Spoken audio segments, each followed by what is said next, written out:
'cause I shine brighter than you. I can't be your trophy girl, 'cause I'm a drummer girl.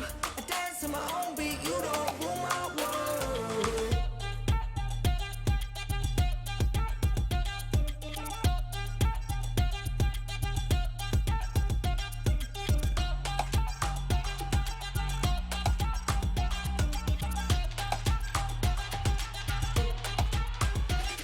I see you looking at me when I walk into the room. Want me to be your trophy 'cause I shine brighter than you.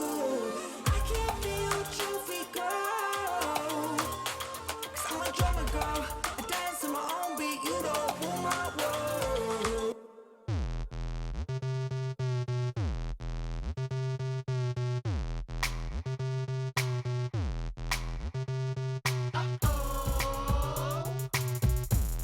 I hear them coming now.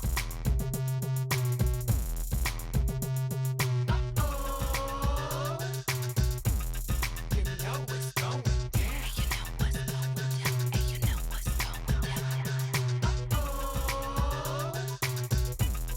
I hear them coming now. They coming, they coming, they coming. You know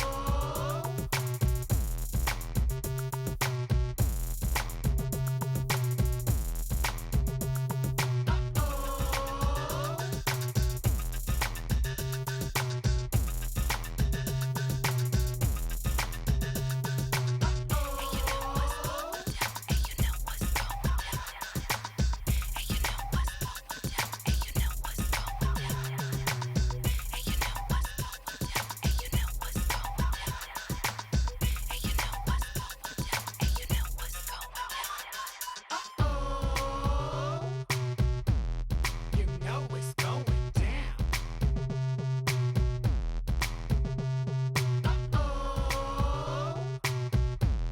I hear them coming now. They coming, they coming, they coming. You know what's going down.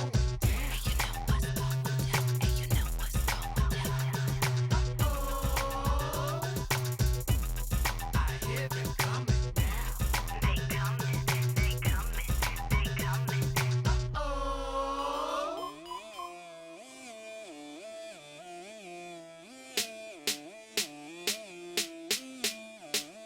Tell me what you wanna do. Tell me what you wanna do. Tell me what you wanna do. Then tell me what you wanna do. Then tell me what you wanna do. Tell me what you wanna do.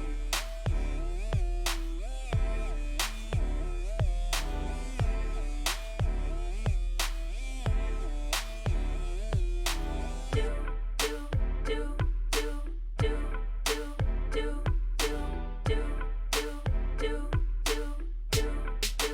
Tell me what you wanna do.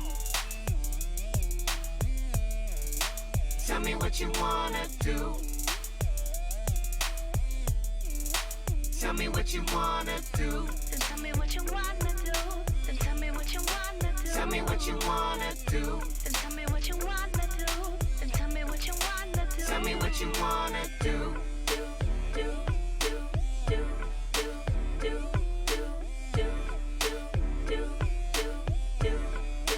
Tell me what you wanna do.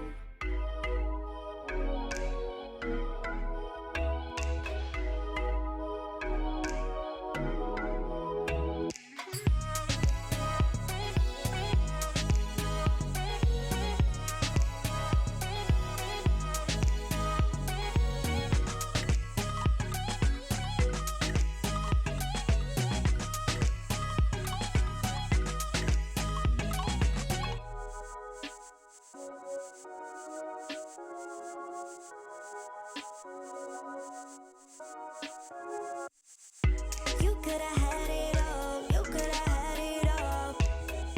All of my good stuff, all of my kisses were yours. But baby, don't call. I'm done praying on you. A queen like me needs more from you. Hot girl summer, done waiting on you. When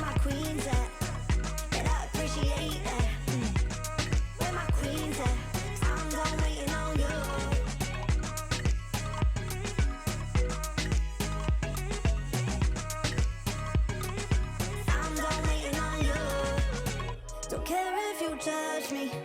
Don't need you to love me. I dance on my own, I don't care if they watch me. You could've had it all, you could've had it all. You could've had it all, but you didn't come right, you didn't come right.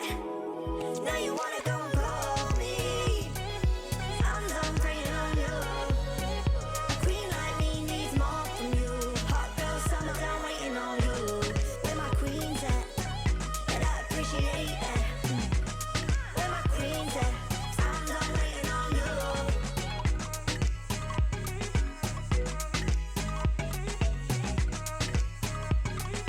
I'm done waiting on you.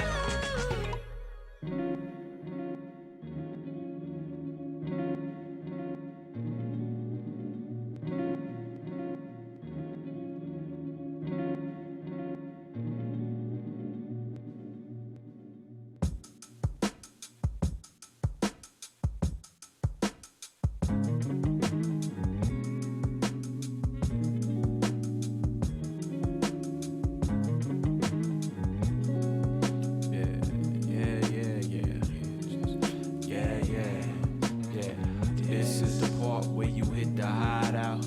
This is the part where you start to vibe out. Yeah. Vibe out with me, you know. Vibe out.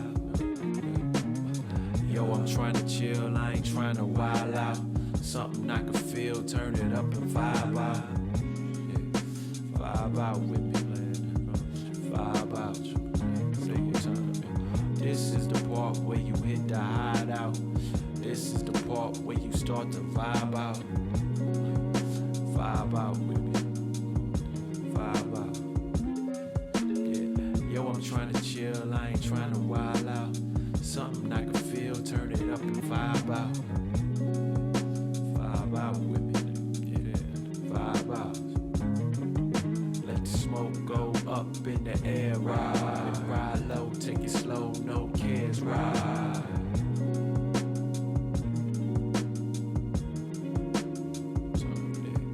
Let the smoke go up in the air, ride low, take it slow, no cares, ride.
What was that you was saying?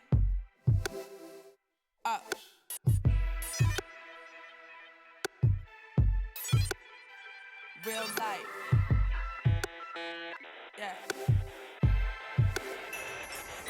You say you feeling me, you say you mad at me. You type your life away, hey, what a tragedy. But can you make it right when you go offline? Can you make it right when you go offline? They watching, everybody watching, everybody wild, everybody got options. Stop it. Can you make it right when you go offline? Can you make it right when you go offline? Wanna get by, wanna log on, wanna play those tricks. Cause you ain't got no life and you ain't got no prospects. Let me guess you know it all. Your taste excellent. Face that, put your lips all on my testament. Take that, see in the real world we don't play that kid. We keep our mouth shut and stay up out of grown folks' business. And what blows me is everybody a critic, everybody a cynic, see everybody a addict. You can miss me with that, sir. My people come to your psyche. I won't ever reply to haters, but watch what you typing. I could be your greatest love of all and hashtag that. And I'm twice the pimpin' when I step back from my mag. See, y'all get that digital courage and just go crazy on her. But that's okay. Pull up. Like angels say, see me in real life. You say you feeling me, you say you mad at me. You type your life away, ayy, what a tragedy.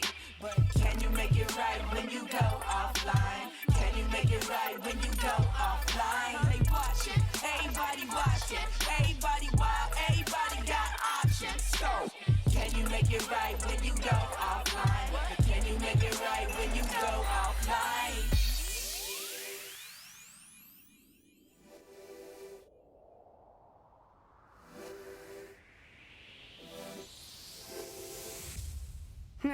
Can you make it right when you always online? How can you make it right when you be talking all the time? You always talking. Fingers move so fast when you be mad, think it's all about lacking. Hit that space bar, ain't no jagging. Wanna be the first to unleash the dragon. Rolling up while you be typing slick. That's how much I give a damn. I don't sit online talking to myself on my Instagram. Speaking tongues, keys, and hugs. Frequent animosity. Possibility of your progression and atrocity. All your tweets are dripping, grit and tricks, but you behind the screen can actually extract a bit of passion that you really need. Silly me, I'm trapping. Boy, I got you fishing, typing everything in caps and acting like you on a mission. I'm sitting here and getting my diction, sipping on this chamomile and hitting my prescription. Watching people battle back and forth upon my timeline like Olympians. My fingers like buckshots to these villains. They children. You say you feeling me, you say you mad at me. You take your life away, ayy, what a tragedy. But can you make it right when you go offline? Can you make it right when you go offline? They watching, everybody wild, everybody got options, stop it. Can you make it right when you go offline? Can you make it right when you go offline? Rock with me, oh my girls with me. Rock with me, oh my girls with me. Rock with me, oh my girls with me. All my girls bossy, rock with me, I'm a savage. All my girls bossy, if they want it, they can have it. I ain't even till I get the bag, rock with me, oh my girls with me. All my girls bossy, rock with me, I'm a savage. All my girls bossy, if they want it, they can have it. I ain't even till I get the bag, rock with me, all my girls with me.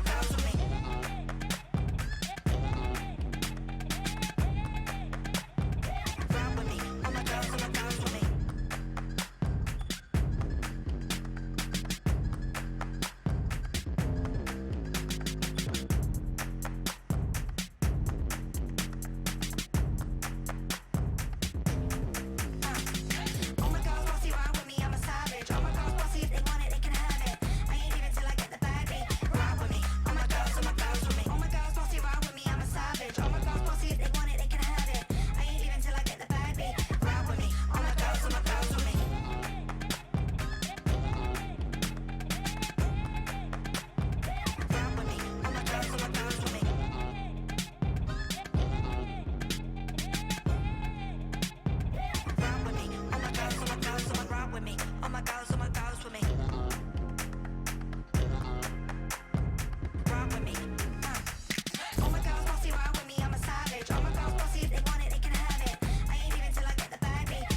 I need to know what I gotta mention. Tell, please, preacher, I'm sorry for sinning. But that's none of his fucking business, no. I'm about to go crazy if I don't get back to my baby. The night is young, I don't feel the same. My mind is racing, it's running away. You got it, I want it, I need it, I'm coming. I really need it. I've been thinking about it, I've been dreaming about it. Now I'm feeling for it, I need a needle for it. La la la la la la la la la la la la la la.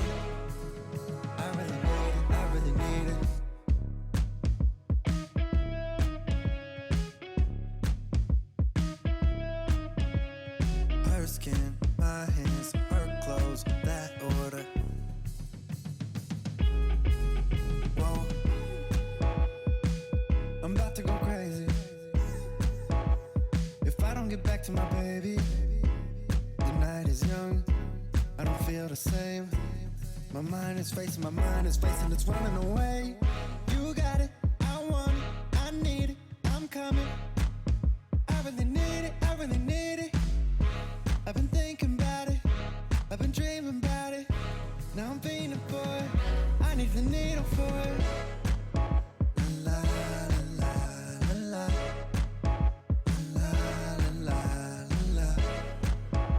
la la la la. I really need it. Can we have a fairy tale ending? I need to know what I gotta mention. Tell, please, preacher, I'm sorry for sinning. But that's none of his fucking business, no. You know that I'm about to go crazy, right?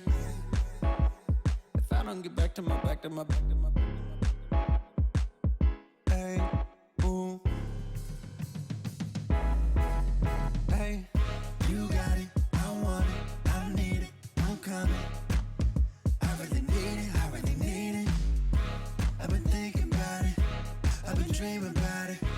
Now I'm feeling for it, I need a needle for it.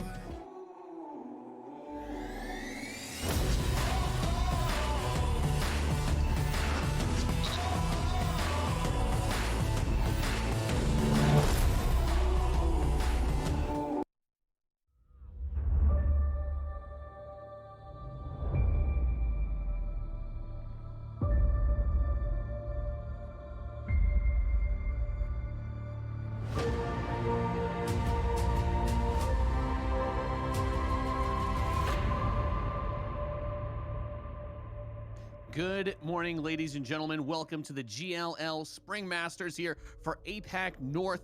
It's time for some Apex Legends. I'm Nathanius, joined today by Axel Toss, and we'll be bringing you through the action. To start things off today, as we've got quite a few matches coming up at us. How you feeling this morning, Axel Toss? Oh, I feel good. Welcome to everyone tuning in from around the world. It's a little bit earlier in the United States, so maybe we'll call it coffee with Axel Toss and Nathanius. I'm ready for some matches today, buddy. Yeah, we've got a lot coming your way today. As we were just saying, this is the GLL Masters Spring for the APAC North region. Here is the total overview of what you're going to be watching this weekend, because it's not just us following this. We're going to also have matches from the EMEA and South America regions and all of that good stuff. We'll be playing out the finals for these regions today and tomorrow. They are going to be best of 16, so 8 matches will be played today.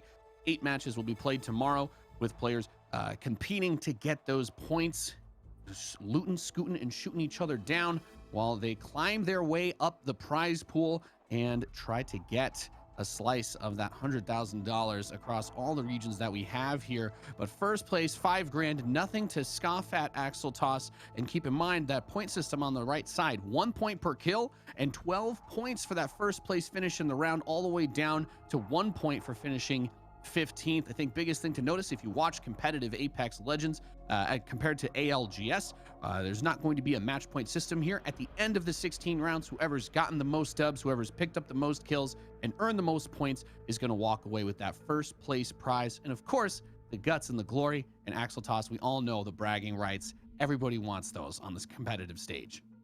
Absolutely. And if you like competitive gaming and you like Apex Legends, you're going to enjoy watching the stream this weekend. There's just so much Apex happening across all of these regions. If this was like a best of one, there'd be a lot of people who are really upset. But thankfully, we have 16 matches literally to unfold for all of these regions. That's like it's so much Apex. It's going to be a lot of fun seeing how these teams kind of develop through these matches and adjust to what's going on. It's going to get more intense as these streams go along, because as we get later on in the matches, more money is going to be given out. So today we're going to have the first 8 matches from the APAC North region, and then tomorrow we're going to have the remaining 8 matches here in the early time slot of the day. As you can see, the daily schedule, write it down, keep it in mind. It's easy to just remember this is the place to be all weekend to watch some really competitive Apex Legends. Starting off with the APAC North region here with us, and then as the day goes along, we're going to have the other regions incoming. So just a lot of Apex Legends from all these regions. It's a ton of fun. Yeah, and can't really get too much more of a straightforward schedule there. We're just going to be banging these games out as we go through. Here is a list of the teams that have been competing. They've been playing over the course of the last week, qualifying up through the semifinals and whatnot. Some close matches there. Teams to keep your eyes on perhaps going to be guys like T1, who have been quite dominant in the APAC North region, as well as Fennel Korea and Crazy Raccoons. Those are a couple of the teams that I found to be the most interesting in my research for this, looking into regions that I don't normally watch. I'm a North American. I'm always watching Albert Lairley try to pop off. But this region has quite a bit of competition between some of these top teams as they've gone back and forth here and over in the ALGS. So we should have some big fun action. Although I do wonder how far away some of them will be able to run in this first day, because that's going to be the most interesting part, right? If we're talking about you're going to the fanciest steakhouse, you're getting yourself a nice dinner, a full course meal. Today is going to be the day where you're building up. Everything's going to get built up. The anticipation gets built up. We see who's weak. We see who's strong, but we're not going to have a clear picture halfway through of 100% who's going to take this home. So tomorrow is where things kind of really scale up. Anybody that started off behind needs to find a way to come back, and anybody that started strong ahead needs to make sure that they don't throw away the opportunity that they've gained for themselves. So there's going to be a lot of action. As you were saying, 16 matches of Apex Legends total this weekend to determine who is going to be the APAC North champion for GLL Masters Spring. So you definitely, I think when you have 16 matches, Axel Toss, there's not a whole lot of variance statistically that you're going to be looking for as far as, who did this, who did something cheesy, who created something out of the blue. You're not going to be able to cheese your way through 16 rounds. So we're going to be expecting to have quite a bit of some strong, solid play if you want to survive that gauntlet of matches. Yeah, I always love food metaphors on broadcast. If the main course is later, you're right. We're going to be in the super salad stage here, caustic or Gibraltar. You know, what are we going to see from these teams as the day goes forward? And you know, now is a great time. It's really we just had March Madness. We're in the predicting season right now in sports. So let us know in the chat. Who do you got? That's true. This is a lesser known region, more or less, as Nathaniel just said. If you're here from other regions, it can still be a lot of fun to see what APAC North has to offer. So let us know your predictions in the chat. Who's going to come out on top today? I'm definitely looking at T1 really closely. Obviously, premier organization. I was joking with Nathanius that I thought Faker was competing because obviously Faker's a god at video games. Nathanius took me a little seriously, and then I thought about it. It's like, you know, we're doing our prep, and I'm like Axel Toss and I coming from StarCraft, where all the Korean teams win everything, and then we're looking at APAC North. We're like, well, T1's the big dog here, then, as far as all of the teams go, but. Yeah, and they've been really good, by the way, result wise. Yes. I think the most interesting thing that I was looking at was with the ALGS finish actually got really close in APAC North between them and Crazy Raccoon. So I kind of want to see those teams go head to head today if we get that opportunity. If we get to see T1 get into those skirmishes and fights with them. And I was also looking at Fennel Korea a lot. Those are the three teams that really caught my eye, that I'm going to try to have my eyes on throughout today's and tomorrow's matches, so that we can keep track of who's kicking butt. And the guys behind all of us, behind the production, are going to be tallying up the numbers and bringing them to you as well during some of the matches, so that we can keep everybody up to date on the standings, where it all is, because those kills do matter. Axel Toss, unfortunately, you can't just land outside of the city on one of those little loot areas and drop 3 caustic traps around you and hide under the building, because even if you do somewhat make it deep, you still have to pick up some kills to get points. You can't pull in Nathaniel's strategy, and you can't. Well, I mean, yeah, my other strategy would be falling off the map, which I also would not recommend in that situation either. So, looking for strong, solid rotations is going to be the big key. That's the big key for professional Apex. Being able to make your way around the map, knowing your rotation patterns, knowing where that circle is going to end up, and having a game plan for that final circle when it just closes in and kills everybody. And that's when caustic gets really good, by the way. I You know. guys I'm know. wondering if we'll see that. We saw that a little bit in this region leading up to this broadcast today. So keep an eye on it. There is something to be said about Caustic and how effective he can get as the circle is getting smaller and smaller and smaller. And the thing is, in games like this, you literally might have 15 teams, but up to 45 players uh while in the same circumstance as your typical ladder game when the circle is at the end and you're used to like 3 teams. This at the end of these games, you're going to see so many teams all close to each other, even as the circle is getting super small. So like the Yeah. Caustic ultimate effectiveness there, and when it's such a small surface area, especially when a lot of people are using Gibraltar, um there are fancy things I think that can be done to really get a lot of damage done in a surface area, Yeah. so memes aside.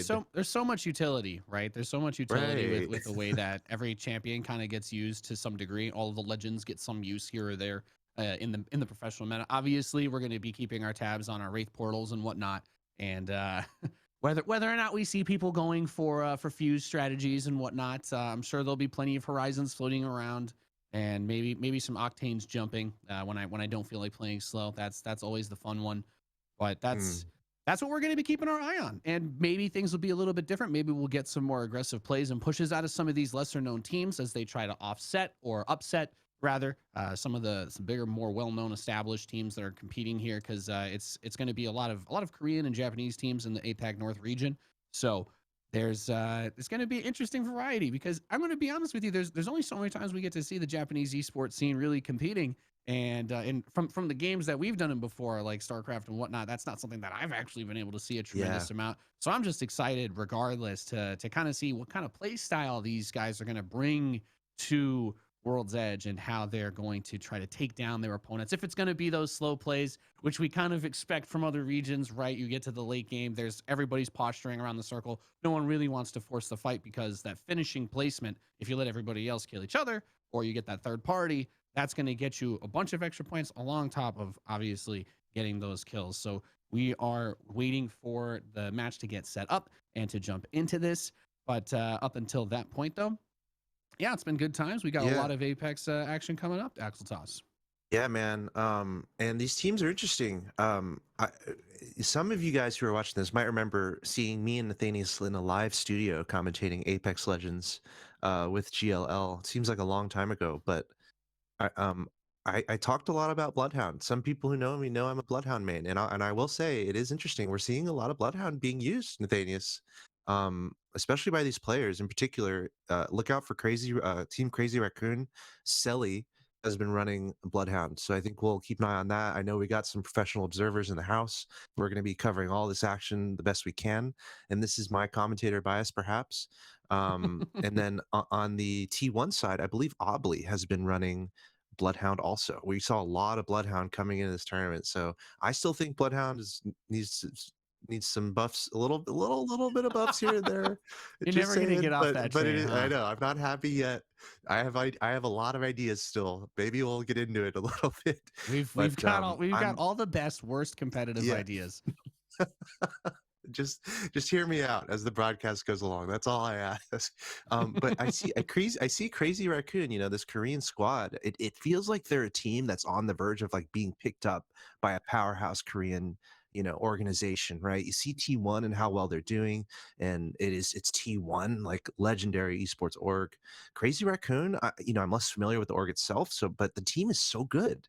Like watching them leading into this tournament, they're making some serious plays. Like I see Crazy Raccoon as like the power hitters who can put up some serious stats, get some nice kills. But at the end of the day, T1, they might be a little bit more tactical. T1 maybe not getting as many kills, maybe not as flashy, but they're able to really get the nice placement and the nice points to aggregate what they need to win. So I'm really looking out today for both T1 and Crazy Raccoon. I think it might be our top two, and then it'll really come down to kind of strategy and who can have a more consistent a couple days here. Yeah, those guys are very, very close, very high up in the semifinal ratings between them, T1 and Fennel Korea. But as you can see, ladies and gentlemen, we've got the dropship coming over to World's Edge, and we are ready to kick off the GLL Masters Spring for Apex Legends.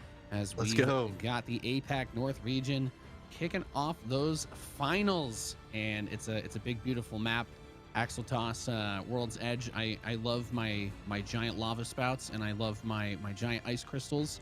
I love landing there, and I love getting killed by somebody that I can't see who's 300 meters on top of me, because I'm trying to place gas traps everywhere. So we'll be keeping our eyes on the action, seeing where everybody comes down, and bringing you all of that good Apex action, as I believe this is T1 coming down and getting ready for their first fights. We switch over to QRF, getting into fights over here at this building. Early skirmishes going on, trying to kick down the door. Gibraltar, Dummy Thick climbing up top, not able to get away though, actually. Yeah, and a little bit of lag to be expected in the very, very early stages of these games. It happens sometimes. You got to be careful where you're dropping. Half the game, or not half the game, but a lot of the game is just finding peace in the early stages, getting your loot, and getting ready as the game goes along, getting set. And this is one of my favorite shots. I love looking at the mini-map. It is so integral in battle royales. It's where we see the circle is going, where we're going to be able to predict the rotations of these teams. So yeah, I mean, teams all over this map. World's Edge, it's a classic at this point, right? Second map to come out in the Apex Legends round lineup, and very exciting match. A very exciting map, I should say. So just west of Countdown, we've got T1. By Fragment East, we have Fennel Korea and Fennel Japan over at launch site. So those are just some of the teams I was talking about earlier, trying to keep eyes on them. Yeah, everybody's spread out decently. It looks like T1 Park are getting a little separated. I saw some flashes on that map up there by Trials, maybe getting a little bit too close to one of these other teams. One of the things that you'll often see sometimes, one person kind of spreading out a little bit, not just for like vision and getting loot away from them, but kind of being able to gather that information about where other teams may have landed. There's like a whole other meta when it comes to the scrims that all of these teams do sometimes with each other about where they're going to land, whether they're going to contest other teams that land on those hot drops, and how they approach that, right? Are they going to try to take an early fight? Are they going to get those early kills? Are they going to risk losing that early momentum? Because those placement points later on are really big, but also when those big fights happen at the end of the game, those are also opportunities to get those kill points. And when you've got 16 matches to play over the course of a weekend, you really can't leave anything on the table, because like we were saying, at the end of the day, it's only going to be half the matches today. But if you walk away from the first 8 matches today and you've only got like 10 points because you grabbed like 2 kills per game or something like that, and died outside top 20 or outside top 15 rather, that's just going to leave you with the worst possible feeling. And then you go into tomorrow feeling like there's not really a whole lot that you're going to be able to do. So getting some early momentum is definitely one of those things that these teams have to have their eyes on. Kind of like we were watching earlier with that first fight that took place. Nobody else seemed to really land too aggressively on top of each other. We have 19 teams remaining in this game. Yeah, absolutely. Consistency is the key. As I said earlier, this is not a best of one, but it's so refreshing. I love it. I love seeing the flight-based esports competitions. You have a lot of matches. Each standing in each game is important, weighted with points, and the better you do, the more consistent you are throughout the day, the more money you're going to get. I love it, and we're going to see that all play out here this weekend. So many matches, 16 matches in total for all these teams in all these regions, and we really get to find out who's the best. And again, I'm looking out for T1 and Crazy Raccoon. I think I noticed Crazy Raccoon, they were around Sorting Factory.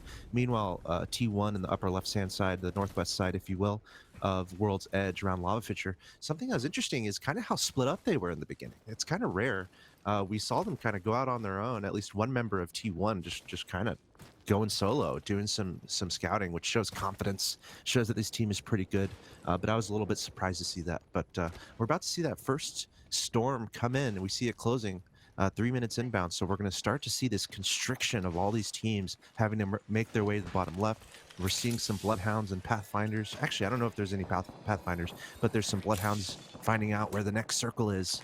But yeah, placement is so important, and it's going to be fun to see who can stay consistent throughout the day. And I feel like we're about to get some fights here. Yeah, as you said, 19 squads left, but that storm's coming in.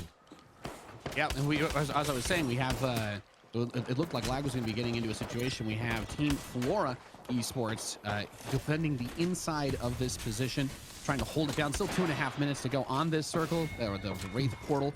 A dangerous tool to be used for the engage or the disengage. Team JUP able to come clean it up, though. They did drop one of their players. So they're going to pick them up with a beacon, send the drone out to scout.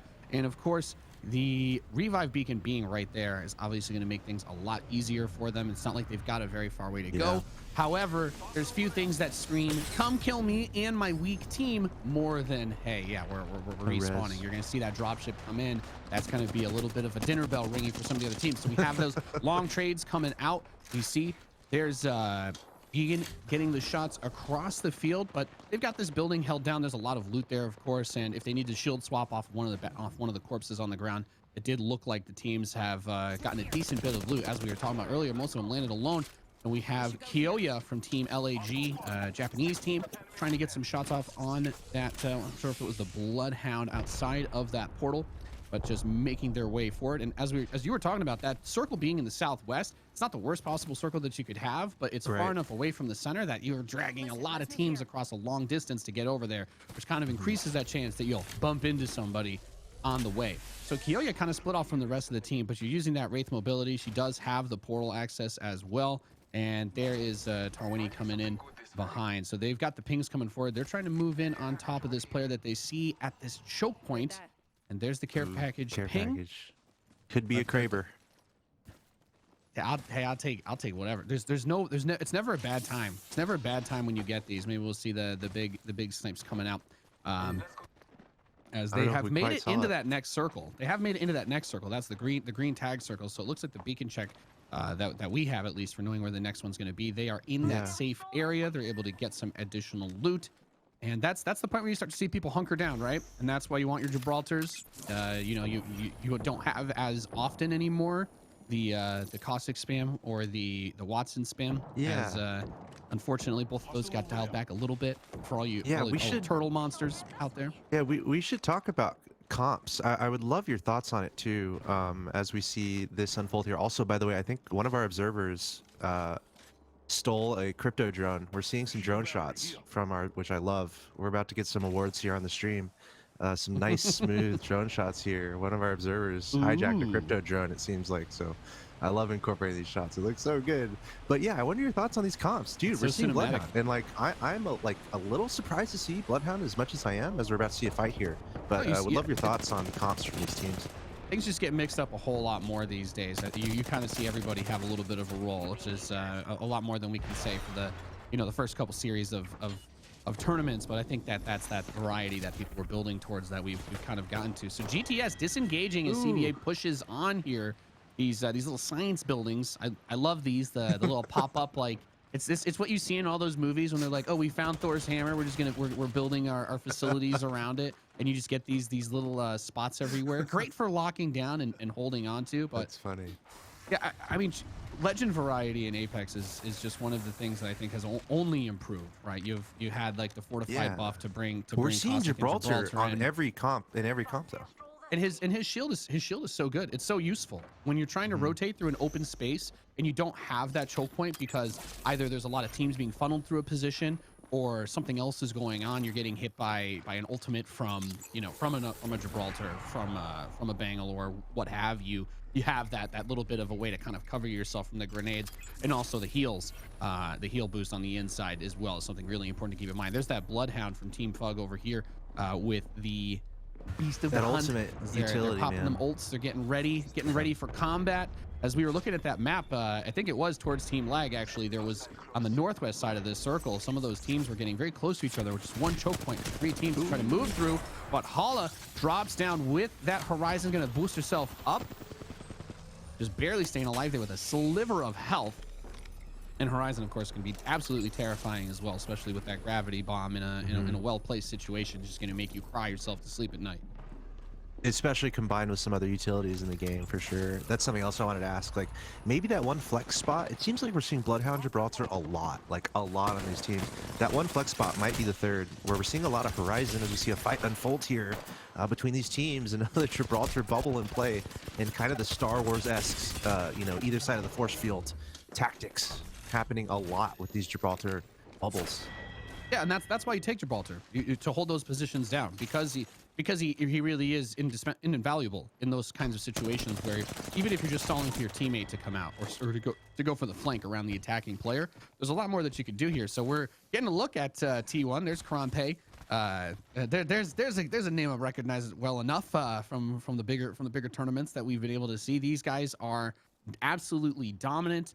T1 came into this finals with 175 points in the semis. They were by far and away the top scorer. Second place behind them was Crazy Raccoons with 140 points. So there was a 35-point difference between them coming in as the #1 seed here for the finals versus the team behind them, and then the team that finished first in the other semifinal, which was Fennel Korea with only 139 points. So there was a very, very, very close competition between them and Crazy Raccoons, but T1 kind of stands a little bit taller than some of these teams. And speaking of, we're taking a look over here at Ross from Team CR. Yeah, these are the two teams we're looking out for, T1 and Crazy Raccoon. I love it. We see T1 clean up a squad, and then we do a quick swap to Crazy Raccoon. Guess what they're doing? They're getting some damage done too. Same exact composition. Bloodhound, Gibraltar, Horizon. Very interesting stuff. We're seeing that across a lot of these teams. I love it, man. I've been stubbornly playing Bloodhound from the very beginning, so it's really fun for me to see this incredibly high level Bloodhound play. Can be so effective with the ultimate. You're able to see everything. You've got your scan. T1. Sorry, I don't mean to cut you off. I'm looking at this mini map, this shot that we have, and I'm like, T1 Parka is actually still a little bit outside the ring. So those guys are really having to force their way in right next to GTS, and that's the potential for them to have to get into a fight here, fighting from the circle. I mean, that's never a situation that you want to be in. Even if you have a heat shield to buy yourself a couple of seconds, even if you have a little bit of utility to make it through, you have to get to that safe place and try to fight from a position of strength. But GTS, they've got the high ground. Gibraltar coming over. He's looking at that Spitfire 47-round magazine to unload. Sees that gold armor, takes 66 throws, and this is getting into a pretty awkward fight for T1, being forced outside the circle. There's the Horizon ult just trying to pull those players up, launching herself up, and trying to see if they can get a grab on any of those T1 pros. Yeah, there might be triple take shots coming from somewhere also. Got to be careful, but T1 is in trouble. They're having to come in from the edge, and GTS doing the edge guarding.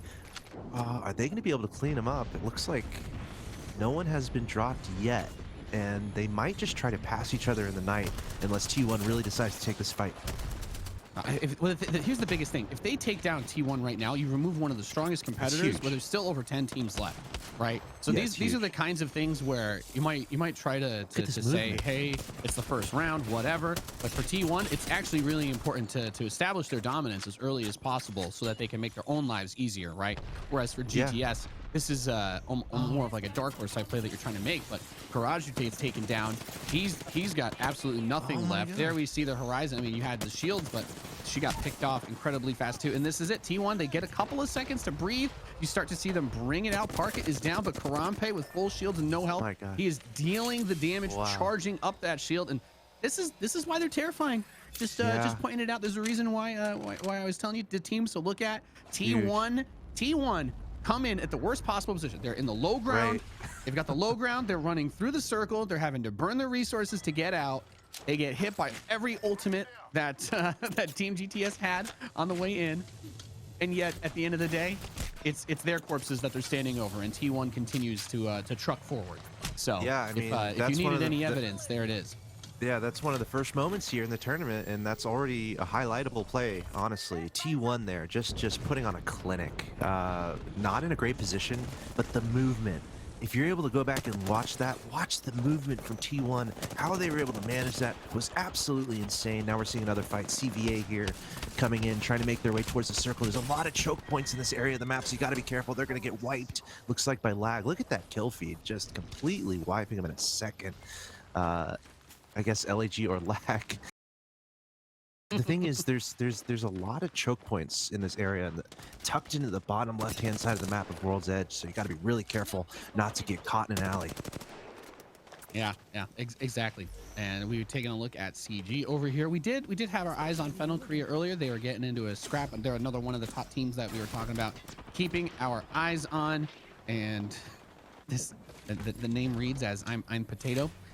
Trying to get back in the inside of this house, makes it to the teammate Jewel Man, the Gibraltar with the shield, and I think perhaps a fitting name.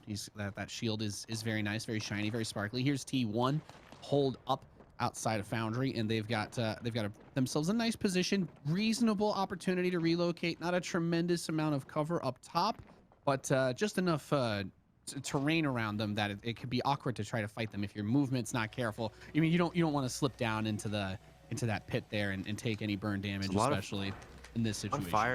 There's a lot of fire around Nathanius. You know, it's probably a little warm in this environment. Got to be careful. We're about to see a fight here. You also don't want to fall into the lava. Got to be careful here. At least there's not much ability to fall off the map in this area, I don't think. So no. That's one thing that... At least in Apex, movement is easy enough that it should be something to avoid. But here we've got CG in one house, and then their next door neighbors. You know, they've filed the HOA complaint. So like, look, T1's been killing everybody out here. We can't have these guys next door. We've got to clean them up. We've got to do something. Karampe comes out, takes the peek with that Gibraltar through that door, and they're just thinking to themselves, okay, how do we get these guys evicted? How do we close this space up? Because that circle is getting smaller and smaller. There's the Gibraltar ultimate on the outside. We have Horizon running in from the side door, trying to see where that position can be taken, that it's not going to be as easily seen, as she's making her way towards the top of the building. So Parka looking with that Eva 8, trying to drop down, sees the boost up from the other Horizon, but not really able to get those shots off. Shields get peeled. But Karampe is coming in for the backup, and T1 really wants to push this building, say, okay, if your high mobility legends are going to run away, that's fine. Leave everybody else for us to clean up. With this Mastiff, it's got that the thermal scope to see through anything that could be obstructing the vision. Very important as well. Careful, T1, this is not that easy. And remember, getting these kills is important for our overall standings. T1 trying to break in here, trying to take over the neighborhood, expand the real estate ventures.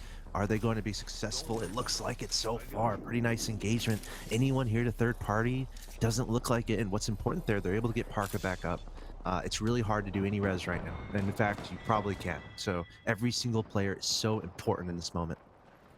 Yeah, and well, you were talking about team compositions, and there's just so much to love about the way that T1's been playing this out. As we take a look over at Team Rig, we've got Dizzy, Miss Lizzie with that Wraith landing some long shots on T1, making their way in. They're going to use that Wraith portal to reposition themselves. Parka gets down, and perhaps we could see T1 meeting their maker in this game, as they've barely escaped brushes with death a few times already. But how many more will they be able to pull off? Karampe has that Evo shield mega charged up, so he's got a lot of sustain to push through, but it's not going to be easy for him as we switch over to Team JUP, because we've got Tatsu Crazy on Raccoon Gibraltar as well. Yeah, Crazy Raccoon's still around also. Remember, T1 and Crazy Raccoon, the two teams we're really looking forward to. It looks like T1 ended up getting wiped, and Crazy Raccoon might have done the overall deed at the end of the day there. Very impressively done, as we're looking at Selly, Bloodhound from Selly. This is Crazy Raccoon we're looking at. We can see it says Team 12, but this is Crazy Raccoon. You can see that from the CR in front of their names. And of course, I'm looking closely at Selly. I'm looking closely at Selly, the Bloodhound. But this is where they need to be. This is a team we're looking out for, and I'm pretty sure T1's out. So Crazy Raccoon did a great job here in Game 1. Yeah, no, this was what we were hoping to see when we were talking about the big teams that were coming into this, and Crazy Raccoon just barely finishing with one. I think it was like one more point, even though they were second in their semifinal. If they were in the other semi with that same number of points, they actually would have been first place in that semifinal, and it would have been you know, like a 1 seed versus 2 seed kind of situation. But Fennel is here to play as well. So Team Rig holding it down, and as you were talking about with team comps, Gibraltar he's just kind of a necessity, right? He has a little bit of the peak engage with the gun shield. Obviously, that's not going to be like, you know, the ultimate reason why you want to use him. That bubble shield is just so important. If you need to push in one of these situations, if you need to step outside, you're going to see that bubble go down between where they are and where they want to be. Or if they think that that's going to be where the game ends, that's just where you're going to plop it down. So we've got Team FA on the outside while CR is moving in. There is that Horizon ult. You do not want to step next to that. We've got Selly with Beast of the Hunt trying to come in and use that extra mobility in the vision tag to get the eyes on him as that circle is pushing in. There's really nowhere else that they can hide. They have to come in. They have to engage. And that sets up for Selly to get an easy knockdown. Looking for the second one. Good pings out of Team Crazy Raccoons. And if necessary, you can try to make that shield swap. Of course, in a scrappy final fight, we only have still 4 squads remaining spread out amongst this small arena. Yeah, Crazy Raccoon just in a great position there, and that might be the difference between T1 and Crazy Raccoon in this game. USG is very stuck inside there, by the way. They're like tucked in. They're like, we can't get out. The blanket is too snug. They're stuck on the inside lip of that building, just trying to get a little bit of cover. But they don't seem to have too much wiggle room there, Axel Toss, and they get taken down by grenades. Unsurprising. Yeah, the end of these games gets so crazy. Just such narrow angles. You find these little hiding places. Just try to stay alive as long as possible. 3 squads left. Crazy Raccoon looking really good. Maybe they had slightly better just positioning in this game than T1. So T1, remember they were kind of on the edge from the beginning, trying to make it into the circle, into the zone. So maybe T1 has to look out for their movement in the next game. But we're getting to the final stages of this match number 1. At the very end here, we see this Pathfinder in play from Rig. Can Crazy Raccoon take it? And they had their Gibraltar come in and try to pop that shield, but Crazy Raccoon still sitting full HP, just a bit of their shields peeled, and yeah, they are mopping the floor, coming through with that flatline to finish off the kill. And there it is. Unsurprisingly, I don't like to try and pretend that I'm the ultimate expert on everything, but I did do my due diligence in the research of this tournament, and I can tell you, Crazy Raccoon's pretty good. I would say that winning that round is somewhat solid evidence of that, but if you don't believe me, that's fine. We've got 7 more matches today. I'm sure they'll probably take another one, but what a nice way to start the day off here, Axel Toss, with some Apex Legends. Yeah, you know, that the zone was really interesting as that game went along. As we go through some highlights here, the zone tucking into the bottom left as the game went along made it very difficult for a lot of teams that were making some really long rotations. And you know, when it's like that, you got to find a really good position early on, and I think that was the difference between Crazy Raccoon and T1 in this match. Those are the 2 teams we're really looking out for. T1, they were kind of running, they were on the outskirts kind of the whole way. They were always trying to find better position, while Crazy Raccoon was able to find themselves a nice position in the early zones, so they didn't have as much pressure coming in from the edge. So just really good positional play overall, I think, by Crazy Raccoon. But the story unfolded more or less how we predicted. T1 wrecking, getting a lot of kills here and there, but the other top team, Crazy Raccoon, just super solid. They have to be feeling so confident. They've got momentum. They won that with relative ease. Look at this, the final fight, full shields. Thank you very much. Yeah, no, I mean, these are the types of things that are just absolutely crazy. And the biggest thing that I'm going to resonate with you on is we saw really good gunplay out of T1. We saw really good gunplay out of Crazy Raccoons. The Crazy Raccoons were playing that position from the high ground. They were coming in from the south side, as you were mentioning. They had all those buildings, all those areas to work with. T1, not once, but twice. The first time that they're coming into that circle that closed, they got into that engagement with GTS. They were able to outplay them. They got away unscathed. You know, great job. Well done. But then they did it again, and they had that second fight in those 2 buildings that we just watched again. But because of, as you said, where that circle was finishing, you had all these lava areas everywhere. You have to use the zip line to get across, or in the case of T1, that Wraith portal. But when you're moving that fast after a fight into a, you know, like you have to drop down into this pit area like that, there just wasn't really a good opportunity for them to get a position that they needed for an easier rotation, or at least to hunker down. And that's why we saw them kind of lose their steam there. So I think that's a really good start for Crazy Raccoons, as they've definitely been one of the other very competitive teams in this region. So we'll see how they continue to do as we progress forward with the GLL Masters Spring. You're watching the APAC North Apex Legends. We'll be right back after a short break.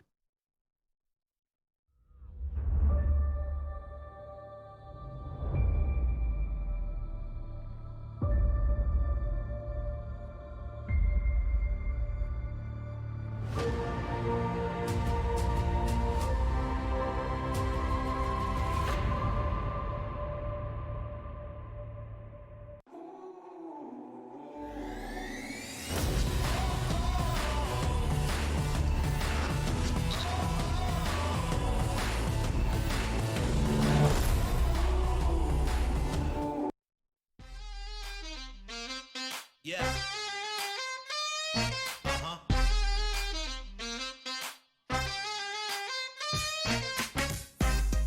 Yeah. Come on. Show me the money. Show me the money. Yeah. 'Cause it feels good right now. Yeah. Gotta show me the money. Yeah. Yeah. Come on. Never been around wealth, now I'm surrounded. Nice cars at the mansion right next to the fountain. CEOs in business suits and private accountants. Yeah. Summertime parties by the pool, we lounging. Then by night we out stunting on the main strip. Out of state trips, cars with the paint drip. How could you hate this? Jewelry in my chain sit. That's the life I wanna live. Show me the money. Show me the money. Show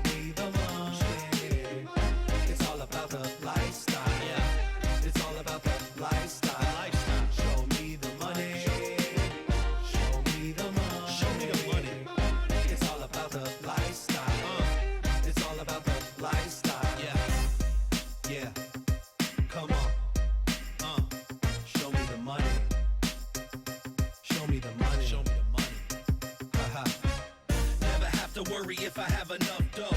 Fashion show out in Paris in the front row. Party every night, I don't have time to sleep. Next day it's the same, just rinse and repeat. Summertime trips on the yacht to the island. Squad rolling with me and we do a lot of wildin'. A bottle of whatever you want, just put your order in. You can have as much as you want, there's plenty more of them, yeah. Show me the money. Show me the money. It's all about the lifestyle. It's all about the lifestyle. Show me the money. Show me the money. Show me the money. It's all about the lifestyle. It's all about the lifestyle. Show me the money.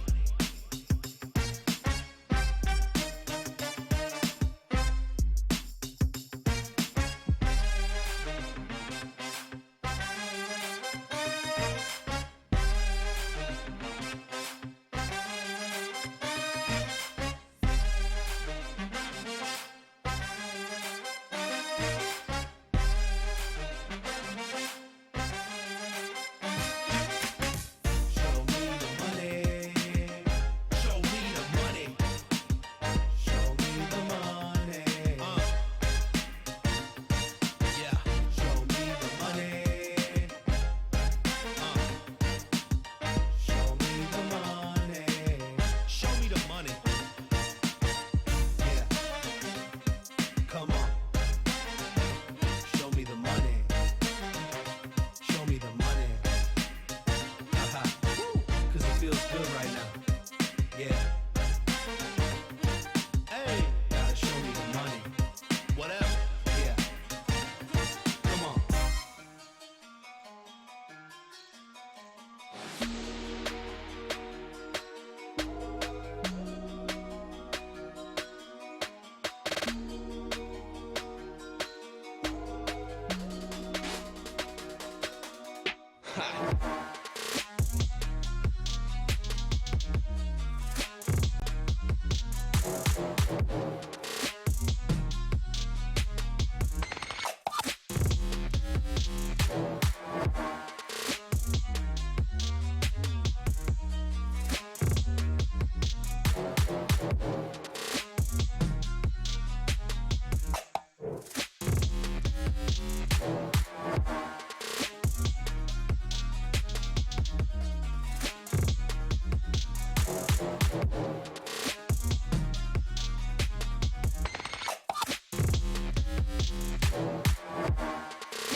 Welcome back, ladies and gentlemen, to the GLL Masters Spring. We're here doing the APAC North region for Apex Legends here. I'm Nathanius, joined by Axel Toss. We just finished up round one with Crazy Raccoons taking a dicey first map win. T1 got close, but not quite close enough. It was a good way to start the show off, though, huh, Axel Toss?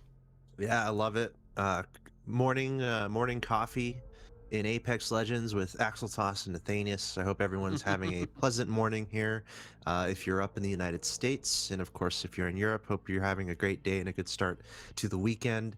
We're having a lot of fun here. We got 16 matches overall for APAC North between today and tomorrow, the exact same time. So you can tune in tomorrow at the same time and check out the final stages of the APAC North portion of this tournament.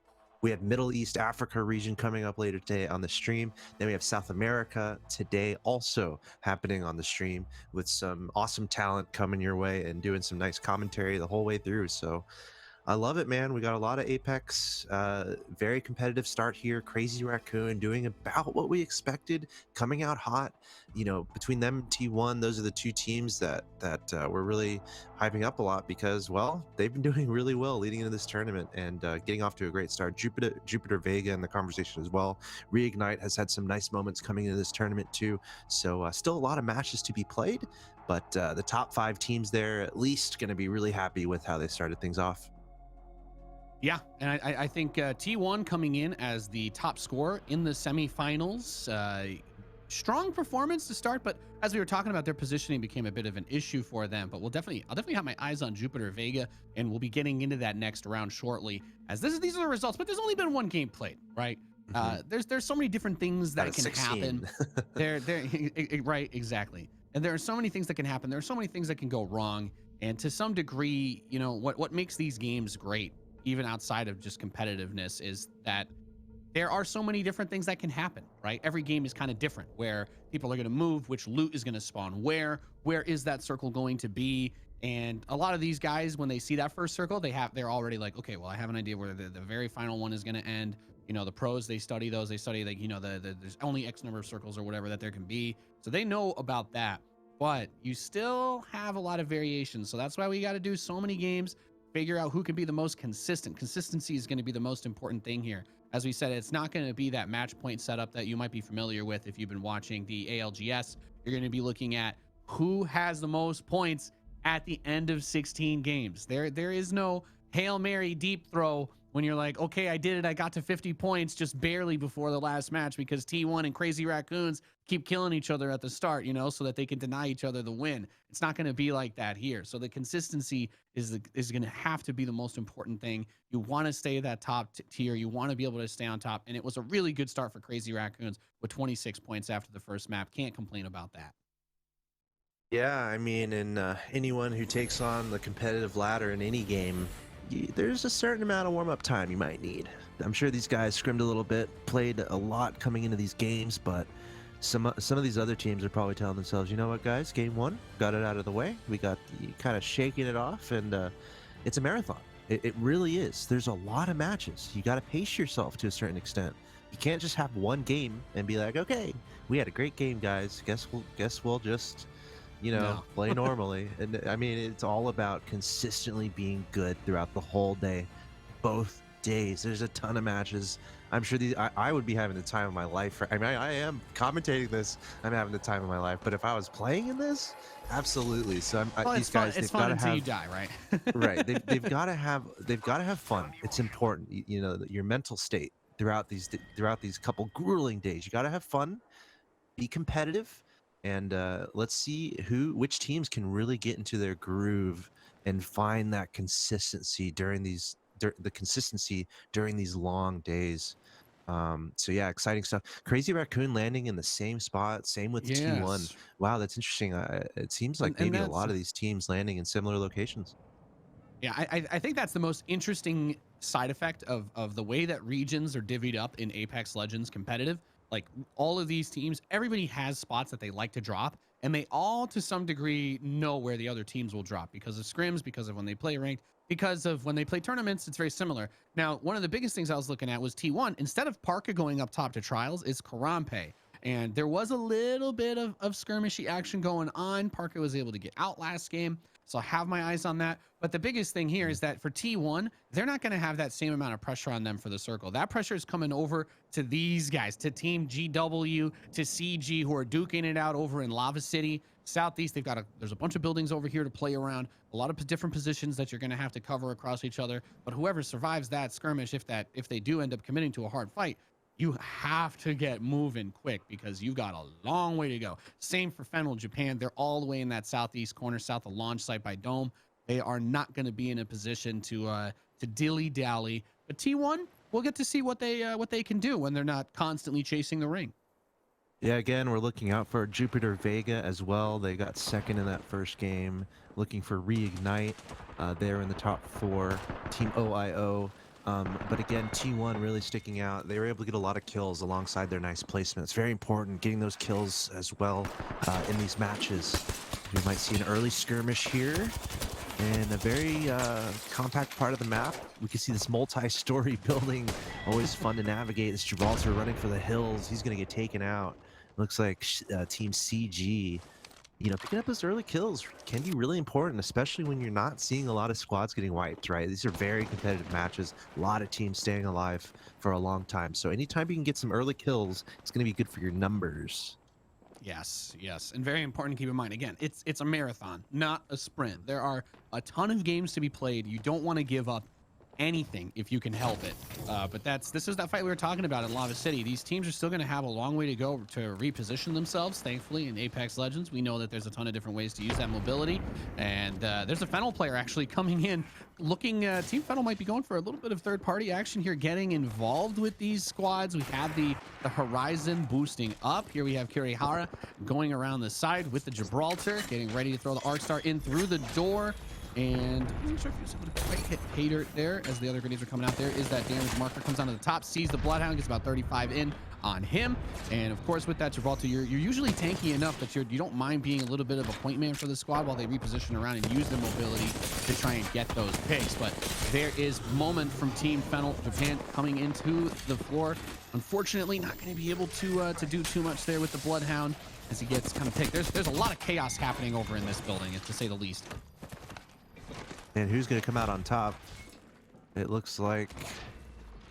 Is it peaceful?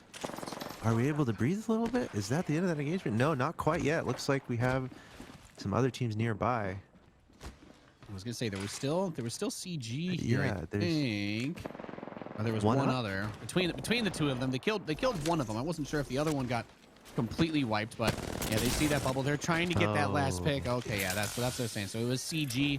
Gets the headshot on him, and I think that ends up being a wipe of them. So Fennel Japan managed to get 2 squad wipes basically there. A couple of kills in their favor, busting down doors, grabbing loot, and they will need to get moving though. We see that ring is closing in towards Lava Fissures where it's going to go after that one, and we still have plenty of players hanging and chilling around over there. T1 understand. Here's Crazy Raccoons. There's Horizon with that Mastiff, popping a couple of shots, running over towards the outside, falling down a little bit, trying to spray back up. And there is Captain coming out, sees a couple of these down guys, wants to get the finish off on them, if possible, coming down to try and help that Horizon out. But things are actually looking a little bit dicey for Crazy Raccoons. Captain at just 1%. Sally is down. Now Ross has the shield, throwing the grenades out with that Horizon, going for the med kit next. And man, Xtos, this one's getting real scrappy. Is there going to be an opportunity to try and play for a res here? Or do you run out and try to kill the enemy player before they push you? Here's Fennel Korea coming in, trying to get those kills on Team Crazy Raccoons, 2 of our top teams in terms of competition, going at it early on in this one. And I believe, is that Crazy Raccoons taken out? This is huge. FLK, definitely another one of those teams that could definitely make a splash here today. And what a critical engagement here, going up against the top team in the lobby so far. Crazy Raccoon had the #1 spot. Guess what? They're out. FLK coming in there huge, doing exactly what they need to do. I think they were basically just able to third party in a nice moment. And I don't care who you are, that's hard to manage. Crazy Raccoon, battle royale, baby. Yeah, like, you know, the first fight is great and all, but you always got to be ready for that next fight, and then even the one after that. So Fennel Korea, really nice timing there to get in there and already make some parity happen, right? As Crazy Raccoon getting first in match 1, they're already out here in match 2. Yeah, we've got quite a few teams that have found themselves a nice comfy home on the inside. And speaking of Fennel Japan, as I was talking about earlier, those guys are actually outside the circle right now. They're outside the ring, making their way in from the southeast. So I was talking about how far they had to go. They are going to have to use some of their resources to make it out of there, or at least heal themselves after if they can. That first ring damage is not going to be game breaking though. Pretty easy to heal through, pretty easy to get through. If you don't have anything, you're kind of screwed. But you know, with 2 team wipes, I'm not super concerned. GTS, we got to see these guys try to gatekeep T1 in the first round. They were not able to get it done, but we can see that they are still competitive here in round number 2, trying to do their best and get as far as they can. Still quite close to the ring, but not entirely inside yet. By the way, shout out to Kika, I believe, in the chat. He was saying, look out for FLK, and what do you know? Oh, out of the gates, FLK coming in hot and taking out crazy records. So we see you guys in the chat making those hot predictions. I just want to say good job, as we're going to see some more fighting unfold here as that storm comes in, pressuring these teams to come closer and closer together, constricting this map. By the way, I'm pretty sure T1 is still in a good spot. They ended up dropping in a place that was already well within the circle, so we're definitely going to keep an eye on them. But right now we're looking at the outskirts as some of these teams looking for those edge guard kills, try to pad those points in the overall standings. Again, 16 matches in total. Every single kill is so important, and position is almost everything in Apex Legends. Yeah, the rotation so important with the way that they're coming around, right? You got to make sure that you can get to where you want to be without exposing yourself on too many angles. Super important. There's the setup coming in now, horizontal on the ground, trying to pull anybody in if possible. And yeah, with the Gibraltar bubble on the other side, I mean, we've got FUG and GTS just kind of, it's a bit of a standoff right now, Axel Toss. Neither team really looking to commit, and now you kind of have to because the ring is telling you, get your booty moving. Yep, storm coming in. You can't diddle-daddle for too long. See the Gibraltar shields always coming in play here. I think identical comps for both these two teams. Quite the skirmish. I'm a little bit surprised we're not seeing a third team come in here and just ruin the party for both.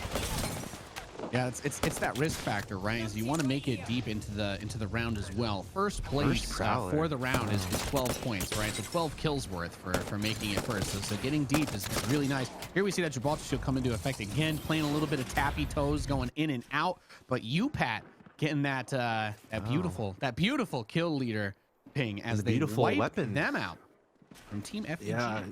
He's got the burst prowler, which is interesting. I normally go full auto on that bad boy, but we're seeing how effective the burst can be on the crazy good gun that you get from the care package. And cleanup happening. So we're seeing the rest of the map here. Looks like T1 exactly where they were when the game started. We're seeing a bit of a skirmish happening. Looks like in the north side of that smaller circle, but 14 squads still in action here. Look out for GTS Black, FLK still in business here. Jupiter Vega, they had a good game 1. And remember, Reignite also had a good game 1. So Jupiter Vega, Reignite, T1. Look out for those teams in particular. But again, we're still so early on. So still anyone's championship here. Yeah. Well, like you were saying, T1, where they landed in this game, the circle has just closed in on that spot.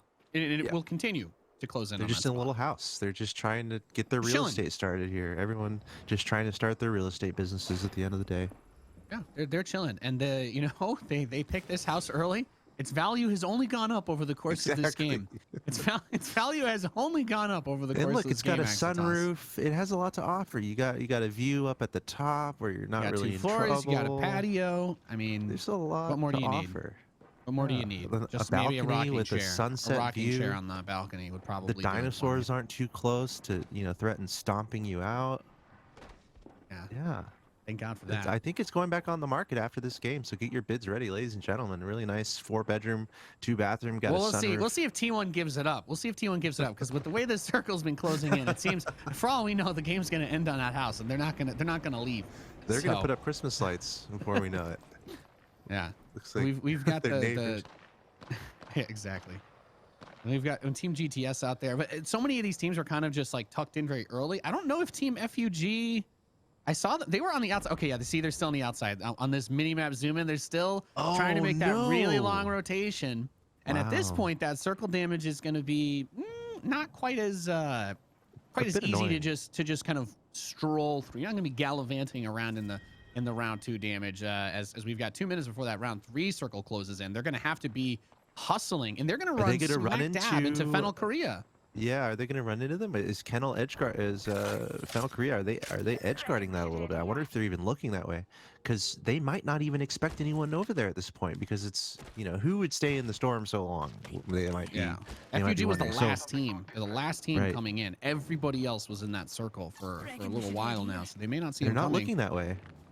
They're looking the other way. So Well, they've got USG right in front of them. They're the team. USG is edge guarding, so FLK has to push through them to get in. But as soon as FLK starts shooting, I think that's when FUG start to, you get a little bit of an excitement. The thrill of the hunt kicks in because they suddenly aren't being edge kept themselves, right? They can kind of just run into that, try to third party it, and if it all going well, they mop up both of them and they just get to keep moving. let's see what happens here. Fennel Korea looks like they're splitting up just a little bit. And remember, FUG, they're coming in from the storm just behind them. So we'll have to keep an eye on that. Still 14 squads left here. In the next 5 minutes, I mean, we're going to have a winner. I mean, that's how crazy this is. The circle is getting so much smaller, but all these teams still very much alive. Here we're looking at FUG again, coming in from the storm. Let's see if they run into Fennel Korea here.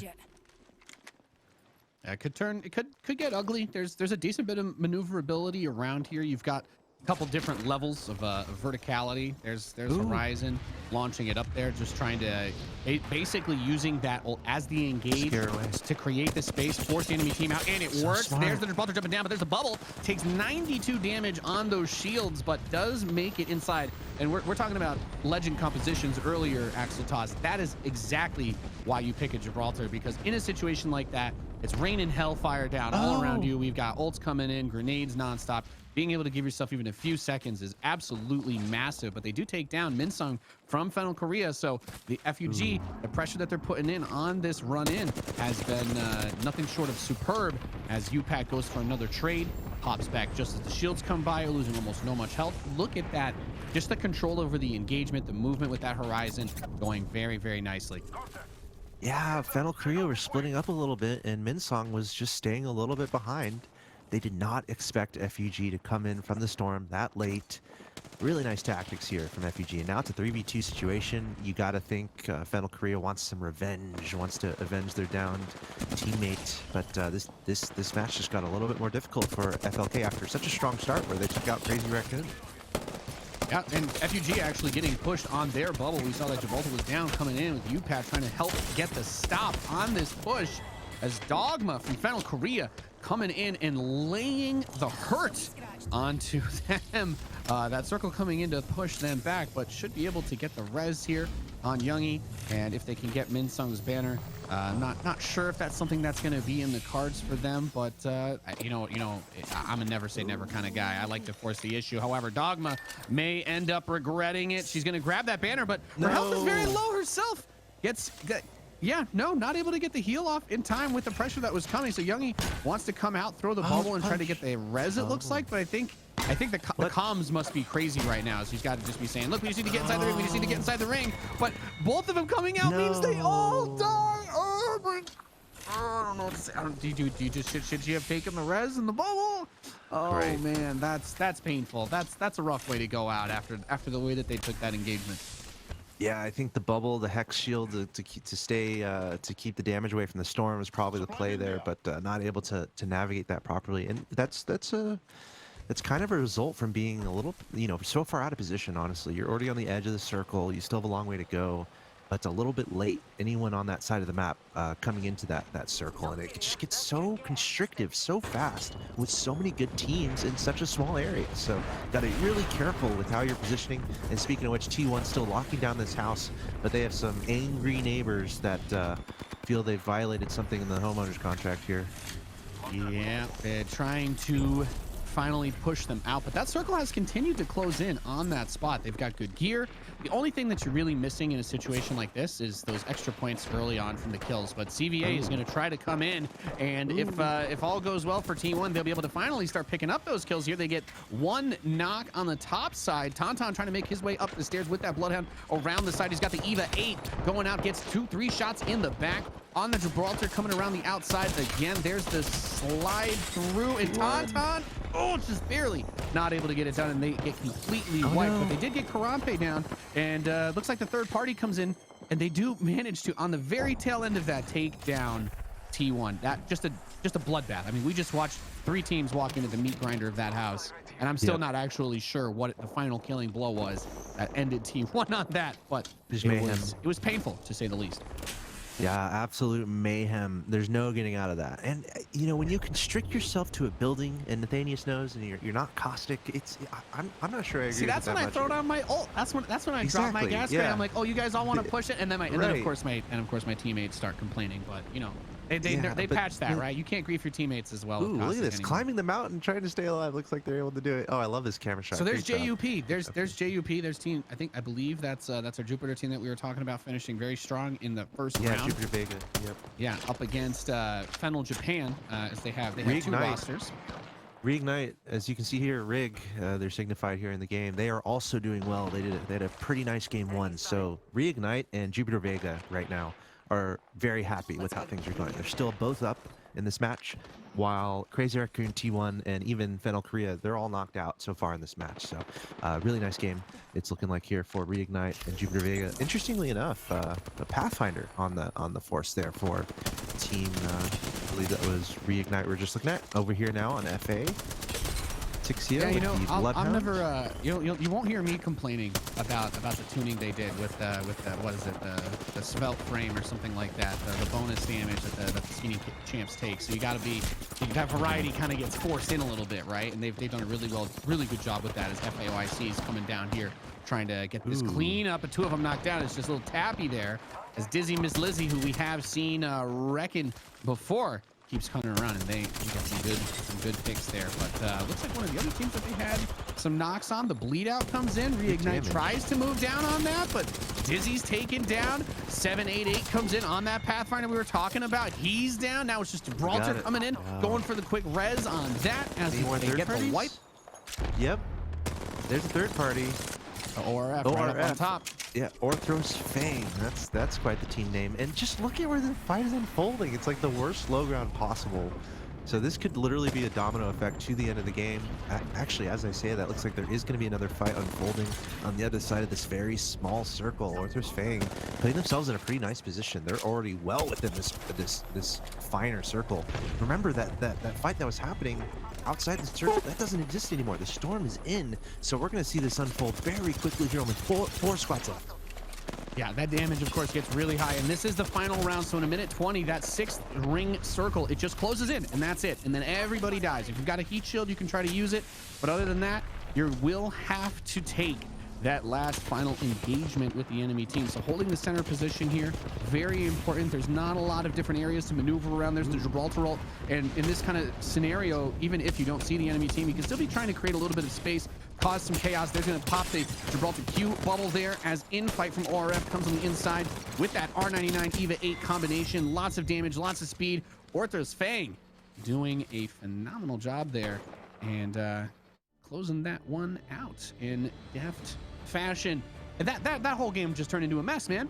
Everything was crazy. I mean, T1 had the dream scenario, and maybe that was the problem, was that they got a little bit too comfortable because the circle just closed in on the exact spot where the whole team landed, that they didn't have to maneuver around. And when the fighting started, they really only got that one team wipe Axotos, so it was a little bit tricky. And we got to see Crazy Raccoons also getting taken out pretty early in that round. So I think this is going to shake up those standings when we get there. We'll get there in a little bit, but when we get the updated scores, that's going to make this a lot more interesting, because it's not quite as clear cut yet as it may have seemed when we were going over that first map. Yeah, I mean, we're already seeing the parity unfold. I love it. What that means is we have a lot of skill in this region, and almost every team has a stake at winning this thing. And we're kind of seeing that on display here as we're looking at Fennel Korea. They had a great start. They were able to get a lot of kills in. They were able to do some decent edge guarding, but I think at the end of the day, they got caught out a little bit. Of course, we saw T1 get knocked out relatively early. We saw Crazy Raccoon get knocked out relatively early. And then Orthros Fang coming out huge, just playing position, kind of staying out of trouble, maybe not getting a huge amount of kills, just playing really tactical and being in the right place at the right time. As I think this is the spot. Fennel Korea, they're barely able to survive against FUG here, but then they got caught in that awkward position where They were just outside the zone here, and they're like, well, do we res out there? Do we come back in? But guess what? We got some edge guarders. You got some edge guarders there, though, so it's going to be hard to make that work. Man, watching that again just makes me feel so much pain. This is when T1 got cleaned up. Parka had just gone for the shield swap, but it was a blue one, and then that ult coming in with the grenade was just going to be way too much for her to be able to deal with. And then it just turned into third-party city, and that's what's tough. You're fighting in this low ground on the bottom of the cliff. Everybody's like, okay, well, I'll just jump in the pit and kill whoever survives, right? And then you're standing there gladiator style. You're half dead. Your team is all dead. You're like, okay, we did it, we lived. And then somebody else jumps down in the pit and kills you. And that's just the way the cookie crumbles sometimes. But man, that Youngie on that Gibraltar with that circle coming in when he ran out to try and get the res, he was at like full health. Runs out to get the res, and Horizon's like, nah, dog, res me inside the circle, it's gonna be fine. And then they both die, and that's just painful. That's an upsetting one. And I think we're seeing, you know, kind of that, maybe a little bit of that warm-up type stuff that you were talking about. Everybody's settling in, everybody's getting ready for it. I mean, let's not forget, this is, like we said, it's a long haul. That's the second match of 16 this weekend done, second of 8 today, and we'll get you to match number 3 after this break.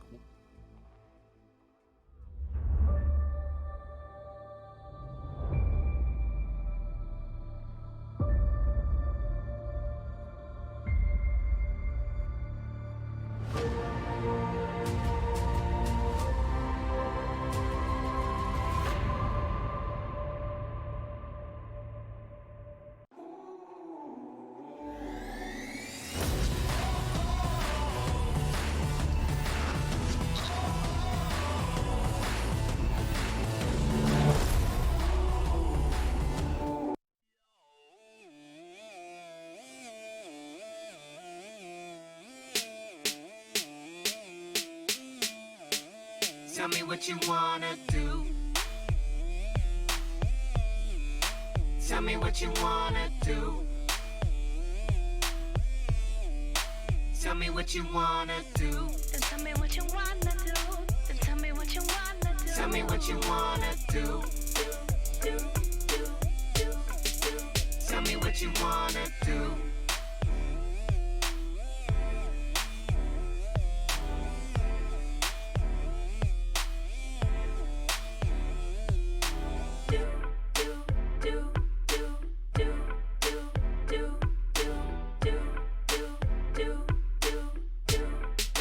Tell me what you wanna do. Tell me what you wanna do. Tell me what you wanna do. Then tell me what you wanna do. Then tell me what you wanna do. Tell me what you wanna do. Then tell me what you wanna do. Then tell me what you wanna do. Tell me what you wanna do.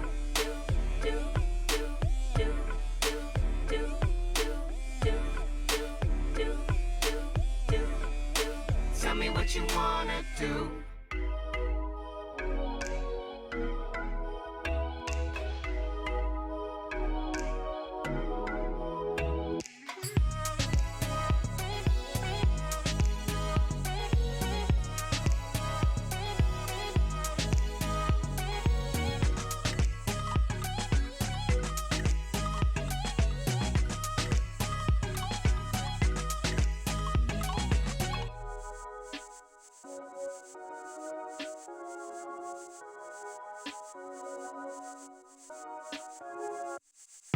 You coulda had it all. You coulda had it all.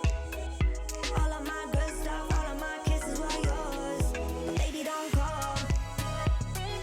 I'm done praying on you. A queen like me needs more from you. Hot girl summer, done waiting on you. Where my queens at? And I appreciate that. Where my queens at? I'm done waiting on you.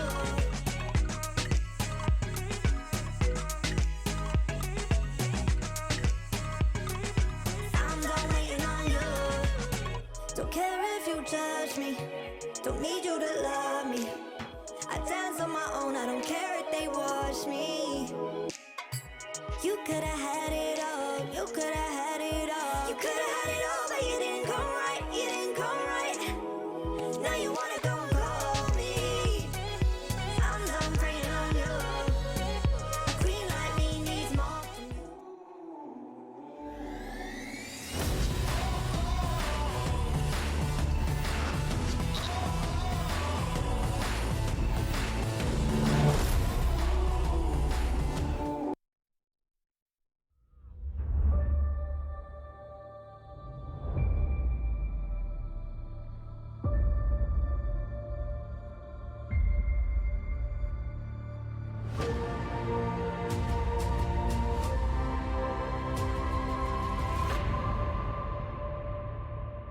Welcome back, ladies and gentlemen, to the GLL Masters Spring. We're here doing the APAC North region for Apex Legends. I'm Nathanius, joined by Axel Toss. We just wrapped up the second round of 8 that we'll be playing today. We've got 8 more tomorrow, as that will be the decider. But so far, Axel Toss, it's kind of been a toss-up. We had the dominant teams look dominant in round 1, but a little bit less dominant so in round 2. So it's getting a bit scrappy. It's getting a bit dicey. And that's what I like to see. You know me, I'm a comeback kid. I love watching the underdogs come in and clap and get some damage done. So it's been an exciting start, to say the least.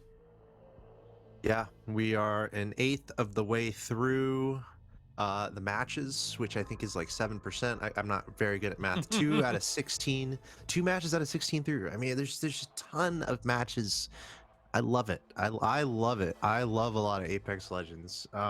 Shout out to the production crew, who might not love all the matches as much, because there's a lot of regions and a lot of matches. But at the end of the day, there's a lot of Apex you know coming. Yeah, the teams like it too. You know, when you're really able to play a lot of matches, that's why in traditional sports, most of the leagues take a long time. There's a lot of games. It's important to find out who can really emerge victorious at the end. There's a lot of skill that comes into play in that consistency in Apex Legends. How good is your movement? How good can you react to these circle locations? How well can you identify third-party opportunities? How well can you keep yourself out of trouble? How well can you stay alive if your team is gone? There's just so many variables that come into play when you have so many matches. That makes it thrilling for us as spectators, commentators, and fans of the game. So I'm buckled up. I'm in for the ride. I've had some coffee. It's early in the United States. Got a long day of Apex Legends, a long weekend. And make sure you're following the stream, because we got all the regions coming in hot over the course of the next month with the highest level of Apex Legends that you're going to see. Yeah, and we take a look here. The scores just coming out of match 2. Orthros Fang able to take first place in that one, gaining themselves 21 points off of course, first place 12 points, placement, and 9 kills, 1 point per kill. Taking down enemy teams is something that you want to do, and I have to say I've been enjoying how aggressive these teams have been. We've seen a lot of action in that second game in particular. Fennel picking up 12 points off of 8 kills. Even with a rough placement score, they still grabbed quite a bit of points off of that, so looking very nice in the standings for match 2. And that's going to set themselves up pretty well going forward, because Crazy Raccoons, despite winning that very first round, they are only barely ahead at this time, because they didn't really get any points in that second round. They're still in first place, ahead by 3 points. But I mean, we're talking about it's plus or minus 3 now when you're looking between Reignite to Crazy Raccoons and Jupiter Vega, and now Orthros Fang. These it's all up in the air. Anything can really happen, and we haven't seen T1 able to kind of pop off in the way that we have kind of been talking them up. We've kind of been expecting it. They as one of the strongest teams playing in ALGS, winning that APAC North region, $30,000. They've certainly shown that they are a team to be reckoned with, but they haven't really found their groove yet. And I think that still sets us up for an interesting story, because honestly, it would be more boring if all they were doing was holding first place and never giving it up. So now they've got a little bit of a ways to pave back themselves. They're not super far behind though. Like we said, it's been very, very close knit and competitive at the top, because nobody's been able to completely hold it down just yet. Yeah, and Reignite, I believe they got 3rd in the first match, and then they got 2nd right there in that match. So if they just have a few more kills, they're leading this thing right now over Crazy Raccoon. So Reignite having a really good start. I would say GTS maybe a little bit lower than we might expect from that overall standing. But at the end of the day, we again, a lot of matches. T1 off to a pretty decent start, to be honest. They haven't had hot starts in competitions before. I think they're one of the teams that, as the games go on, they really find their groove, and they start winning as the day goes along. So that's something to look out for. Some of these teams just getting off to a decent start and then really getting into their stride as the day goes along. So yeah, man, I'm ready for the matches to continue. Obviously, where the circle ends up going, it has a lot to do with how these games end up unfolding. So I'm interested to see if these teams decide to drop in different locations. I'm almost expecting we're going to see the same drops, mostly the same drops from these teams. There's It's like still too early to do anything there's like crazy, right? a mutual It's gotta respect of still. sorts. So yeah, we're going to just see who's going to have those better rotations. I really think once those first zones pop up and you kind of figure out where you need to go, you really got to make it a point to get into a good position as soon as these circles are revealed. That's right. And we are jumping in to our third round of the day here, following Orthros Fang on their way in with that Gibraltar, with that Wraith, and with that Bloodhound. They were doing fantastic in that second round, picking up the dub there, as you were saying. But as we just saw on the scoreboard, it's still quite close amongst all of the teams. At the top, you know, there's not a whole lot of room. And when I was looking at doing the prep, studying, looking at what was going to happen here, and as you were saying, by the way, most of the teams landing in similar spots. Parka has landed up top instead of Karanpay and under trials for T1, since we were following that in the earlier rounds. But yeah, the Reignite team, even without getting a round win yet, sitting in second place is pretty nice. They were fourth in their semifinal. They had 93 points. Compared to first place, which was T1 with 175, and second place, which was Crazy Raccoons with 139. And I guess I'll just mention that third place was Jupiter Vega with 113. So those guys are all a bit close. Not a huge difference in terms of their production that they had. T1 had insane production, picked up 3 round wins, I believe it was, on their way up with an insane amount of kills. But it's not to say that these other teams haven't been able to do that as well. Reignite got 2 match wins. They got 2 round wins. Jupiter Vega got 2 round wins. Crazy Raccoons got 2 round wins in those semis. So it wasn't like T1 was the only team that could win, but they put up insane kills in a lot of their games to with those 3 first places to really cement themselves as that #1 seed. So that's kind of one of the reasons we've been talking T1 up so much. They 30 points ahead of the second closest competitor to them in terms of the scores from those semifinals. They've just been looking super dominant and super strong in general in the APAC region. Yeah, and it's T1, co-owned by Faker himself, legendary esports organization. They are always. It feels like they're always going to be relevant. Maybe in any esport they decide to enter, maybe they'll pick me up in a game they've done a lot. one day.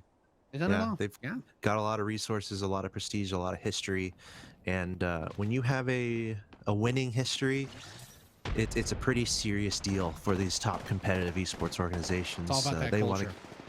they want to keep up those winning ways, no doubt about it. We're seeing we've seen this before. early skirmish here once again, fighting over this compound. I guess 2 teams in this lobby that are really trying to figure out, okay, where are we going to let each other drop here? We don't want to fight right now. It's risky. Yeah, I mean, Hollow GW is going to boost himself up back over towards the roof. He was getting a little bit close, doing a little bit of poking on the other side, but their team still just have White Evil shields, so you don't really have that shield power to try and take these trades. You kind of want to find better loot, but at the same time, this was kind of their downfall in that last game, because we saw it get messy when Love City, when all the circle started to push in here off the corner. There's just not a whole lot that you can do, right? You got to be really, really, really careful. But the circle is in favor of them this time.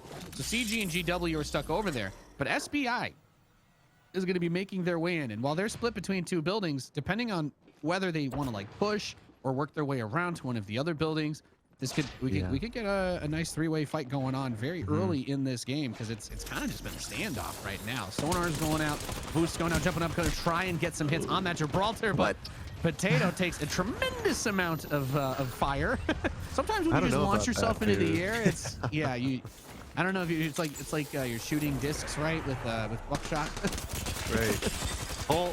Ooh, I don't know about that either. Dropping down into cornering yourself in a room, not a great idea. Okay, you gotta, these engagements are important early on. And remember, we had that team lurking, the third party. I feel like the third party's inevitable here. We had that team that's really close. Yeah, these guys have to be really aware of everything that's going on. I'm going to kick the door open. There is the boop up. Ooh, going way up. Of course, when you put it on the door like that, it starts to force you up as you approach it. You're still inside, so you're kind of in a way cutting off their ability to come out and attack you with that. So using the Horizon jump very nicely. You've got your jump up with Horizon. You've got your gravity bomb that just it makes everybody upset. I don't think I think everybody I've ever seen get killed by a Horizon gravity bomb ult has been very, very salty. And that's those are the fun mechanics in my opinion. You know, Wow. sometimes you got to have those power moves in your Yeah, disposal as Fennel Korea makes their way through the tunnels. Yeah, and by the way, remember SBI, they were in the same spot that FLK is right now, and they heard that fight unfold that we just saw, but they decided to just run away. So they decided not to engage, and they ran away. And now FLK also deciding not to engage that portion of the map. They're like, you know what? Those guys in that building looks like they have good loot. We're out of here. They're not willing to risk it, which is a little bit surprising. So Yeah. pretty interesting Captain? little early skirmish there as we move over to Crazy Raccoon. Yeah, Captain just grabbing that gold backpack. Nice thing to be able to have. Getting the loot, getting all that gear together as well one as gun? you possibly can. Yeah, just rocking that scout. And All right. I'll tell you what, I've always loved it. Never hated it. It's fun. It's a Agree. fun one to just go tap, tap, tap. That EVA 8 is still a popular pick There though. we We've go. seen a lot of that EVA 8 usage today. And I'll tell you what, I'm a big fan of it myself. It's a very fun weapon for those engages. You get a lot of multiple shots. Of course, if you're up close with somebody with it, you're gonna ruin their day. It doesn't have as cool of a sound effect as the Mastiff though, right? And that's, I don't know about you, but I pick all my weapons based on how they look and sound, not how they shoot. Axel Toss. Yes, I agree. They could put a with golden you gun on in that just tickles enemies, and I would probably make that my main. That is the foundation of the microtransaction model, I guess. So, Yeah, so you there get your go. dope skins. That's what I need. It's okay. By the Just way- give me one that just blurs everybody's screen. It doesn't have to deal damage. That's all I want. There you go. That's a crypto EMP maybe, but the Crazy Raccoon there, interestingly, only a level 1 shield on one of them. They have not been looking for fights. They haven't even been looting that much. They kind of found a building deep within the circle and they're just chilling. So we'll keep an eye on that, on the developments for Crazy Raccoon. They're currently leading the lobby. So, but I found it very interesting that they only had level 1 shields right now, when some other teams are rocking purple shields, and I'm sure someone in this lobby might have a red shield by now. But outputting that damage, getting your armor up, pretty important in Apex Legends as we see these teams start reacting to this first storm, and we're going to start seeing this map constrict here as these teams get closer and closer together. 18 squads left here in match 3. Yes, sorry. We were seeing GTS repositioning around that northeast area. We've got Orthros Fang again, kind of coming out of this little tunnely area. You're limiting the movement around you, of course, by playing in those close gaps. It gets a little bit tricky with things like grenades and whatnot, but hey, that's why everybody rolls with Gibby. That's why you've got the Gibby. Everybody keeps the Gibby because that's what's going to be your that's your insurance policy if you get caught or if you need to make that rotation through a difficult area. They're trying to move up on this high ground. I think we did see he has that repeater, so a little bit of volt fire action, but some good damage. Unfortunately, not the best for trying to trade at that close. Mid-range can be really tricky unless you're landing headshots, but there's that bubble shield that had to get popped up. It looked like they were getting shot from really far away, so they just back to their hidey hole. But unfortunately for them, FA is actually over here to catch them. They're not going to be able to just run back to that spot super easily. So in fight, he's going to drop the portal while Gibraltar is down. I think the goal here is you want them to go through that, come back out the other side. The enemy team, usually you're thinking, hey, it's got to be too risky to just go through those, but unfortunately, still being chased. There's really no rest for the weary in this situation, and Orthros Fang is taking a beating. Just like that, they won the last match, and now they are one of the first 3 teams out here in match number 3. Wow. Talk about parity in the lobby. Hey, it happens. Maybe they were a little bit more liberal with their movements, got caught a little bit out of position. When you're running in between locations in lobbies like this, it's really hard not to run into another team. It's just kind of how it works. Like the field of play is so small. There's only 16 teams. There's going to be a team pretty much everywhere you look. So you got to be really careful, really tactical, and definitely try. One of the most important things is just not to get third party, not to get sandwiched. You don't want to be turned into a food product.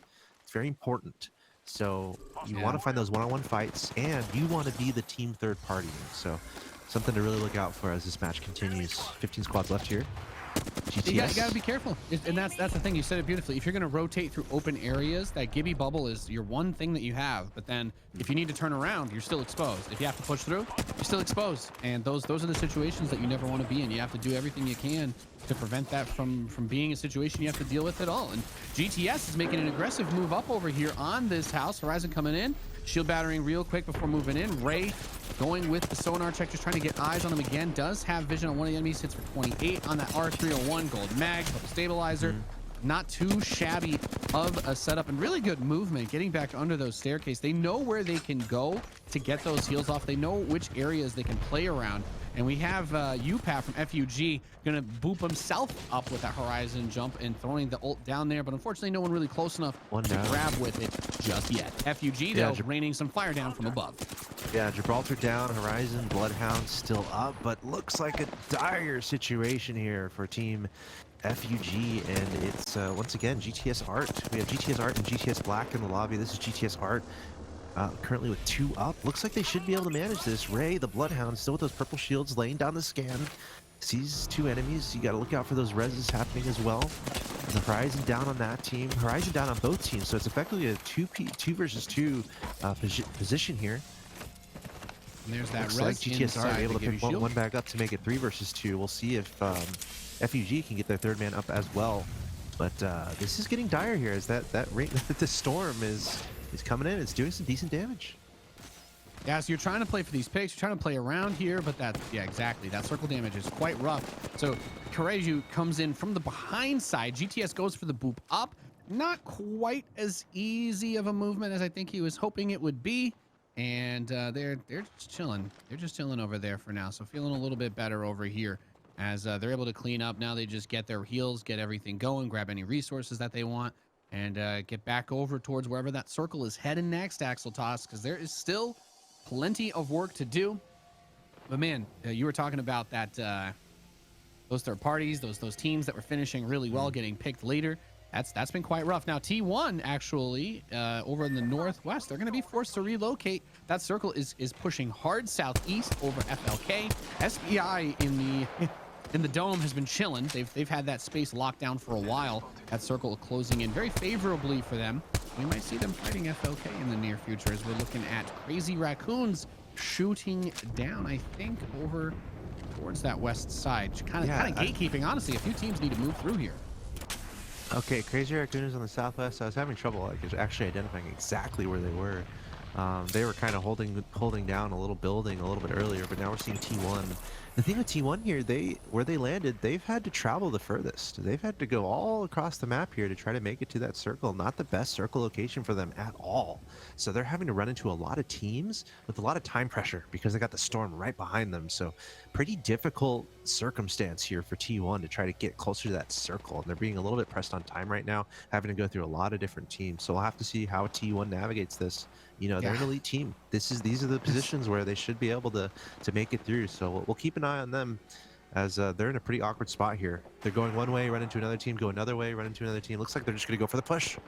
Yeah, they had Jupiter right behind them, so they're pushing in on USG. They need to create space for themselves, and especially if they push into the building and take that gives them the cover, right? So Obley, he's going for a really wide flank around the outside over here. I don't think chasing him down, I think. Or Karanpay tried to push in through that front door. They're just kind of watching. Oh yeah, they can see there's right behind them. I don't know if that's Team Jupiter still following them, but turns back with a triple take, tries to get a shot in, but unable to really hit Pater. And they're just trying to keep moving. They're playing around. They're playing for the rotation more than for the kills. They're just trying to get out of here. They're not looking for a fight, it seems.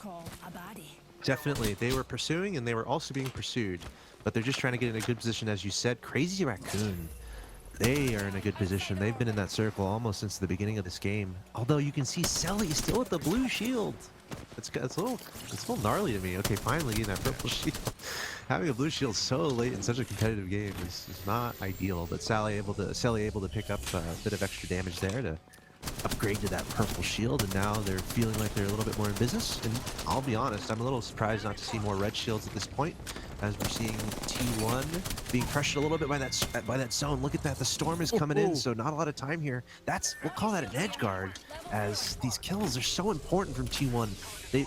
Today they've gotten 7th and 8th, I believe, but they've had a lot of kills, so they're able to stay up there in the standings. T1 doing a great job right now, especially considering where they found themselves, way outside, and with a lot of ground to cover to make their way to the circle. Yeah, GTS trying to escape there, but it was a good grab, as you mentioned. And I think that's just one of the other things about competitive Apex that is, it's such a double-edged sword. If you play for the damage and the early kills, you get the Evo shield powered up really quickly.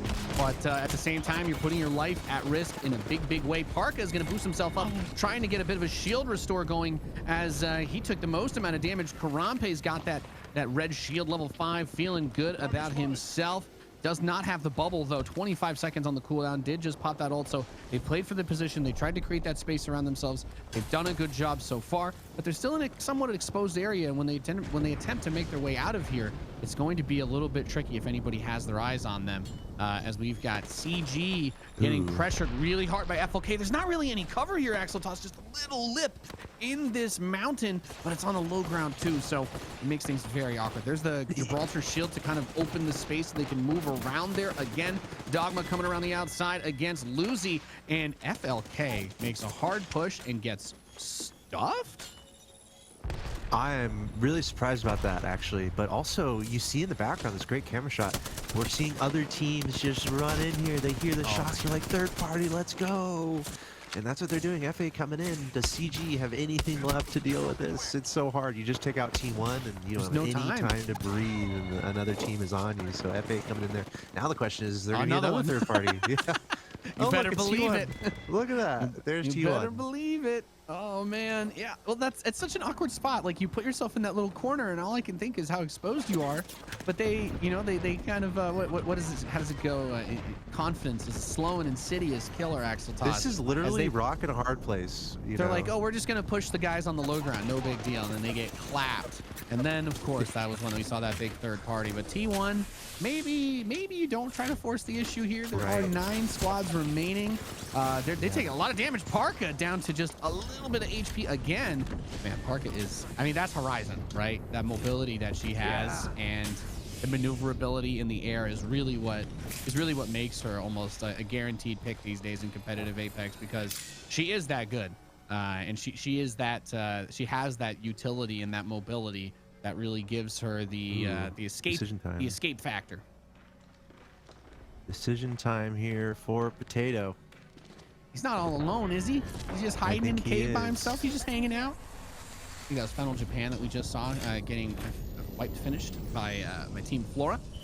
Those guys actually did pretty well in the qualifiers as well, if I recall. Not too shabby.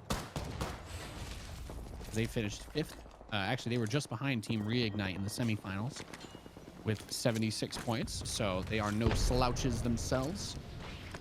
T1 is moving up again. Nice grenades.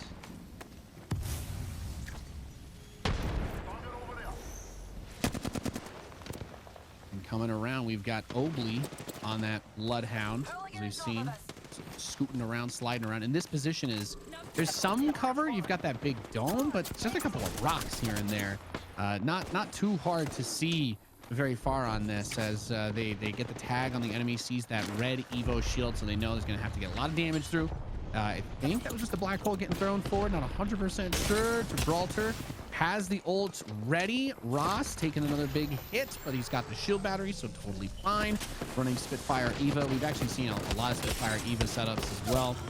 That big magazine. Can't underestimate how nice it is to have that damage output, and Ross is going to be able to clutch it for the squad. Gotta get up. Does he have time? It's that terrifying moment where you're trying to get the res, and then another player shows up, and it's just you. Goes for the shield swap, gets the full level 5 armor one more time on that Bloodhound, trying to make the push. Just a tiny little sliver of health. Both teammates still down, and there's that boost, but not able to get in the position that she wanted to be in, and that's so unfortunate. It happens to the best. Even the top teams, you're getting third party, you're getting traded, people are going in, people are going ham. Yeah, what was important there really was that was a Crazy Raccoon against T1 fight, and Crazy Raccoon won. T1 was eliminated first, but the good thing for T1 there is that Crazy Raccoon got cleaned up really soon after, and that's just the nature of how small the circle is in these moments in the game. You know, you're gonna be fighting non-stop as this circle gets smaller and smaller. 4 squads left, but I believe T1 and Crazy Raccoon both out of this lobby, so that was a pretty critical engagement that just happened there. And once again, we're seeing the parity unfold. We might see another alternate champion than what we've seen. Whoa, that's something you don't see every day. Ladies and gentlemen, we have this is the spy. What a spy. There's two banners that can't really be saved here. You got a Kraber with 2 shots, so you're He's not right looking for a behind this fight. team. He's You're literally playing right for next to placement him. points. Yeah, Oh, all you can do there- here is yeah. play for placement points. Just So got there- taken out right there. You tried, and that's A for effort. A for effort. Fighting in these areas always gets awkward too, Look, right? there's You're looking at- another. Some people call them rats. I don't know if I like that term, but hide and seek. This is part of Apex Legends. Find those nice hiding places. I only have one thing to say, and it's you play to win the game. Yes, sir. Play to agree win the game. 100%. 100% agree. You know, whoever walks out with the trophy, they're not thinking about how they got the trophy. They're thinking about the trophy. Nice But shot, dude, by this- the way, is this from just gonna be Manny an easy on win that for- scout. I think both these teams have full squads right now. Both are final 2 teams here. It's Flora Hostile right here. at the Crypto, Wraith, and Gibraltar. Now, in 16 seconds, the game is going to end, no matter what happens. They have to fight here. There is no more playing tappy toes. There is no more trying to shake and bake dance your way out of this. Now, Chicago does have the portal available. She does have her queue up for an engage or disengage, but it's going to be Great FA shot. versus Flora. They're both split on opposite sides of this, and I guess they're just going to wait for that ring to force them in to cut off side paths. Engage perhaps. inside or outside is the question. Gibraltar bubble's going to be in play. Actually, there's definitely bubbles. Yeah, look out for Oh, the Gibraltar Horizon ultimates. Was trying to get it over there, not quite able to. Didn't seem as the This is huge. They've got it. FA's mastiff got it, dude. coming Easily. from Look behind at that. with the massive FA. It's gonna get right up in the face, and All there tappy? you go. Boom, boom. Was that a one-man squad wipe? That's what it looked like. Tappy there. I think he came in from behind with a shotgun for the first 2 takeouts, but that's so impressive. When you're in the final 2 squads of a match and you have one guy basically wipe the other team, very nicely done. And again, that's another match with another different champion at the top. So we're seeing some wild results already here through 3 matches. Yeah, nobody's been able to take a second round just yet after 3, and that's been interesting because we were talking about teams, Crazy Raccoons, talking about T1, we're talking about Final Korea and all that jazz, and even Team Reignite, who's been doing really well. But it's FA at the end of the day that end up being able to pick up the 3rd round win. So really spreading those points around, keeping it together, and some of those fights were quite funny. The boop into the air and then getting picked off, and then T1 just constantly getting themselves into the most awkward of situations. This was a really good punish on, I think that was GTS that it was, trying to escape, trying to get out in that position. But they've just done a really good job of playing for positions and taking these fights. This fight was just so ugly. Gnarly, yeah. FLK is like, yeah, of course we can push into this. They don't have anything. They thought wrong. And CG, despite the fact that they did get killed by the next team that pushed in, hey, taking any points on the way out, And T1's coming. Whatever you can get. This is a domino effect of all domino effects here. T1 came in there, and this is what led to the right here. T1 versus Crazy Raccoon. It's huge. This might be one of those matchups we see a lot as the tournament goes along. Crazy Raccoon getting the better end of T1 in that fight, but Crazy Raccoon was wiped immediately. So FA ending up taking the win there. I love it. A lot of really interesting engagements. We had another kind of unique circle location, but that's interesting too because T1 throughout that game they were forced to really travel the furthest, and I think they managed that pretty well. You were talking about it, just the amount of kills they're able to get. It's really important, and it seems like that's a focus for them.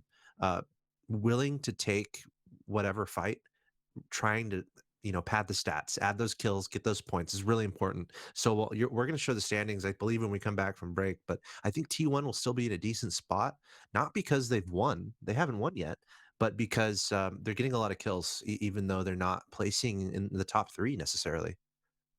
Yeah, that consistency is so important, and they have remained, as you said, in the top. But because they're getting a lot of kills, even though they're not placing in the top 3 necessarily. Yeah, that consistency is so important, and they have remained, as you said, in the top. They've been very, very close in the hunt. We'll see if they can get their first map win as we go to round 4 after the break. We'll be right back. You're watching GLL Apex Legends.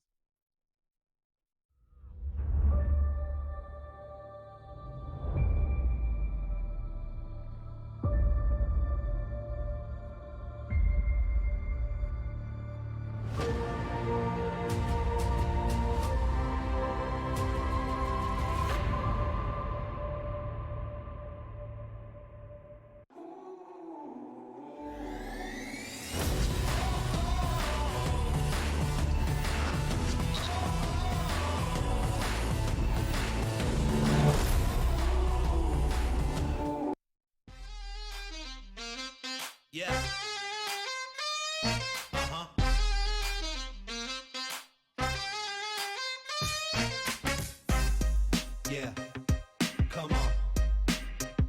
Show me the money. Show me the money.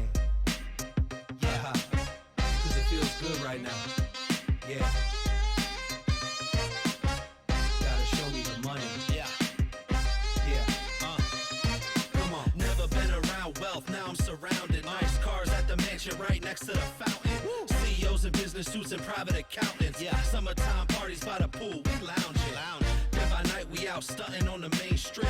Out of state trips, cars with the paint drip. How could you hate this? Jewelry in my chain sit. That's the life I wanna live. Show me the money. Show me the money. Show me the money.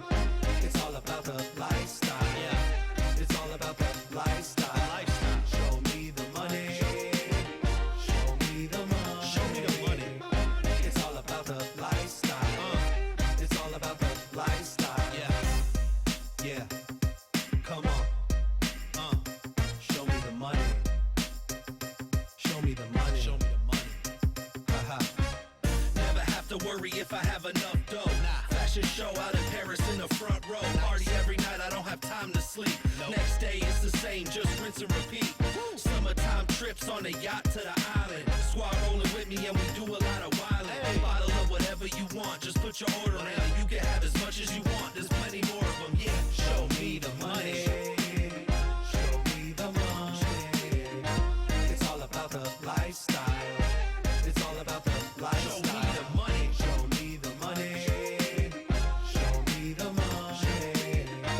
It's all about the lifestyle. It's all about the lifestyle. Show me the money.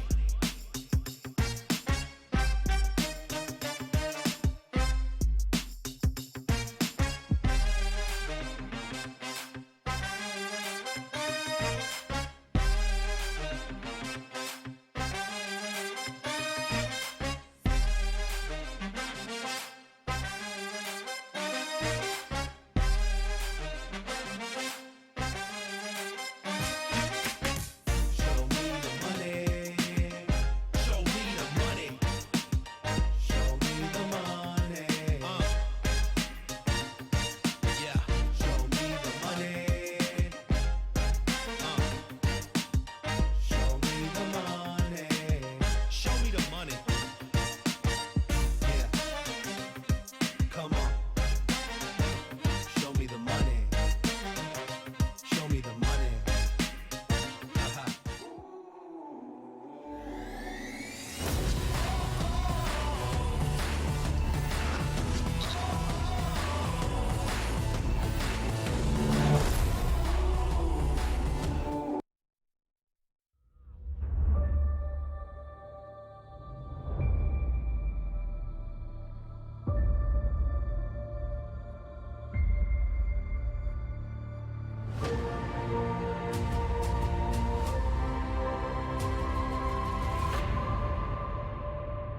Welcome back, ladies and gentlemen, to the GLL Masters Spring here for Apex Legends. I'm Nathanius, joined by Axeltoss, as we are covering the APAC North region today. We are going through 8 matches this morning. We'll be doing 8 matches to decide the winner tomorrow. But as we approach the halfway point, Axeltoss, it really seems like it's anybody's tournament right now. Like the point spread at the top it's got to be very close. We'll have the standings in a couple minutes, but the games have not been very one-sided in terms of who's getting the kills and who's making it deep into these matches of Apex. It's a lot of fun. A newer region for me to kind of really dive into, but it's really fun to see all the different talent and all the different skill that's able to kind of rise to the top. But yeah, dude, I'm having a great time. We're calling it morning coffee with Nathanius and Axeltoss. So cheers to all you guys in the chat, depending on where you are. Muto in the chat saying that he's Japanese and it's 9 p.m. in Japan. And we got some other call outs. 7 a.m. for Noah Blake, 8:40 a.m. in New York for Boston Gucci. Let's see, Call Me Real Jerry. It's 2:41 in Germany.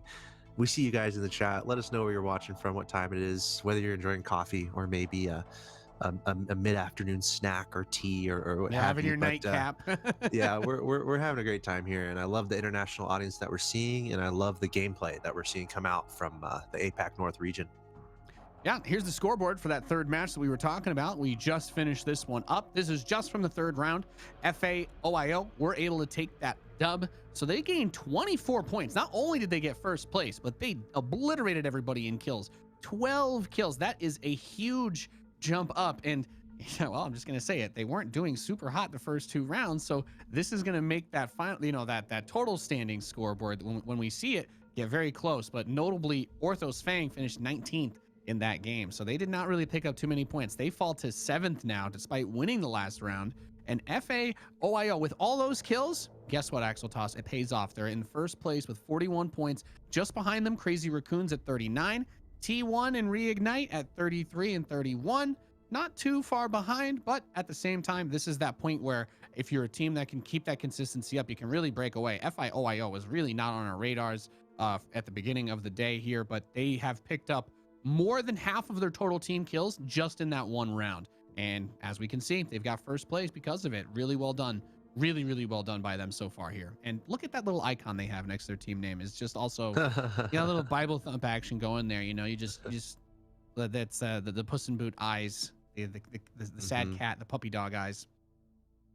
Yeah, and getting a lot of kills is not easy. If you're looking at just the number of kills from each of these teams, 22, 24, 23, that's incredible. But then you're seeing 0, 1, 2, 1, 3 for a lot of other teams. So it's like it's a super competitive lobby.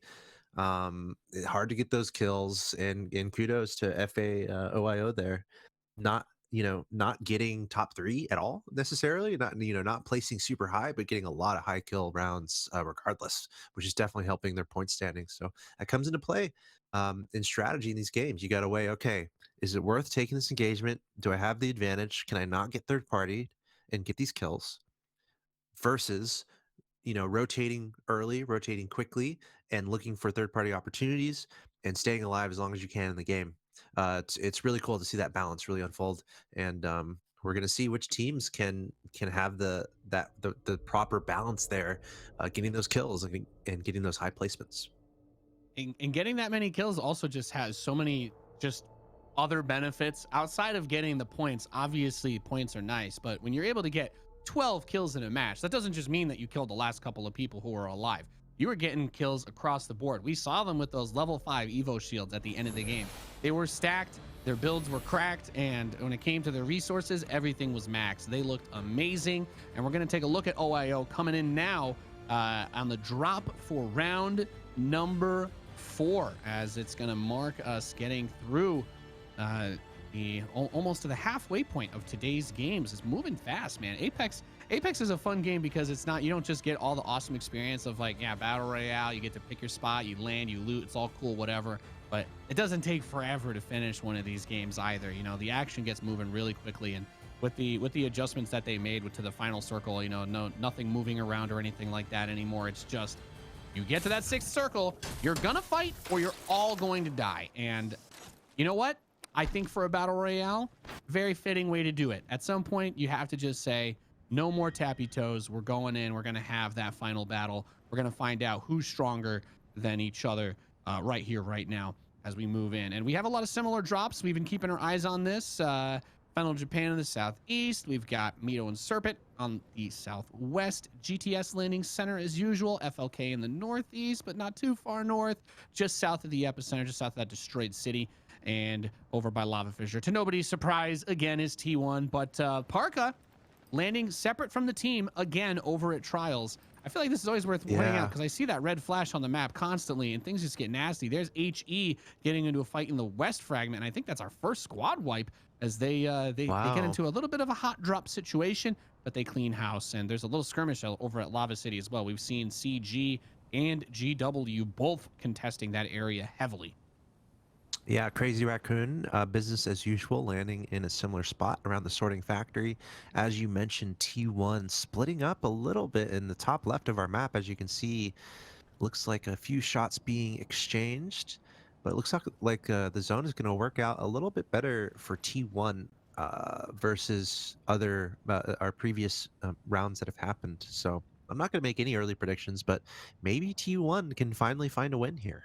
Because just looking at literally how this zone is working for them right now, it looks really nice. So we'll keep an eye on that. T1, they're competitive. They want to get a win here. They haven't had a win yet today. They've gotten a lot of kills, but they're seeing how competitive it is at the top. So I honestly wouldn't be too surprised to see T1 get a big top 3 finish. But Crazy Raccoon, they have a little bit further to go.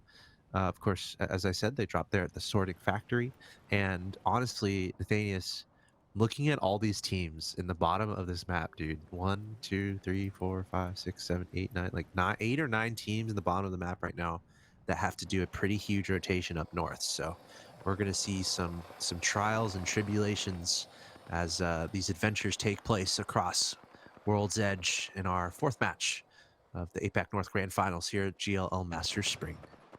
Yeah, in this northwest section, we've got Team FUG trading shots with CVA, but Team Jupiter's and Reignite are not too far off on the other side. Team Jupiter, I think, was just holed up in that other house. T1 not too far away. FUG is going to make their way out. Shot. Yeah, these pan shots are awesome. T1 actually go for some snipes. There's the triple take, trying to get that big money hit. 21 on the last shot they were able to get out. Of course, it's still a long way to go for those shots. You're going to have a hard time securing those kills, even if you do get the knockdown. But perhaps that's what would trigger them to just just send it, right? Just run everybody in and go for it. Of course, when you do that, that's when the third parties ruin your day. You're asking yourself, why did we go in like that when we didn't know if other teams were nearby? You don't want those situations to happen. So I think it's a fine thing to do to just take it slow in that situation. But I've got my eyes on this map because that circle is starting to close in. And as you said, Axel Toss, we've got a lot of teams on the south side.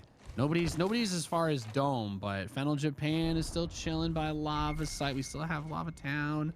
Some teams hanging around there. We've had a lot of damage taken on circles for teams running in.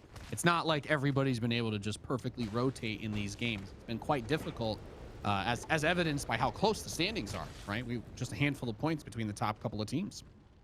Yeah, and Fennel Korea, by the way, made a really quick move towards the circle, towards where they need to go. So it's very interesting to see that too. Something else that I kind of wanted to get into that we haven't talked about too much yet is the weapon loadouts, which has been really cool to see.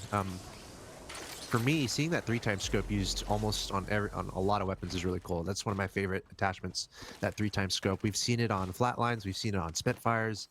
We're seeing it in a lot of circumstances. We see it here on this triple take by Pink. We're seeing the triple take a lot, which is kind of interesting.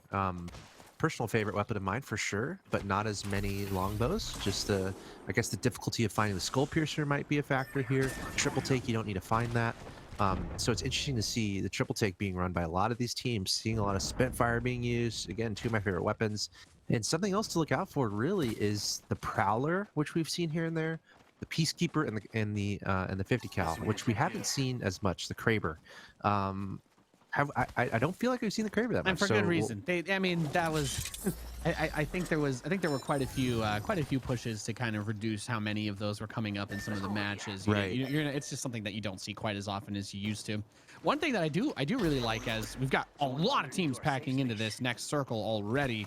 SBI running the Octane, which was not a tremendous amount of Octane play that we've had in these games. A lot of people have been preferring Horizon for the mobility, but those Octane jump pads are pretty fun. That was one of the more interesting changes that they made in the recent updates with the last season and whatnot, with kind of changing how the Octane pad works. There's like 4 different ways to use it now. You get the second jump off of it after you get your first boop, no matter which way it goes, which is nice. So I always like seeing them kind of shake it up because it kind of keeps all of these legends viable in their own way. And I just like Octane because you know me as a Terran player, using my stim packs, running around and shooting is very much so my bag, baby. Yeah, Octane a go-to for me as well. Very dynamic. Maybe we're not seeing him as much because players are choosing, Gibraltar we're seeing. And then we're seeing either Bloodhound or Pathfinder. And maybe that has to do with finding the location of the circle, adding a little bit of utility. And that's where the flex is. I'm like, okay, are you going to see Octane? Are you going to see Wraith? Are you going to see Horizon? And it seems like a lot of teams are choosing between Octane and Horizon. Because, like, if Horizon has that jump ability, right? Like, but Horizon's ultimate is also really good for engaging. Exactly. I think, is what makes her a stronger pick. So I think we're seeing just Horizon a little bit more. If Horizon got nerfed, maybe we'd see more Octane. As we see a fight here, Fennel Korea getting involved in the skirmish here relatively early. Yeah, there's Young Heat. These were the guys we were looking at earlier with in that last circle, the last game, getting caught on that circle. EMP comes in on the shields, and they're trying to see where is that coming from. Where's the enemy team going to attempt to engage from? As that overhead look, we see HE is getting very close, and that's SVTFA over there. We're trying to keep our eyes on that champion team from the last game. When I see FA and I see somebody getting knocked down, I get very nervous now, Axel Toss. FA Skim and Retixia both going to get shut down over there. And we do still have Hybrid Eclipse just kind of running around. They've been posturing around this position, but they didn't. I think they took that fight that the other teams were having as their opportunity to kind of dip. Like, they got a little bit involved, but they said our rotation is a little bit more valuable than trying to bag this kill right now, so we can take this rock spot. We can chill.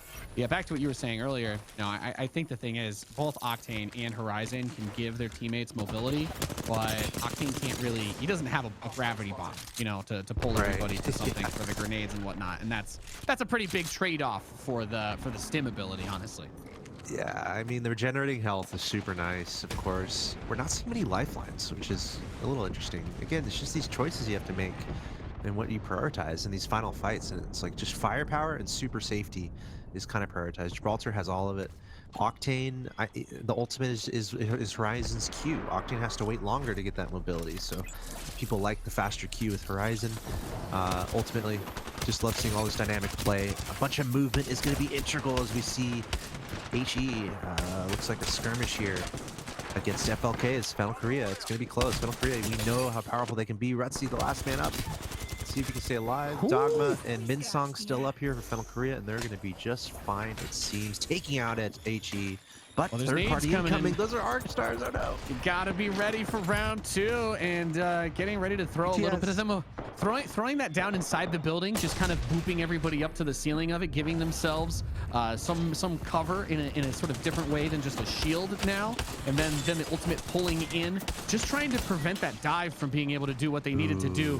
And GTS, though, they're able to get it done. They take down FLK, a great third party movement by them. And those are the things that we're talking about. When you want to use everything, if you're going to go 100% plus ultra to kill one team, there's still a bunch of other teams that are coming after you. You have to be ready for those switches. And I like the attempt with the Q to try and keep them from being able to go through the door, or at least boop them up and buy space. But between the Gibraltar Shield and that Horizon off GTS, those guys were just way too hard to stop. And here we've got Shoot Gaming, a CG. Nice spot. I like this They're spot. chilling. That's a nice spot. That is a nice boulder. That is a beautiful boulder right there, Axel Toss. Yeah, it's a beautiful boulder. There's places you can kind of hide to give yourself cover. You not want to be caught on the other side of it by another team. So, but there's places you can drop and kind of run. So, really nice spot there. Yeah, what I'll say about that last engagement, GTS just picked their timing perfectly. They identified a third party. They realized there weren't too many other teams around, and they pounced immediately. That's what you got to do to take out Final Korea. A really strong team. So very impressive play from GTS. But look at how constricted the circle's getting. Look at T1 and just how many teams are around them in Skyhook. So many buildings in the city here in the top left. So a lot of close quarters, a lot of ability to use movement to your advantage. The problem for T1 right now is they have teams on every single side of them, so it's going to get chaotic really quickly in the north side of our circle. And there's the ping. Follow GW, just trying to get the teammates crosshairs aimed at the enemy before giving up the position that they have, just making sure that they can all try to get that burst damage in if they can. Game with the name of this squad. And I think the other thing too in those situations, that's what makes that Bloodhound really good, because with the ultimate you have the red marking, right? Everything's black and white, but you can see where the enemies are. You kind of, if you're in your peripheral, you can see whether there's enemies nearby. Obviously the scan for Bloodhound is indispensable, right? You absolutely you never feel bad having the ability to just check through all the walls where everyone is. And I think making good use of tools like that is how you avoid running into those awkward third parties. But it's also Apex Legends, which, you know, we've got speed, action, violence, everything that you possibly need. So it's not like it's impossible to get third-partied anyway, even with that scan. But at that point, then it just comes down back to the basics, you know, patience. Absolutely. You know, really picking your fights appropriately. And that's what we're seeing. I keep mentioning T1, but they've kind of been in the same spot still. Again, these teams calculating. It's like, okay, which fight can we take? Which fight do we feel comfortable taking? Is that a third party happening over there? Should we try to engage that? No, let's keep it safe. Let's wait for these guys to engage and then fight. Then you're like, okay, where's the circle going? Are we in a good position? So there's a lot of considerations for all these teams right now. And for now, everyone's just picking some real estate in Skyhook. Everyone kind of picking a building to call their own. And there's a lot of tension in the air. There we go. We got a skirmish. This is Crazy Raccoon doing decently with purple shields, ambushing this team over here. It looks like they're in a decent spot. Gibraltar shields on both sides. Ross getting knocked out though. The horizon for Crazy Raccoon, perhaps not to be expected. Sella getting low as well. Captain is the only man up. Crazy Raccoon, they chose to engage this. Yeah, but I think at the end of the day, he was able to get the damage necessary. That Gibraltar doing a really good job of taking the fight while all the attention was on Horizon and Bloodhound. We got to see that EVA 8 again, as I think almost the whole team must be running it at this point. Was coming in, getting really good pressure, pumped the shields off of 2 of them, got knocked down, sure, but that's what Gibraltar was able to do. Come in, be that tough guy. Worth mentioning, you know, if you're not super familiar with Apex, the big characters like Gibraltar and Caustic, they actually take less damage in general. And when they get shot, they don't really slow down like the other legends do as well. So Gibraltar's kind of he's your port in the storm when it comes to someone that can really hold it down and hold the line. As we have, I think was it GTS taking out SBI over in that tunnel area, coming through towards the circle as the ring continues to push in. There is the boop up, trying to get a little bit of repositionability, unable to find an opportunity to go for a shield swap or anything. So Teddy, she's just running. She's running for it. Leaving the Gibraltar behind. Unfortunate casualty of war. Game with. We haven't said their name much today, but hey, kudos to them. Great timing for them to just run in there and, you know, put some hurt on the GTS, leaving them with just 2 men, two players in the fight here. So really nice timing there. Meanwhile, we're going to look at Crazy Raccoon. That's Selly taking some damage. You'll notice Crazy Raccoon, they've been at the edge of the circle. They haven't felt much pressure to get to the zone, so they might pay for that right now because they're having to run in. They're one of the only teams having to run in right now because they were edge guarding and getting some kills outside. So we'll see if they can come up nicely against this pressure that I'm certain there's other teams that are edge guarding against them right now. Yeah, he's got the Volt SMG, not necessarily the highest damage at long range, but ton of ammo for that thing right now, by the way. It is an energy weapon, and exactly, I was gonna say, he has a lot of ammo, so I don't really even think that you need to be necessarily looking for the pick here. You're kind of distracting the enemy, you're forcing them to kind of move around, you're creating space for your teammates, and we can see Selly's going way up ahead now of Ross. This is where everybody starts to move together, and well, at the end of the day, when you've got that level 3 energy mag on the Volt, when you get up close, then the damage on it gets pretty nice. Yeah, absolutely. Not ideal at range, but my gosh, the amount of ammo he had there. I'd almost rather have a couple more arc stars, but to each their own. He had like 7 slots in his backpack filled with energy ammo. All right, let's see in a fight over here. This is Crazy Raccoon. Once again, they're trying to make their way towards this circle. No matter which way they go, they're going to be running into some teams. It's just that they're late. They're late rotating in. So I'm very curious how they're going to manage this. 12 squads left still up. So Crazy Raccoon. On left, there's a team going right. There's a team, and there's even another team going right. So they've got CG. They've got CG up the hill, and they've got GTS coming out of the tunnel behind them. They're in that them. That sandwich you want to avoid. Crazy Raccoon. They need to find a way out here. Yeah, and the thing is, the only way out in this kind of situation is through, because that ring is going to force them to go towards one of only 2 options, which is either both of them have teams on them. So we have Fennel Japan getting into a fight on the other side, but here Crazy Raccoons gets hit a little bit by that arc, so you kind of get that disorient effect, that slow effect. Selly is down. That shield bubble is going to be gone soon. You don't want to get pinched inside this tunnel. Tries to slide forward and get the engage, but unable to do so as they get pinched between their teams, CG and FL. So FL Japan getting a lot of work done, wiping out Crazy Raccoons. They're moving up the scoreboard now. And CG, well, I don't know that there's really any pressure. You can't really chase them through the tunnel. I feel like that's a bit too risky. Does it make sense for them to come out of the south side of the tunnel if they want to swing wide on the circle? Maybe, but yeah, I don't think the rotation should lead to them fighting each other immediately. They're going to have to worry about whoever's gatekeeping the ring at this point. Yeah, whoever's on the other side of the circle has an advantage here. It's just the nature of the terrain in this area. There's just so many choke points, so really hard for more than 2 teams to get along when it's so confined. And we're going to see a lot of fighting unfolding here. Fennel trying to make their way in. CG is there. All 3 members going to try to face this, edge guarding this, and they're in a pretty good position. CG should get the better end of Fennel. It looks like they will. So very nicely played there from CG. I believe T1 is still around on the other side of the circle. Did they not see? I'm like, oh, Lucy on the south side there, just kind of following behind a little bit slow on the ground as they all boot forward. But man, that's tough, right? Fennel Japan, they get the kill on Crazy Raccoons, but unfortunately CG they did a really good job of what I was saying. Well, they rotated forward, and there was really only one other way that they were going to end up getting towards where that circle was, and it was through CG, so they couldn't do it. And Karampe holding it down on his own.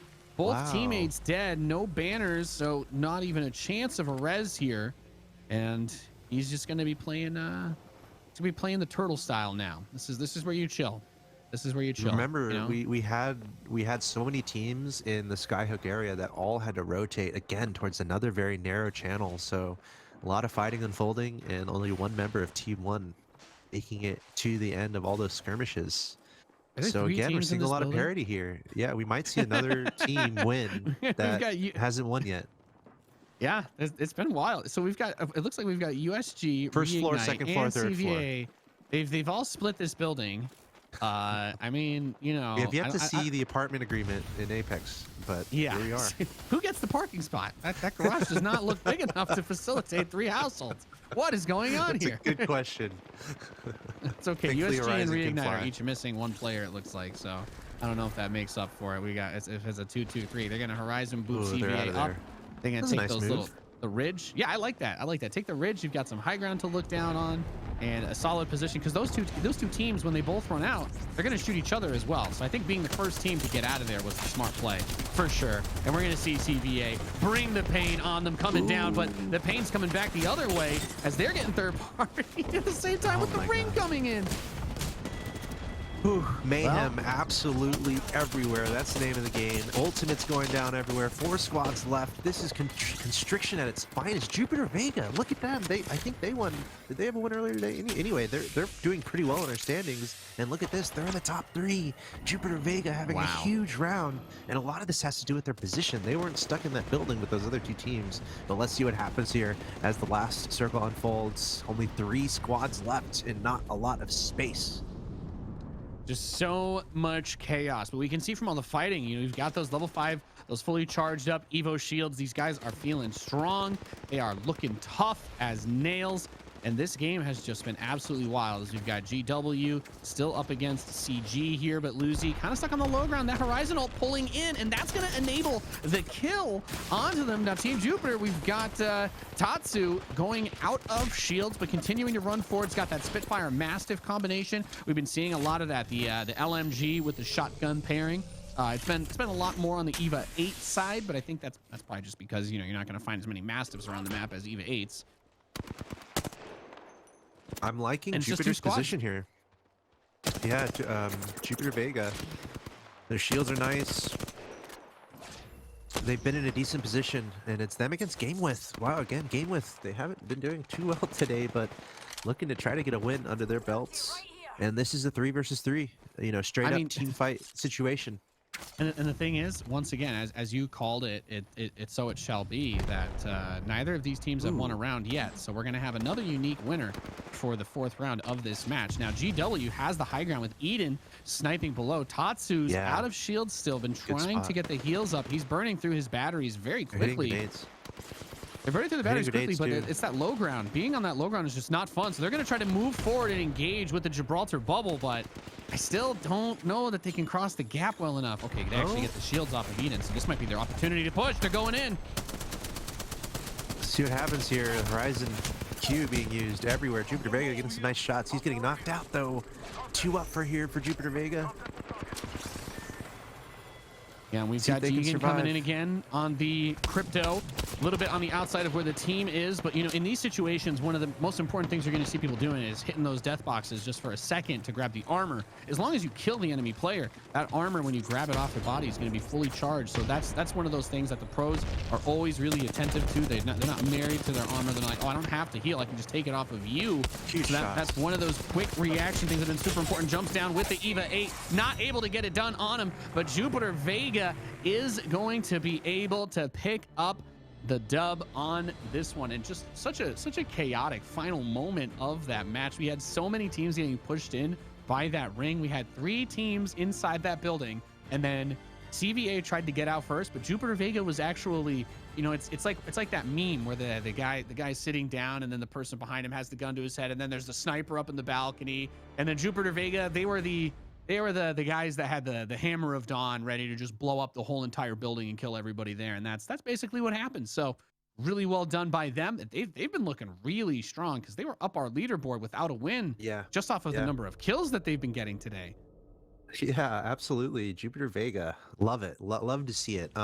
They had really good positioning at the end there, and the game got kind of played into their hands. They just stayed in a good position, and it all worked out. Something I noticed at the end also, we'll get to it in a second here, was they had some grenades to use at the end, and that's always kind of a tricky thing, because grenades are very valuable in Apex Legends, but usually you go through a lot of them. So the fact that Jupiter Vega had grenades left at the end, they're hitting arc stars, which is huge at the very end, I think was critical in their victory. But we're seeing the highlights unfold from that match.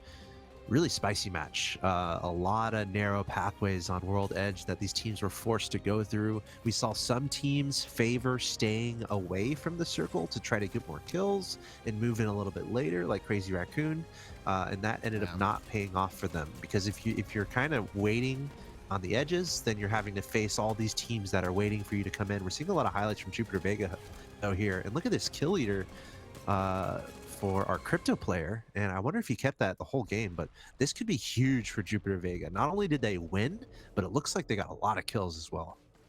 Yeah, that's why they've been up on the board. That's why we've been talking about them. They've been a very strong competitive team, and I like you mentioning it as well, because Team Crazy Raccoons, that game actually looked good for them as well. But they got to that moment where the circle kind of put them between a rock and a tunnel, and it was okay, push through the tunnel, get killed by Fennel Japan, or what ended up happening was they Fennel Japan killed them, but they were also sandwiched, because obviously when CG saw them go in, they're like, okay, well, this is a free third party for us. There's a team that's stuck between two of us. One of us is going to at least get a few of these kills or kill the other, and that just worked out really well for them. Kind of comes down to the patience, the rotation choices is where it gets really hard. But we're done with that round. We're going to get into the next one in just a few moments, ladies and gentlemen. We'll be right back. You're watching the GLL Spring Masters.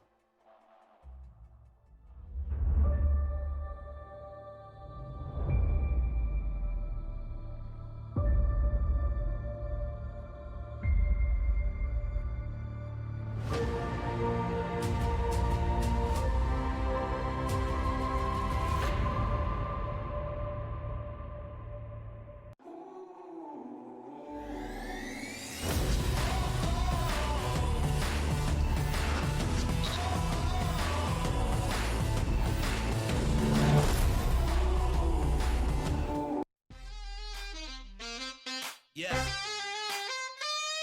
Uh-huh.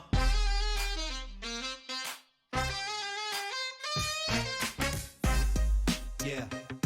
Come on. Show me the money.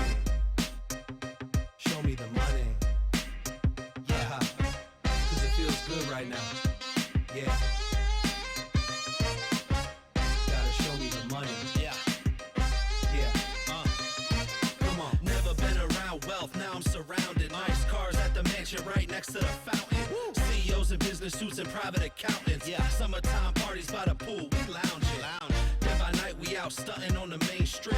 Out of state trips, cars with the paint drip. How could you hate this? Jewelry in my chain sick. That's the life I wanna live. Show me the money. Show me the money.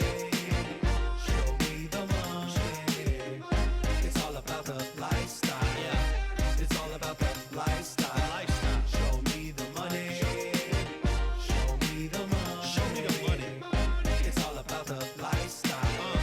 It's all about the lifestyle. Yeah. Yeah. Come on.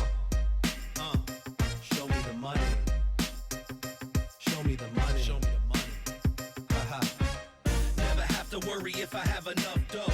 Fashion show out in Paris in the front row. Party every night, I don't have time to sleep. Next day it's the same, just rinse and repeat.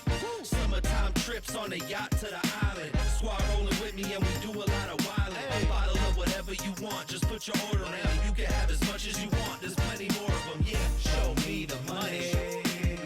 Show me the money. It's all about the lifestyle. It's all about the lifestyle. Show me the money. Show me the money. Show me the money. It's all about the lifestyle. It's all about the lifestyle. Show me the money.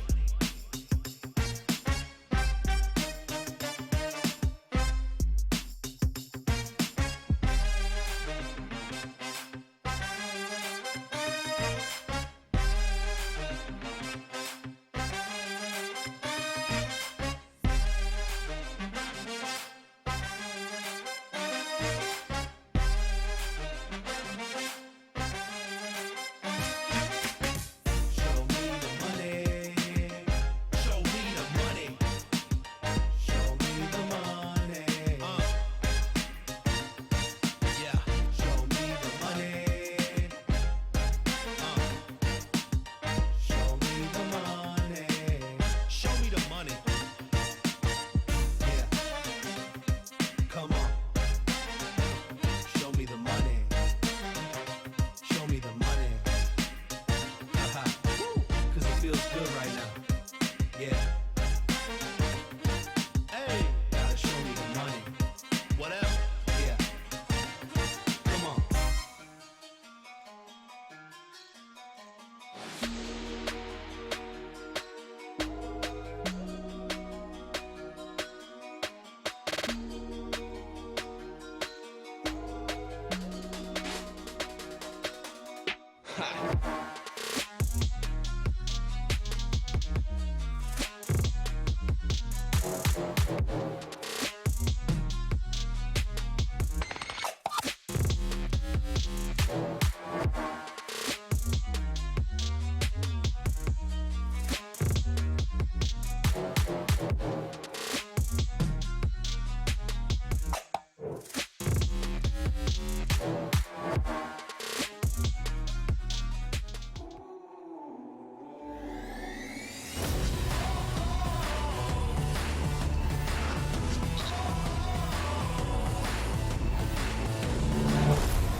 Welcome back, ladies and gentlemen, to the GLL Masters Spring here for Apex Legends. I'm Nathanius, joined by Axeltos, and we've just passed the halfway mark in our first day of games here for the APAC North region, and not one team has been able to pick up 2 rounds just yet, Axeltos, and it's been some surprising results. We've had a very, very competitive day of games so far. Yes, I love it. I was thinking about it last night when I was going to sleep about being excited about this weekend because it's just so many competitive Apex Legends teams. And I've seen some discussion in the chat, you know, some thoughts on the different regions, which teams are really rising up. And a lot of people are saying APAC North is one of the strongest regions out there. These are some seriously good competitive Apex Legends teams, and it's so cool that in such a competitive region we're not seeing anyone just run away with it. Sorry, we're not seeing that. So I love it. We're keeping an eye on the chat. Good to see you guys hanging out. How are your predictions doing from earlier? I know we were doing that a little bit. I know some people had some favorite teams coming into today, so let us know how you're feeling about your favorite teams. Also, I'm seeing a lot of love for our observing, which is cool. This observer needs a raise. Heck yeah, great observing. Observers are kicking butt. Shout out to our observing team here and our production for making this hopefully as enjoyable of a competitive Apex experience as possible. We're having a lot of fun here.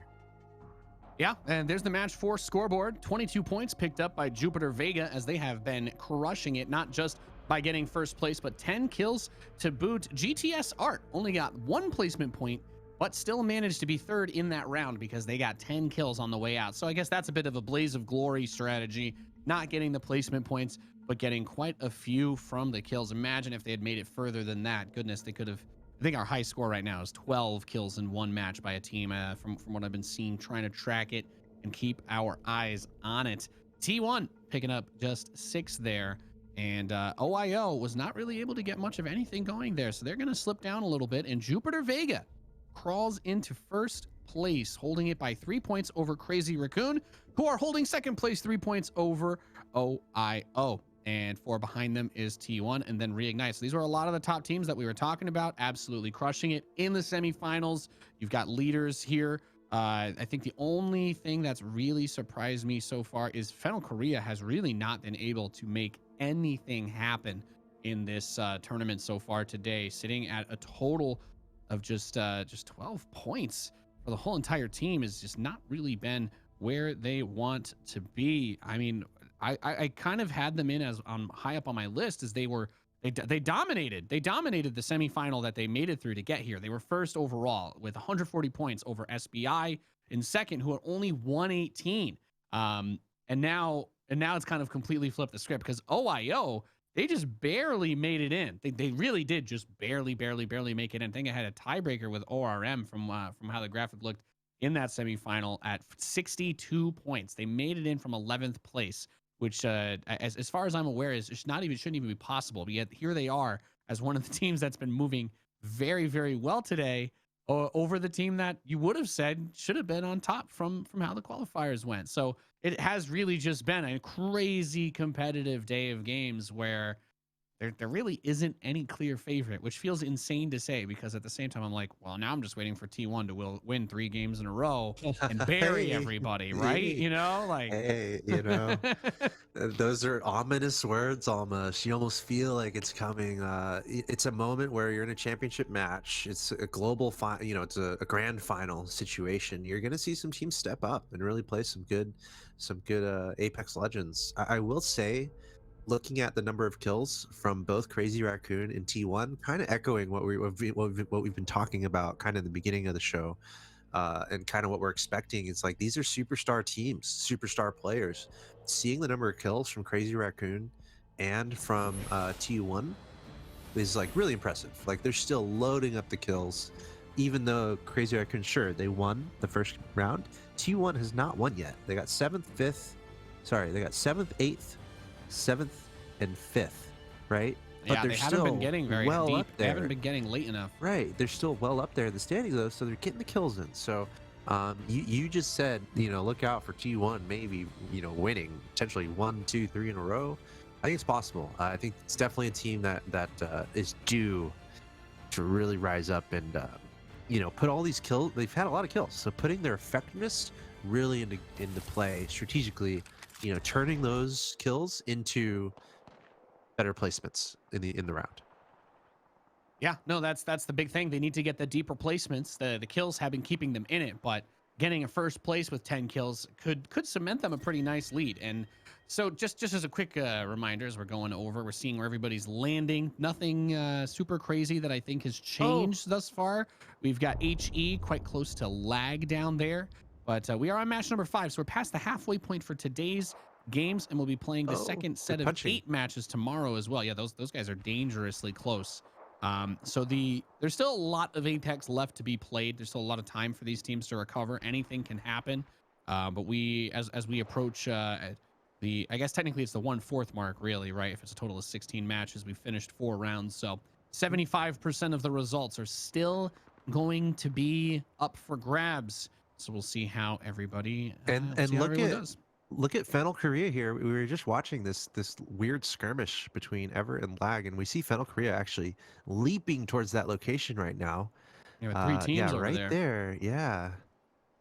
Looks like we're having some firefights happening. Fennel Korea just trying to clean up, and it looks like they're successful. Is that 2 squads just down just like that? I think they got Lag. Yeah, Lag got killed, and then one of the other squads were picked off elsewhere. During that, there's been a couple of skirmishes that we've been getting repeatedly. Some teams have been contesting drop sites. Lava City is a big one, but that West Fragment has also been a point of contention. And then a lot of the big fights that we've seen end up being around those rotation transition points. You see those big fights in the tunnels where we had them last game, very painful. And coming out of those houses when the ring shows up, and you have 3 teams hiding within 10 meters of each other. Spitfire here. Eva 8 here. Crazy times.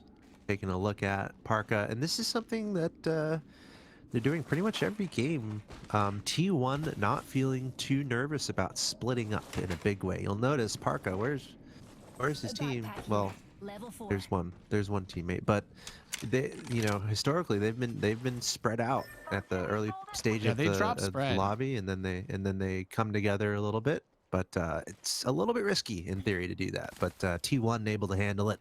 Not too surprised about that. I think it's just the amount of loot that's at trials that they don't want. There's no reason to drop the whole squad there. And at the same time, if you know that T1 is landing there, you don't want to send one player from your team there, right? Because they're probably winning the 1v1. It takes a lot of confidence to be like, yeah, I'll go up against one of the top team's top players. Man to man. Let's just see what happens. That's not something that anybody, I think, really wants to do. So it's too taking a risky. look. Yeah, exactly. And this early in the game, some of these teams that have picked up lots of kills have still been really struggling placement-wise. T1 is still among them, even though they're still in it. They're only in it because of the kills. They haven't been getting the placement finishes that are really going to give them the points they need to win. So they have to really be careful with evaluating whether or not they can take fights, because some of these other teams have been really aggressive in pushing things, perhaps more than they're used to in some of their scrims that they've been doing. We see Crazy Raccoon here, a nice open field, looking down, trying to get some easy pot shots here on this team down below. This is the geyser area, kind of constricted, a little on the low ground. Not too many places to run when you're kind of caught in there. So, Crazy Raccoons, they're also just guarding a pathway that's out of there, but it looks like they're going to push now. And again, we've seen how important kills are. Trying to pick that up. Meanwhile, we see T1 in a bit of a skirmish for themselves.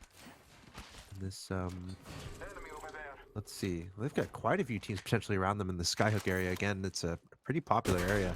It was close to the end of the circle in the last game. Crazy Raccoon, looks like they're encountering a little bit of trouble. Remember, they decided to push this.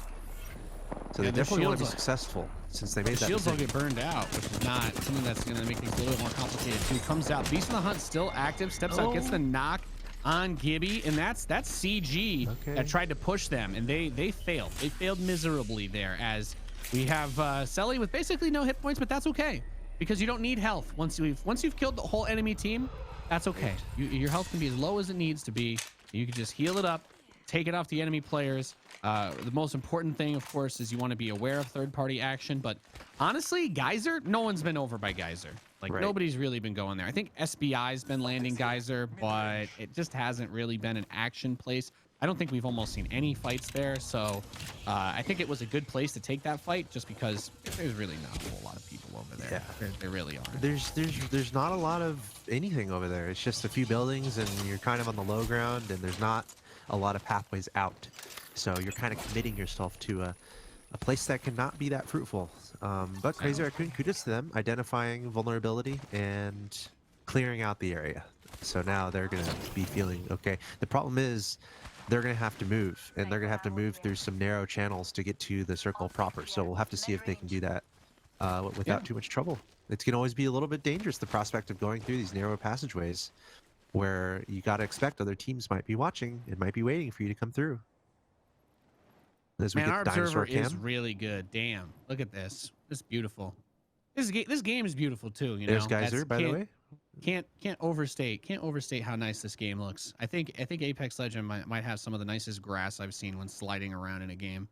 Agreed. At least, yeah. I think that was my favorite thing about the Olympus map was literally just the grass. It's that nice. There's a lot of flowers on that map too. A lot of different colors going on. Some good yard work happening around. Good maintenance of the arena. if you're gonna have a fight to the death with 60 people, we might as well pay the landscapers. You know what I mean? You know, who wants to fight on a dirty battlefield? Let's be honest. A good point. A good point. We see GTS. Maybe they heard the fights earlier, kind of going towards this geyser area, but Crazy Raccoon, they should be out of here by now. Okay, so here's what I'm thinking. So the interesting thing about this is Geyser's kind of been out of play for a while. We've got GW heading there though now. We have GTS that's there, and we had and I think we had Crazy Raccoons over here a little bit earlier. But the thing is that next circle actually still includes the tunnel here, the tunnel that leads back up towards the fragment area. So you've got this weird space that's going to be in play that could be choked off, and the ring's going to cut off the back side of it too. So you won't really have much flank potential. I think we could see GTS and GW end up fighting CR over the entranceway from Geyser to those tunnels. And then we see Fennel over here. They're thinking what you're thinking, and they're hearing the shots, and they're like, wait a second, there's only a couple ways for these teams to go. So they're going to try to get in on the third-party action, but it's going to get pretty crazy here in the Geyser area. Once again, we have 4 teams very close to each other. And the thing is, as you mentioned, there's like literally only 1 or 2 ways out of this area, so it's going to get dicey. Exactly, and that's one of the reasons why I like Geyser, because it's a bit of a bloodbath area. There's like the big entranceway on the west side, of course, but there's not really a whole lot of ways to just slip and slide in and out of here, especially when you're on the right side of it. So that there's no balloon becomes either. You know, there's no balloon to really jump on and get out. Yeah. Which is You have a curious. geyser. There's the geyser in the middle you can kind of go up with, but it's not going to get you. All it will do is get you to one of the 2 points that we've already talked about. It won't get you over the hills or anything. No, you have to go through one of the choke points here, because the elevation also increases heading north from this plot too. So this is what I was talking about though. This is you're at the entranceway to the tunnels. You've got Team Crazy Raccoon here. The circle is going to completely cut everything else off. So at this point, GTS and GW, one of the two, you have to force your way here, or you're going to fight the other team at the other exit way. You have to fight your way through one of these points to keep moving. There's not a lot of pressure on Crazy Raccoon to step out here, because they have the advantage of the circle is coming to them. So they just sit there, gatekeep it, hold those big gates, hold those couple of tiny doors. There's a big gate, there's a small door off to the side. They've got 2 on the door, they've got the sniper on the big one. And I mean, as soon as they step outside, they're going to be exposed. Pops them for 93.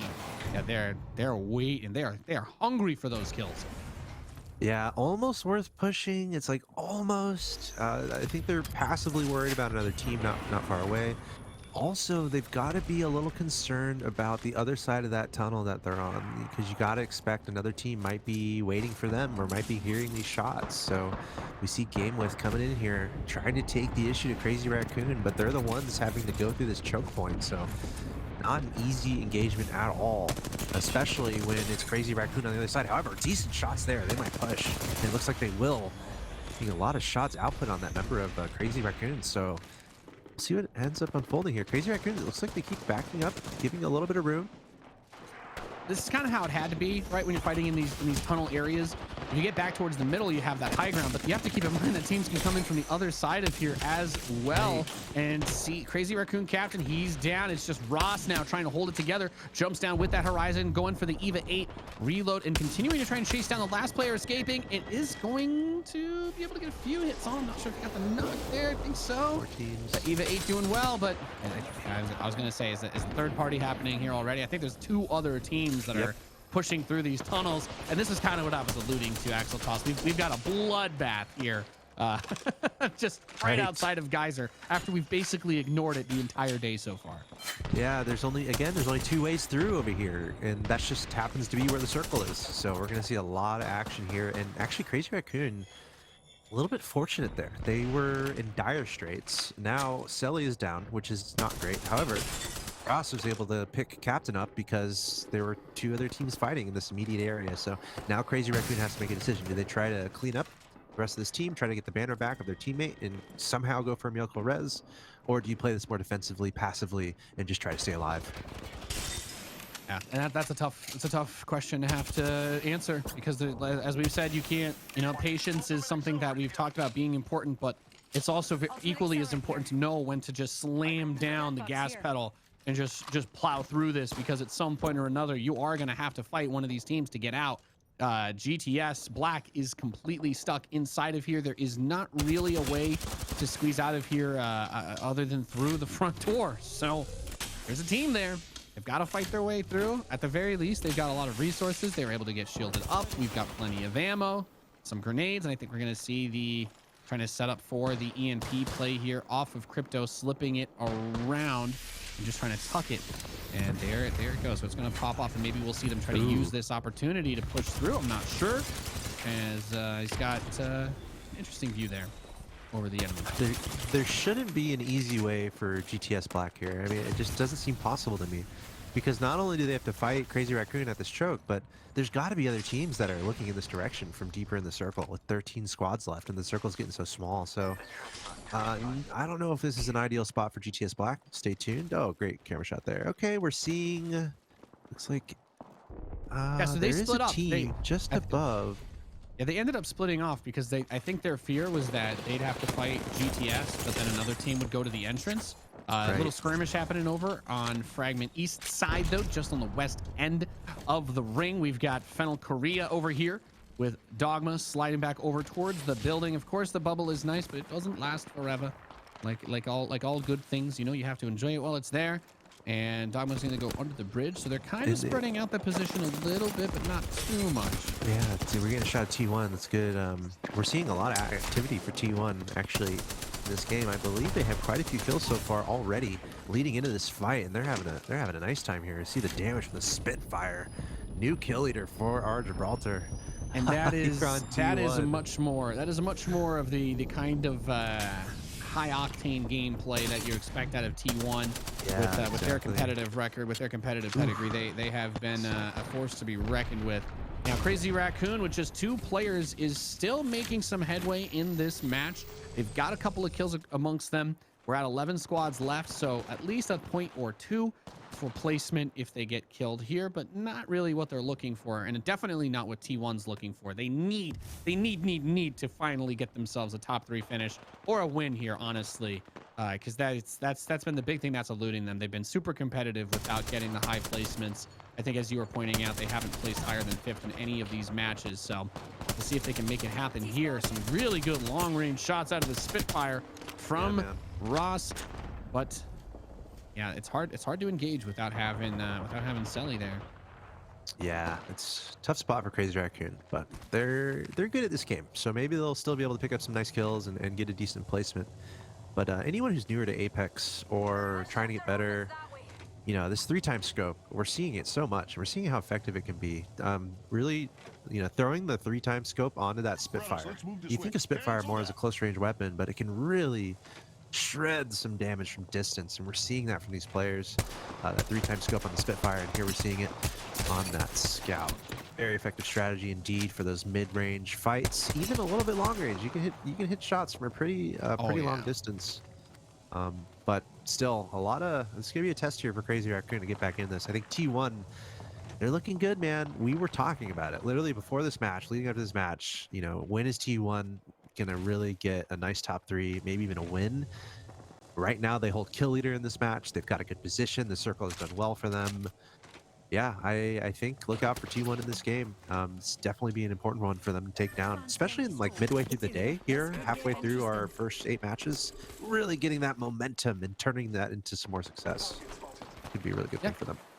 Yeah, they've mechanically been doing really well, but yeah, they've had a couple of really tough rotations in some of those more contested spots. So I think it's amazing that they're still hanging in there with just the 2 of them that have been alive thus far. But you get another look at T1 booping up with Horizon. We talked about that mobility. We talked about that engage, disengage, and what have you. As so they get a couple shots fired their way, and we see how fast the reposition comes. They're not standing there waiting for another team to come kill them. They want to be the ones to take action. And GTS poke the bear. Well, you better be careful, because Bear Claw's pretty strong, pretty dangerous to get up close and personal with. Yeah, they're waiting for another team to come kill them. They want to be the ones to take action. And GTS poke the bear. Well, you better be careful, because Bear Claw's pretty strong, pretty dangerous to get up close and personal with. Yeah, it was an interesting move. It was a cool move from Horizon to get that high ground. They went up there, but right when they went up there, they were literally being shot from like 4 different locations. So like, you know what? Never mind. Let's drop back down and potentially focus on one of these teams that were shooting at them. The good news is, if you see this great camera shot here, you can see that T1 all in control of that high ground. So that, you know, that high ground is so important in these late game circle situations. We're seeing a lot of skirmishing happening. Battle Korea, they're also finding a decent high ground position. Having to throw down a Gibraltar shield though, trying to avoid these ultimates coming down from these other teams. That's Raz. Crazy Raccoon trying to engage us. Remember, they only have 2 men up. That might be the last man up actually from Crazy Raccoon. And it is. Yeah. Captain getting taken out. Raz, last man up, and that's awkward. Meanwhile, look at the kill feed. T1 oddly getting another kill, another down. That's huge for them. I think that's off that triple take, right? He's getting them big range shots, and here we have a look at him. T1, all 3 still alive, pushing well. And a couple of these other teams being as splintered as they are, really working in their favor. Obley up to 5 kills on his own now, top 8. So those placement points are slowly starting to get better. It's still not where they want to be. The standard for this team, the expectations are very high. You know, not to put any unnecessary pressure, but the only reason why we expect them to do well is because they do well normally. So this is just one. They got to deliver. You know, they got to play up to their reputation here and keep moving forward. Thus far, this has been, I think, the strongest game that we've had out of them. GTS is hiding underneath this the little train path area, but T1 with the high ground over them is going to make it difficult to break out. There it is. There's the Horizon boop to get up there and try and take this position against T1. Yeah, doing a decent job. All 3 of them trying to jump on the Oddly, trying to isolate one of those members of T1. Is it going to work out? Here's the fight between GTS Art and T1. Looks like T1 getting the better end of it. And yes, they are. T1, that was quick. However, it looks like a third party coming in, and now they're hurting a little bit. Parker, the last man up here. Quick change of fortune here for T1. They had a great fight to start, but a third party coming in. Looks like that's Reignite, and they're having their way. Reignite. They've been having a pretty good day today as well, and they're definitely going to be in contention throughout this grand final. Getting the better end of T1 there. Just a great timing on that push. Yeah, it was really good job just trying to take advantage of the opportunities that have been presenting themselves as Parker goes down as well. And we have just 5 squads remaining. We were talking about those placement points. I mean, I guess that's why T1 is still up there though, because they did get a tremendous amount of kills. It's not like it's really the end of the world for them. GTS Black though, they've been playing this as slow as they really could, just really not giving up those positions in between those big fights. And not getting a third party quite as hard as some of the other guys. Wow, we have Raz finally taken down, so Crazy Raccoons losing a bit of their momentum here. I think that means they outranked T1 in this game as far as placement, and Ras was the only man up for Crazy Raccoons for quite a few minutes there. So really heads up move there by Ras, the last man up for Crazy Raccoons to get some solid placement points out of that. At least doing a little bit better than T1 in placements.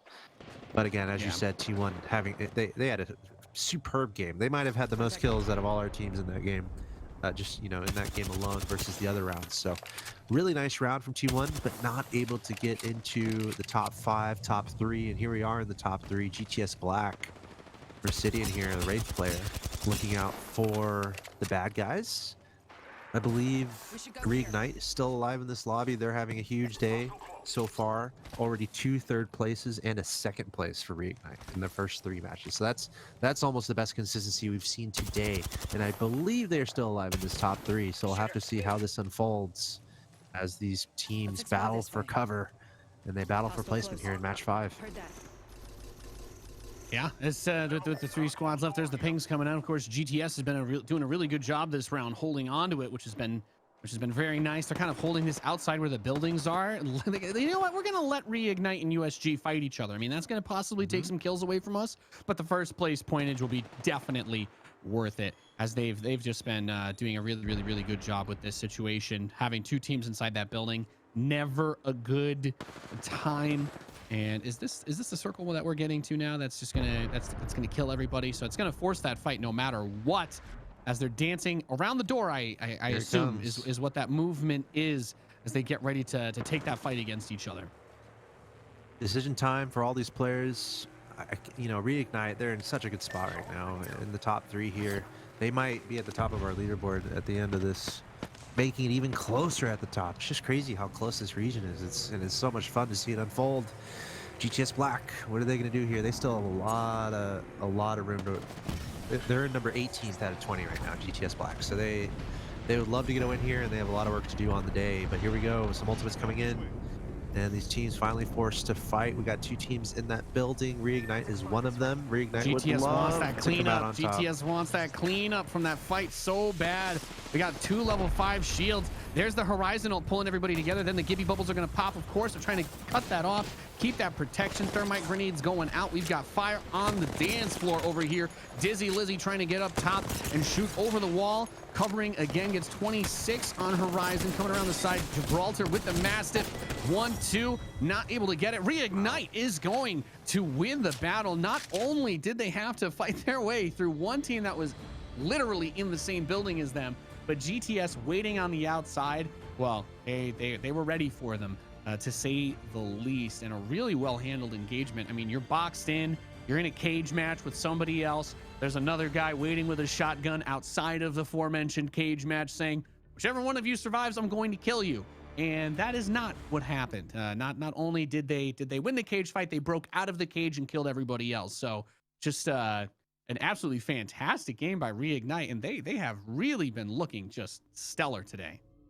Yeah, really clinical at the end there almost. Having to manage the team that was in the same building as them, but also dealing with the push that was happening from the outside. Just really nice play all across the board. And now we're seeing how that match unfolded. Crazy Raccoon, we saw all the interesting positionings around Geyser there and the middle right hand location of this World's Edge map, and Crazy Raccoon losing Selly early on and then just trying to survive. The good news is, spoiler alert, Ross was able to survive long enough to get top 5, I believe, for T1, or excuse me, for Crazy Raccoon, which is really solid. But T1 having almost the game of the day so far for them, just because of the amount of kills they were able to get. We're gonna get an official number on that, but it's got to be up there. Unfortunately for T1, they ended up being knocked out, getting caught in an awkward position. I think it was, yeah, right there we just saw GTS Black, I believe, taking them out.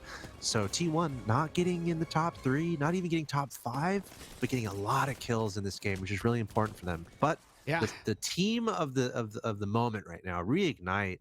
There's Gibraltar in the Polar Bear game, just absolutely going absolutely huge. Such impressive play. As I said, doing some quick math on my end, they got 3rd, 2nd, and 3rd in the first 3 matches. What? And now they get 1st. So Reignite came to play today. So look out for them. I know they're looking fantastic. They're looking absolutely fantastic. And like I was saying before, you know, T1, they get insane amounts of kills, but they haven't, you know, they haven't been able to get that better placement than the top than 5th, right? Or something like that. We haven't seen them get that final moment where they can really just pick up the dub and be like, yeah, we're here. But ladies and gentlemen, that does it for round 5. As we get closer and closer to seeing who's going to take the lead, we will be right back after this break and bring you more GLL Spring Masters.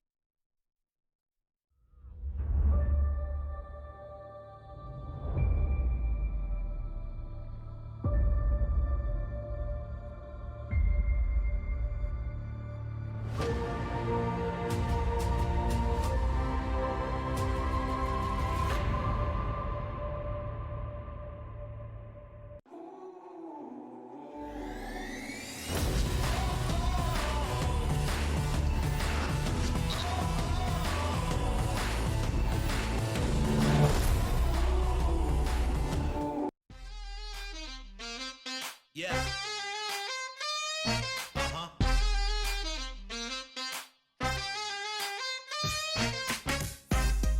Yeah. Come on. Show me the money. Show me the money. Yeah. 'Cause it feels good right now. Yeah. Gotta show me the money. Yeah. Come on. Never been around wealth, now I'm surrounded. Nice cars at the mansion right next to the fountain. CEOs in business suits and private accountants. Yeah. Summertime parties by the pool, we lounging. Then by night we out stunting on the main strip. Out of state trips, cars with the paint drip. How could you hate this? Jewelry in my chain sick. That's the life I wanna live. Show me the money. Show me the money.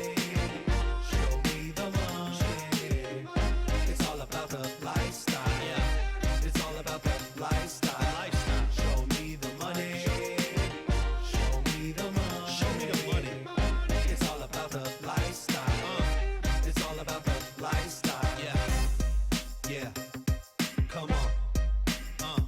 Show me the money. Show me the money. Show me the money. Haha. Never have to worry if I have enough dough. Fashion show out in Paris in the front row. Party every night, I don't have time to sleep. Next day it's the same, just rinse and repeat. Summertime trips on the yacht to the island. Squad rolling with me and we do a lot of wildin'. Bottle of whatever you want, just put your order in. You can have as much as you want, there's plenty more of them. Yeah, show me the money. Show me the money. It's all about the lifestyle. It's all about the lifestyle. Show me the money. Show me the money. Show me the money. It's all about the lifestyle. It's all about the lifestyle. Show me the money.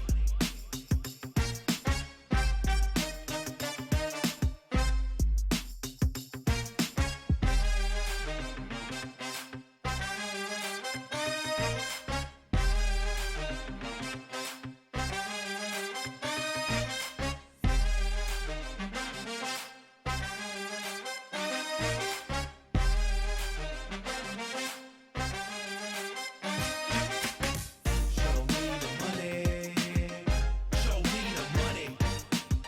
Show me the money. Show me the money. Yeah. Show me the money. Show me the money. Show me the money. Yeah. Come on. Show me the money. Show me the money.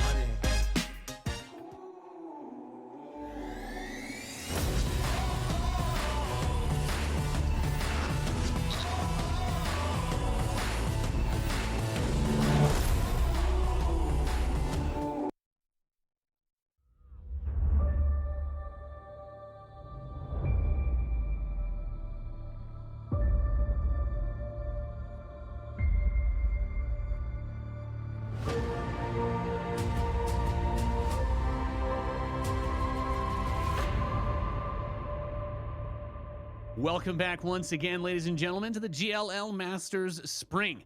I'm Nathanius, joined by Axel Toss, bringing you some APAC North Apex Legends gameplay, and it's been a absolute slaughterhouse. I mean, like I've seen the slow plays, I've seen the slow rotations on the NA games. You know, people are terrified of like TSM and complexity and whatnot, but then here everyone's like, no, we are going to fight endlessly, nonstop.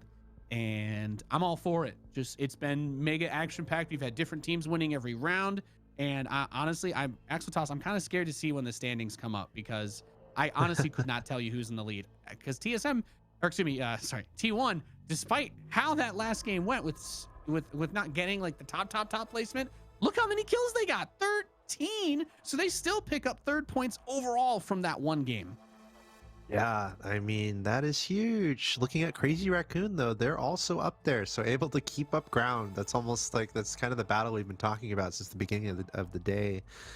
Just how strong these two teams are. Look at Reignite doing having a great game last game. 11 kills, 12 placement. That's absolutely huge. 23 points, and this is going to take us to our overall standings, which I'm also curious to see. Reignite has to be up there. Reignite's got to be up there, if not at the top. Probably at the top. Yep, there they are. 59 points.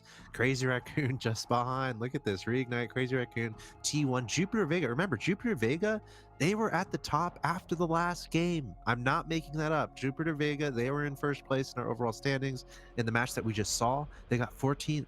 They didn't get many kills at all. So just like that, we have a complete shuffle amongst our top few teams. So this is great.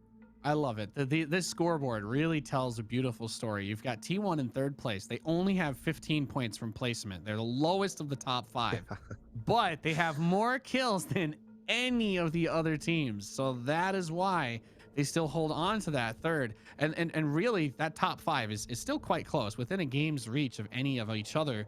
But it starts to fall off a little bit more towards 6, right? GTS Art, they haven't gotten the placement points. They've gotten some kills, but that, you know, then you get their 30-point total seems to be where the wall is right now. Every team above 40 though has been doing really well. OIO did have a pretty weak showing in that 5th round, but this, you know, like we've said, there are 16 rounds total. Today we are doing 8.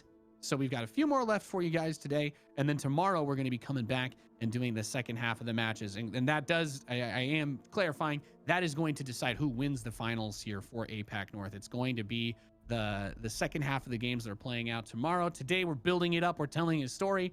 And so far that story has been, I don't know who's on top because it changes every single round. Every round it changes. Nobody's holding on to it. Nobody has a firm grip on the lead.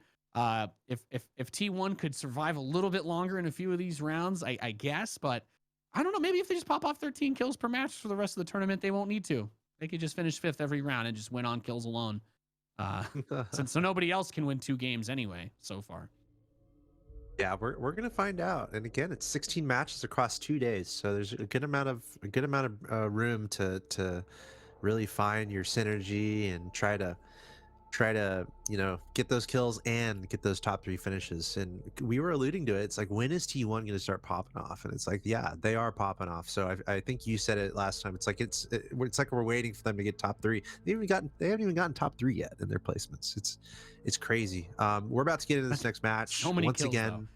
We got APAC North coverage going on today and tomorrow, same time, same place, twitch.tv/GLL Apex.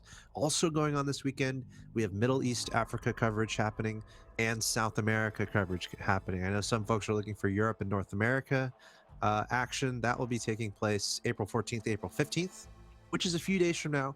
So look out for that. But the point is, we have a ton of Apex Legends coming your way from all the regions. To watch. You got Apex to watch here for like the whole month, honestly. Like, the schedule for this is wild. We have so much going on. Wrapping up right after that ALGS finish, right, which was awesome too. And this has just been a good day of games as we follow our team that just won Reignite, coming in on their landing. There is the map. Unsurprisingly, with this drop phase, we have seen a lot of teams making the same drops. This is incredibly normal though in professional Apex. You want to land somewhere that your team knows like the back of your hand, that you're really comfortable with, that you're not going to be surprised by. You're going to have a good idea of where people are coming from and where they're probably trying to get to if they're passing through. So we've still got some of those early skirmishes that are going to be happening because a couple teams have been contesting. I think the most notably Lava City has just been, there's always been like at least one team fight there at the beginning of all of these rounds. And the fragments, there's been a lot of fights between Fragment East and West. The old city, they blew it up. They blew it up from back when they first made this map, Axel Toss. It was a beautiful town, but it turns out that building your civilization on top of molten rock and fire is maybe not the most OSHA friendly strategy to go for. Yeah, and apparently there's like dinosaurs around somewhere in this universe, so you got to worry about those stomping through your communities. A lot of stress going on in this universe here in Apex Legends, but we know all these legends are here for it. They are completely equipped to take on a mighty battle almost all the time, perpetually in Apex Legends, and we're here for it. It's been a really fun development of matches, and it's interesting. Once again, maybe not that interesting, but we're seeing almost identical landings for almost all of these teams, trying to find their comfort zone, do their usual looting, as you mentioned, and then getting to the action. And a lot of it comes down to, where is that circle going to go?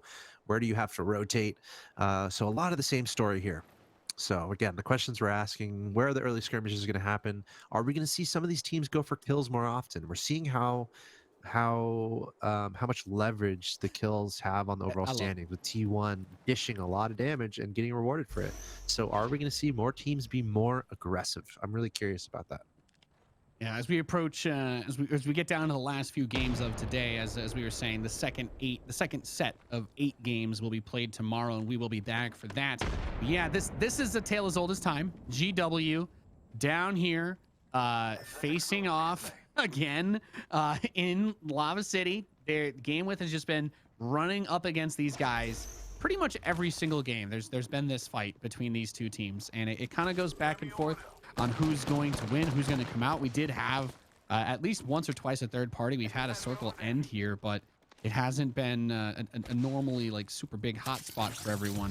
As we're seeing in that kill feed, it looks like HE is getting taken down by CVA as a lag over here. Luton looting some death boxes and feeling nice, a strong start. Get your kills early. That's always nice. And then, of course, the other benefit of any early kills, if you're able to get a lot of damage done, you can power up those Evo shields, which is one of my other favorite mechanics of Apex, honestly. The reward for taking those fights and engaging other teams is so huge, even if it is quite risky. And it looks like we did have UPEP and FL coming in over on CVA, as they may have just been eliminated now. We have 18 squads remaining.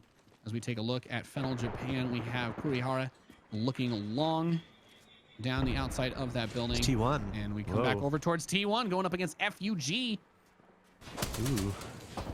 You got to think they're going to be confident in taking an early fight. If we switch over to T1 and they're in the middle of one, you got to think they chose to initiate. So we'll have to see how this works out for them. It's always fun looking at this movement in this tri-story building. 4 stories almost. You got that rope that you can maneuver up and down the stories and try to get behind your opponents. And what's going to happen here? Running into a couple enemies, getting out of there quickly. You just jump down the elevator shaft, throw the arc star, and just try to climb right back up immediately. Bold play by Karampe. He's going to get downed. I do love the strategy, though. You know, I'm all about the YOLO plays, but very dangerous. Dude. Very dangerous. Yeah, GTS, they're full health, full shields. T1's in trouble. Parka's running. Oh, he's trying to get out. Go. Shield's gone. Go. Yeah, they are totally split. Obli, now they're isolating him. Yeah, he's off on the side. Obli is done and dusted. So Parka is going to have to do some heavy lifting in this round. Quite an unfortunate start for T1. Wow, I'm like surprised. Kudos to GTS though, absolutely holding their ground against T1, especially after we saw how well T1 played last game. For GTS just to hold their ground and be like, all right, let's go. And that's exactly what they did. So kudos to this team, GTS Heart, taking out 2/3 of T1, and now they're pursuing Parka. I personally don't think they'll get him. I don't see how T1 for everyone else when you do that too. I just it's hard for me to comprehend T1 being knocked out so early. So I have a feeling Parka's going to get away, but GTS are trying to delete him out of the game quickly.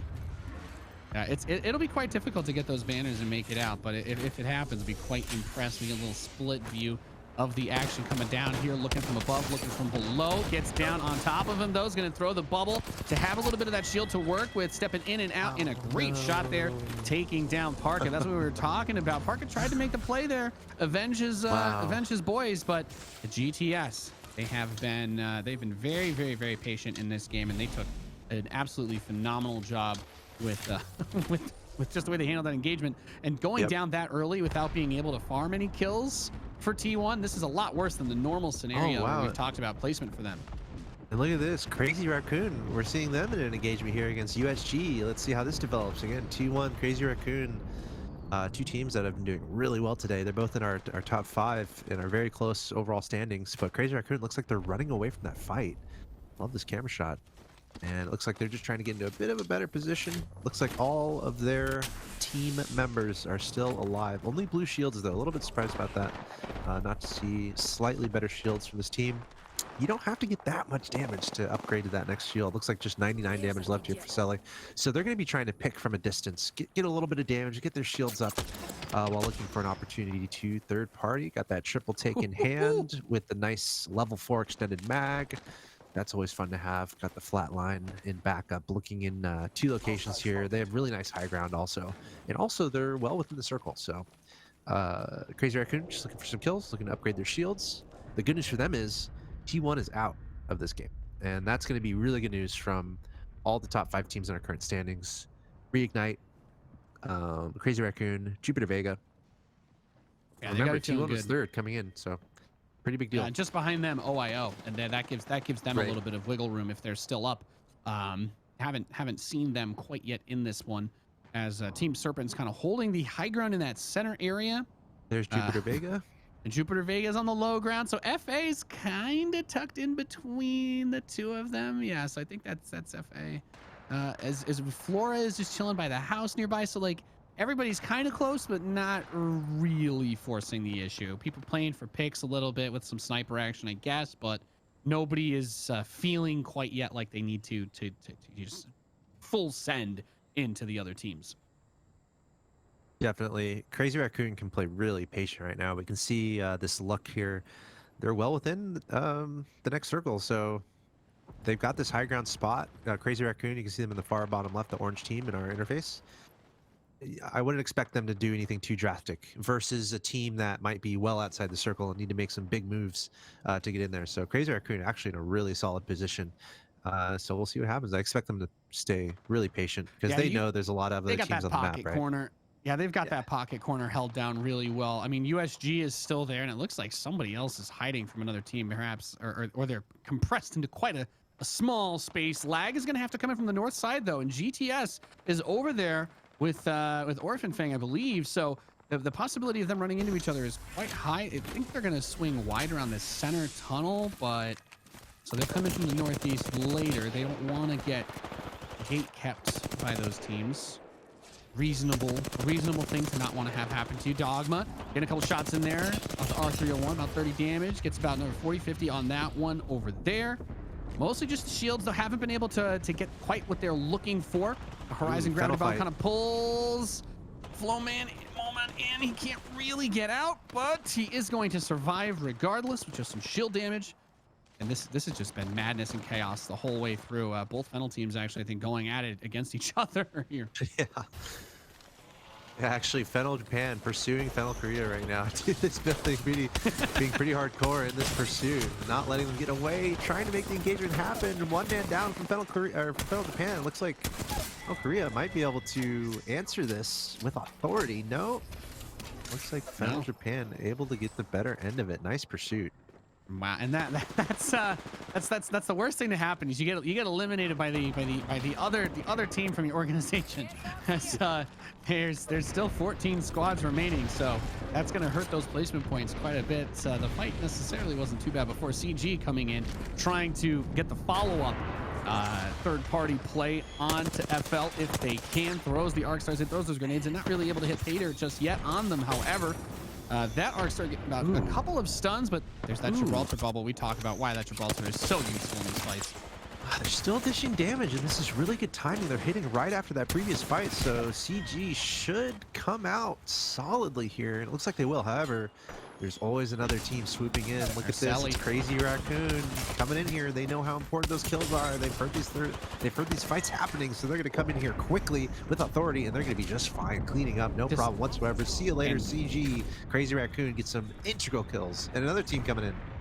That's a little knock open up by Crazy Raccoons, and GW is still here. Those guys have been playing really well in this map. They've been doing a solid job, but Crazy Raccoons, we know they are not a force that you want to mess with. I think Selly gets downed over there. We still have Captain and Ross on the inside against Suicune and Eden. Eden gets knocked on top. Ross is quite low. Might try to go for the kill in the armor spot before hitting back down. That was clutch. Wow, so he wiped him as he went to finish the teammate, and is that just one GW player left alive there then to run away? Yes. Or at least grab the banners. One man alive at the end of that, and the important thing for them is that was Crazy Raccoon that they took out, which, again, one of our teams that is near the top of our lobby. So that was a huge engagement there that ended up working out. I believe, as you said, one man still alive in that altercation. Crazy Raccoon out. And might have been able to get the banners to get his teammates back up, they're or all just up. get the reses going. Yeah, you got the reses got up. the res. Easy Wow, peasy. GW. So they hadn't even bled out yet. So really good job by GW. That's an ace play there. They've still got a little ways to go to get back inside the ring, but they've bought themselves a few moments. It's possible they're going to run into lag as they're swinging wide southeast. They went all the way around the map here to get to this position. The two GTS teams splitting up northeast and northwest.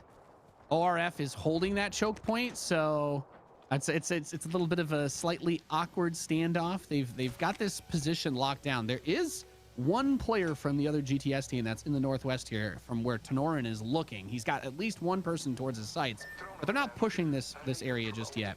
They've got enough room to go through the center position to the east. We'll see. Here they come. First one over, gets a couple of hits off with the flat line. Not the craziest, most flashy weapon, but perhaps an old reliable for him. As these shield differences also going to make it a lot easier for GTS to push through. There's the Gibraltar ult coming in. I think that's the EMP hitting at the same time. ORF bringing everything back over to try and stop this big skirmish. Abaddon comes over, is going to throw. The Arcs are going to throw the grenade. He's got that Volt. Not a tremendous amount of ammo. He's got a few more mags to go with it, but without the extended, he's not going to be able to put out as much in one go as he would typically like to. We have Wraith dropping the grenades from up top with that R99 at the same time. Absolute mayhem here. There's a lot of teams involved in this engagement. GTS Black trying to come out on the better end of it. Remember, Orf, they had a win earlier, even though they haven't had great results all day. They had a win earlier, so GTS Black, not an easy fight, but looks like they're able to clean up. And there still might be, it's almost like there's always another team lurking, and it looks like there is. Flora here, just off to the side. GTS going to turn around and fight back a little bit. Looks like they're doing just fine. Able to clean that up, retain their health, get their shields, stay stocked up on any supplies. They were doing just fine in that engagement. Well done from GTS. Yeah, they've been playing this one really well, and I've seen some comments in the chat just saying it's not the match point format. So every game, you just want to get as many kills as possible and finish as deep as you can. So you're seeing a lot of the really aggressive plays because of that. It's just going to be whoever has the most points at the end of all 16 games at the end of our show tomorrow. It's not the ALGS match point format. So you're seeing a little bit more focus on the aggression, on the picks, on the third partying, rather than trying to play for the position and the deep finishes for the for the ace match point win condition that the other tournament rules have. So just as a quick refresher on the format over here, is we've got Flora coming in, the Gibraltar ult kind of creating a little bit of space for Chicago to move forward. That portal still about half cooldown off. Does have the Q available, however, with that Volt, and it's gonna get hit by it. An EMP coming over, and the Crypto with the knockdown. Cabbages absolutely popping off over there on Team Flora and crushing them, obliterating them as we jump over to Jupiter. Yeah, Jupiter Vega, one of our teams that is certainly in contention here, having a really good day so far. They're currently sitting at number 4 in our standings, and they won in round 4, and they got second in round 1. They're in a pretty nice spot there, holding down a building, trying to watch any teams coming in from evading that storm. Still about 9 or 10 teams here. Yeah, 9 squads left. Going back to GTS Art, caught in a little bit of lava. Got to be careful. Got to stay with your team. It's a hard. Man, there's just a lot of ultimates coming down here. Yep.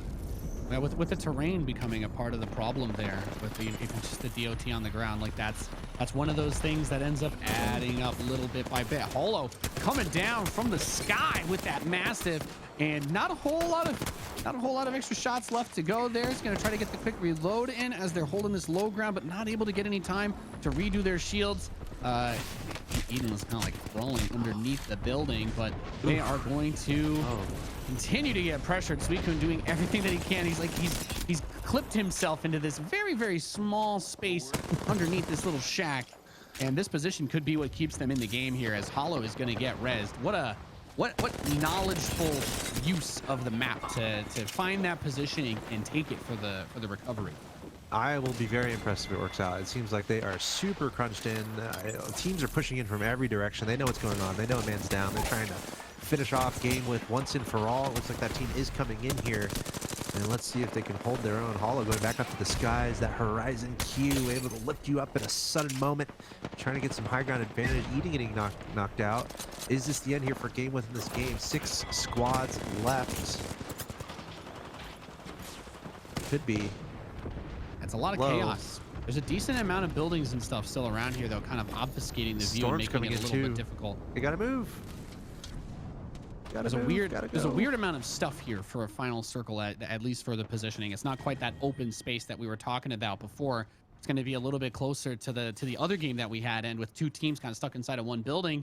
USG, though, is the team that's on top of that ridge at the moment. We have GW taking the Horizon Boop up draft, trying to get into that spot, but they are going to kind of get clipped on the way down, and GW gets completely cleaned up. Cabbages and GTS Black have just been really aware, great map awareness, great positioning, and you have the teams moving around that fast, going up and trying to reposition and all that, but they were able to land every single shot. And when you can do that, you don't really have a whole lot of problems in life. People trying to dance around you, they're trying to float and do all that cool jive stuff, but if you click on them, they will still die. Axel Toss. Yeah, I mean, I want to say the kill leader is on that GTS Black squad right now. It seems like they've been very active, very aggressive. They've been third partying a lot of fights, and they're still alive. So I'm pretty sure that's the case. We'll see what happens here, but GTS Black doing a great job. And honestly, Jupiter Vega is the only team on the field right now that has a win earlier today. So again, we're seeing a lot of that parity. I believe that's the case. But Jupiter Vega, they're the team to look out for right now. That's still alive in this lobby, and we'll see if they can pick up some more valuable points here. Again, there's only 2 more matches today after this one, so Yeah, they have a crazy amount of points. They have a crazy amount of points, and being in this deep is a huge deal for them, especially. Yeah, very worth pointing out. As USG still kind of riding on top, Megmegs on the ridge, trying to shoot down on a GTS, but you got 3 players with level 5 armor, right? They've powered up those Evo shields pretty significantly. now they're running so out. you're not going to just chunk them out. That's not how it works. If they want to take the fight to you, they're going to be able to do that. It's not going to be quite as simple as just playing for those easy little picks. And there's a huge bloodbath going down on the building over here as well. We have FA hiding in on the inside. Team Jupiter up top with Gibraltar Shield trying to cover for them as they want to move in. They want to get inside and get those picks, but it has just been so nasty because USG has been shooting at them from the high ground on the roof. So there's really not been a single safe place for these guys to be able to hold out. The EMP is going to come through. There's the EVA 8 trying to land a couple of these shots. Going to be pulling up the portal, pulling up the Q, getting that speed boost, and trying to make a little bit of a pathway to retreat here. But Jupiter Vega, we've been talking about them. Not only did they have another great round last game, but they are looking phenomenal this one. We've got full set, tons of armor, tons of ammo. You've got that care package Prowler with the full auto and all the hop-ups. Everything that you could possibly want for this type of situation, they've got it. And of course, the building is still here to kind of play around, hide inside. And that's what Team FA has been doing on the inside there. Poor GTS, I think only 1 man left alive. He might get tracked down pretty quickly. Another fight going to be happening here. Jupiter Vega, they would love to find victory. It would be huge for them in the point standings. As you said, they're looking pretty good. However, losing some shields in this moment, this is going to be the last fight, should be, of the lobby. USG taking out 1 man. You can see the kill feed going absolutely crazy. GTS actually doing a really good job, but no, it's USG that finds themselves with all the shields. And they're coming in for that third party. Yeah. They kind of waited a little bit. Now it looks like they're going to jump in there. There's not. I mean, is it just one? Is it just one? They waited a long time, right? Yeah, I was like, I think we're both a little confused. I'm like, I can't believe that fight just happened. And USG was like, yeah, well, you know, they just went full Jurassic World. They're like, let them fight. But they finally come out, and hey, whatever works. We get Unsold Stuff Gaming with the dub there, as they got FA to fight. They got FA to fight against GTS on that rooftop in what was just an absolutely insane bloodbath while they cleaned up the remnants of everybody else. And then the slowest, I mean, it was a very slow third party rotation, but I guess at that point, at least 1 or 2 of them had already died. So it was going to be, it was like, what was it, 3v2, 3v1, easy cleanup, and a big dub. Big win there for USG, coming in off the top of the cliff. The critical moment at the end there is like a 2v2 situation for 2 teams. And they were basically able to get the better of GTS in a big way, and that just gave them that momentum at the end to just have everyone still alive after the last fight. So really nice strategy at the end there. Here we see the early stages of the game. GTS getting off to a really hot start, picking up some nice kills, and I believe they barely survived this. And lead on throughout the round. We saw Reignite have a decent round, but they ended up getting taken out. They've had a really good day so far, and it was Jupiter Vega that actually lasted the longest amongst all of our top teams. T1 getting knocked out surprisingly early in this round, and also Crazy Raccoon knocked out not too long after T1. And this is Jupiter Vega having the nicest round amongst all the top teams, able to survive to the top 4, but not able to find total victory. And here's that final engagement. You see USG, they're just chilling. They're up there in the cliffs, on the rocks, just kind of watching what was happening down below. Took their time, and they're like, okay, it looks like they're done fighting. I guess we'll go in now. Yeah, they contributed a little bit to that, but man, watching Team Jupiter's plays though, just like off that highlight reel, I mean, they execute that wombo combo so well with the Horizon. I mean, you boop yourself up, you ult the ground. Everybody throws their grenades into the gravity bomb because that's where it's pulling out all of the enemy players.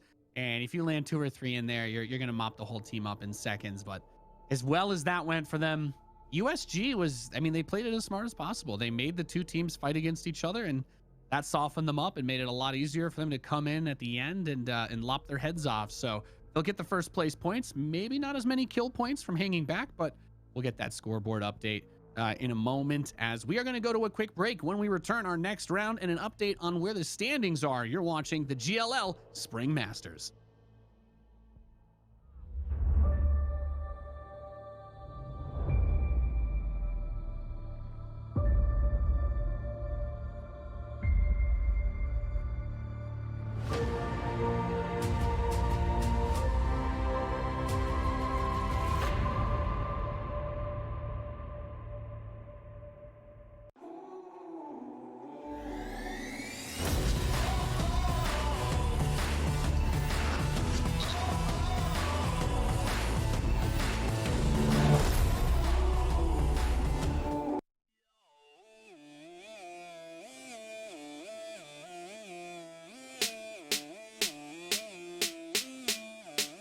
Tell me what you wanna do. Tell me what you wanna do. Tell me what you wanna do. Tell me what you wanna do. Tell me what you wanna do. Tell me what you wanna do. Tell me what you wanna do.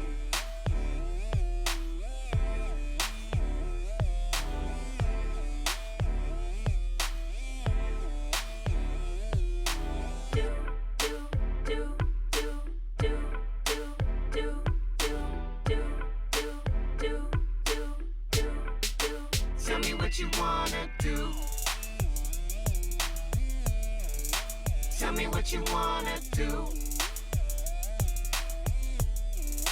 Tell me what you wanna do. Tell me what you wanna do. Tell me what you wanna do. Tell me what you wanna do. Tell me what you wanna do. Tell me what you wanna do.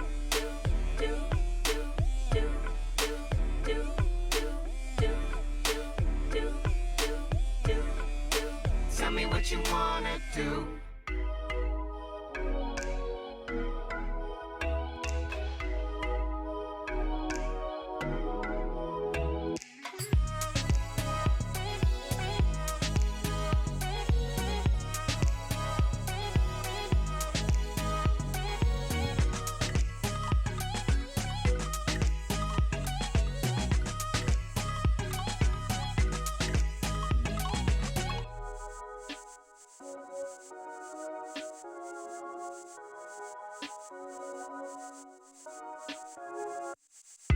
You could have had it all. You could have had it all.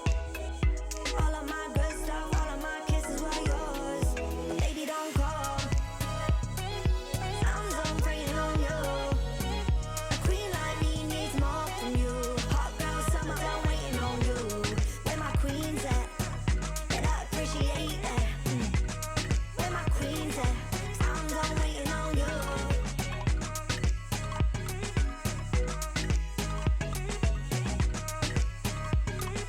I'm done waiting on you. Don't care if you judge me. Don't need you to love me. I dance on my own. I don't care if they watch me. You could have had it all. You could have had it all. You could have had it all, but you didn't come right. You didn't come right. Now you wanna go and call me. I'm done praying on you. A queen like me.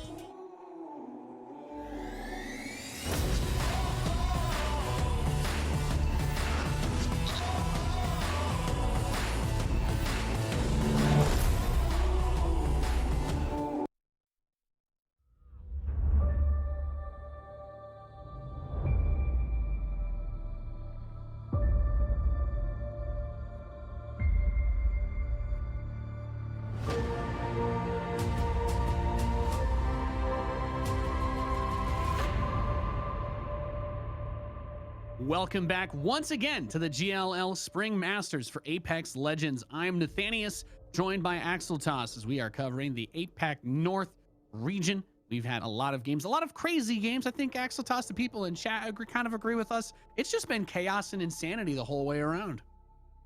Love it. Wouldn't have it any other way. Can't have crazy games without Crazy Raccoon, though. And there was interesting observation made in the chat of, we were watching Crazy Raccoon. They were in a good spot. We were talking about it in kind of the lower left edge of the circle, where I believe USG, that's where they chilled at the end to wait for the third party. That's where Crazy Raccoon was, like minutes before. And then they decided to take a third party fight that they basically melted into, where they went and fought and then they lost. So a little awkward, and that's going to prove a difference in our standings, which I think we're going to take a look at pretty shortly. But we have a few teams that are breaking out from the rest, but the problem is they're so deadlocked at the top. So first of all, here are the standings from the most previous match, and it looks like even though USG won, GTS Black able to get enough kills to get more points overall in the last round, which is pretty cool. We were kind of following GTS Black throughout the majority of that game. They kept they were the ones pursuing. They kept taking engagements, being aggressive, and it worked out for them, getting the most points from the last match there. Yeah, I think the most interesting thing, we had T1 finishing 13th in that round. So as we look at the overall standings, they are still at 4th because they still have a crazy amount of points from everything that's already gone down. But look how close it is. Our top 3 are within 4 points, and really not that far away is T1. FAOIO still looks good. GTS Black picked up a lot of points. They've got a bit more work to do than everybody else.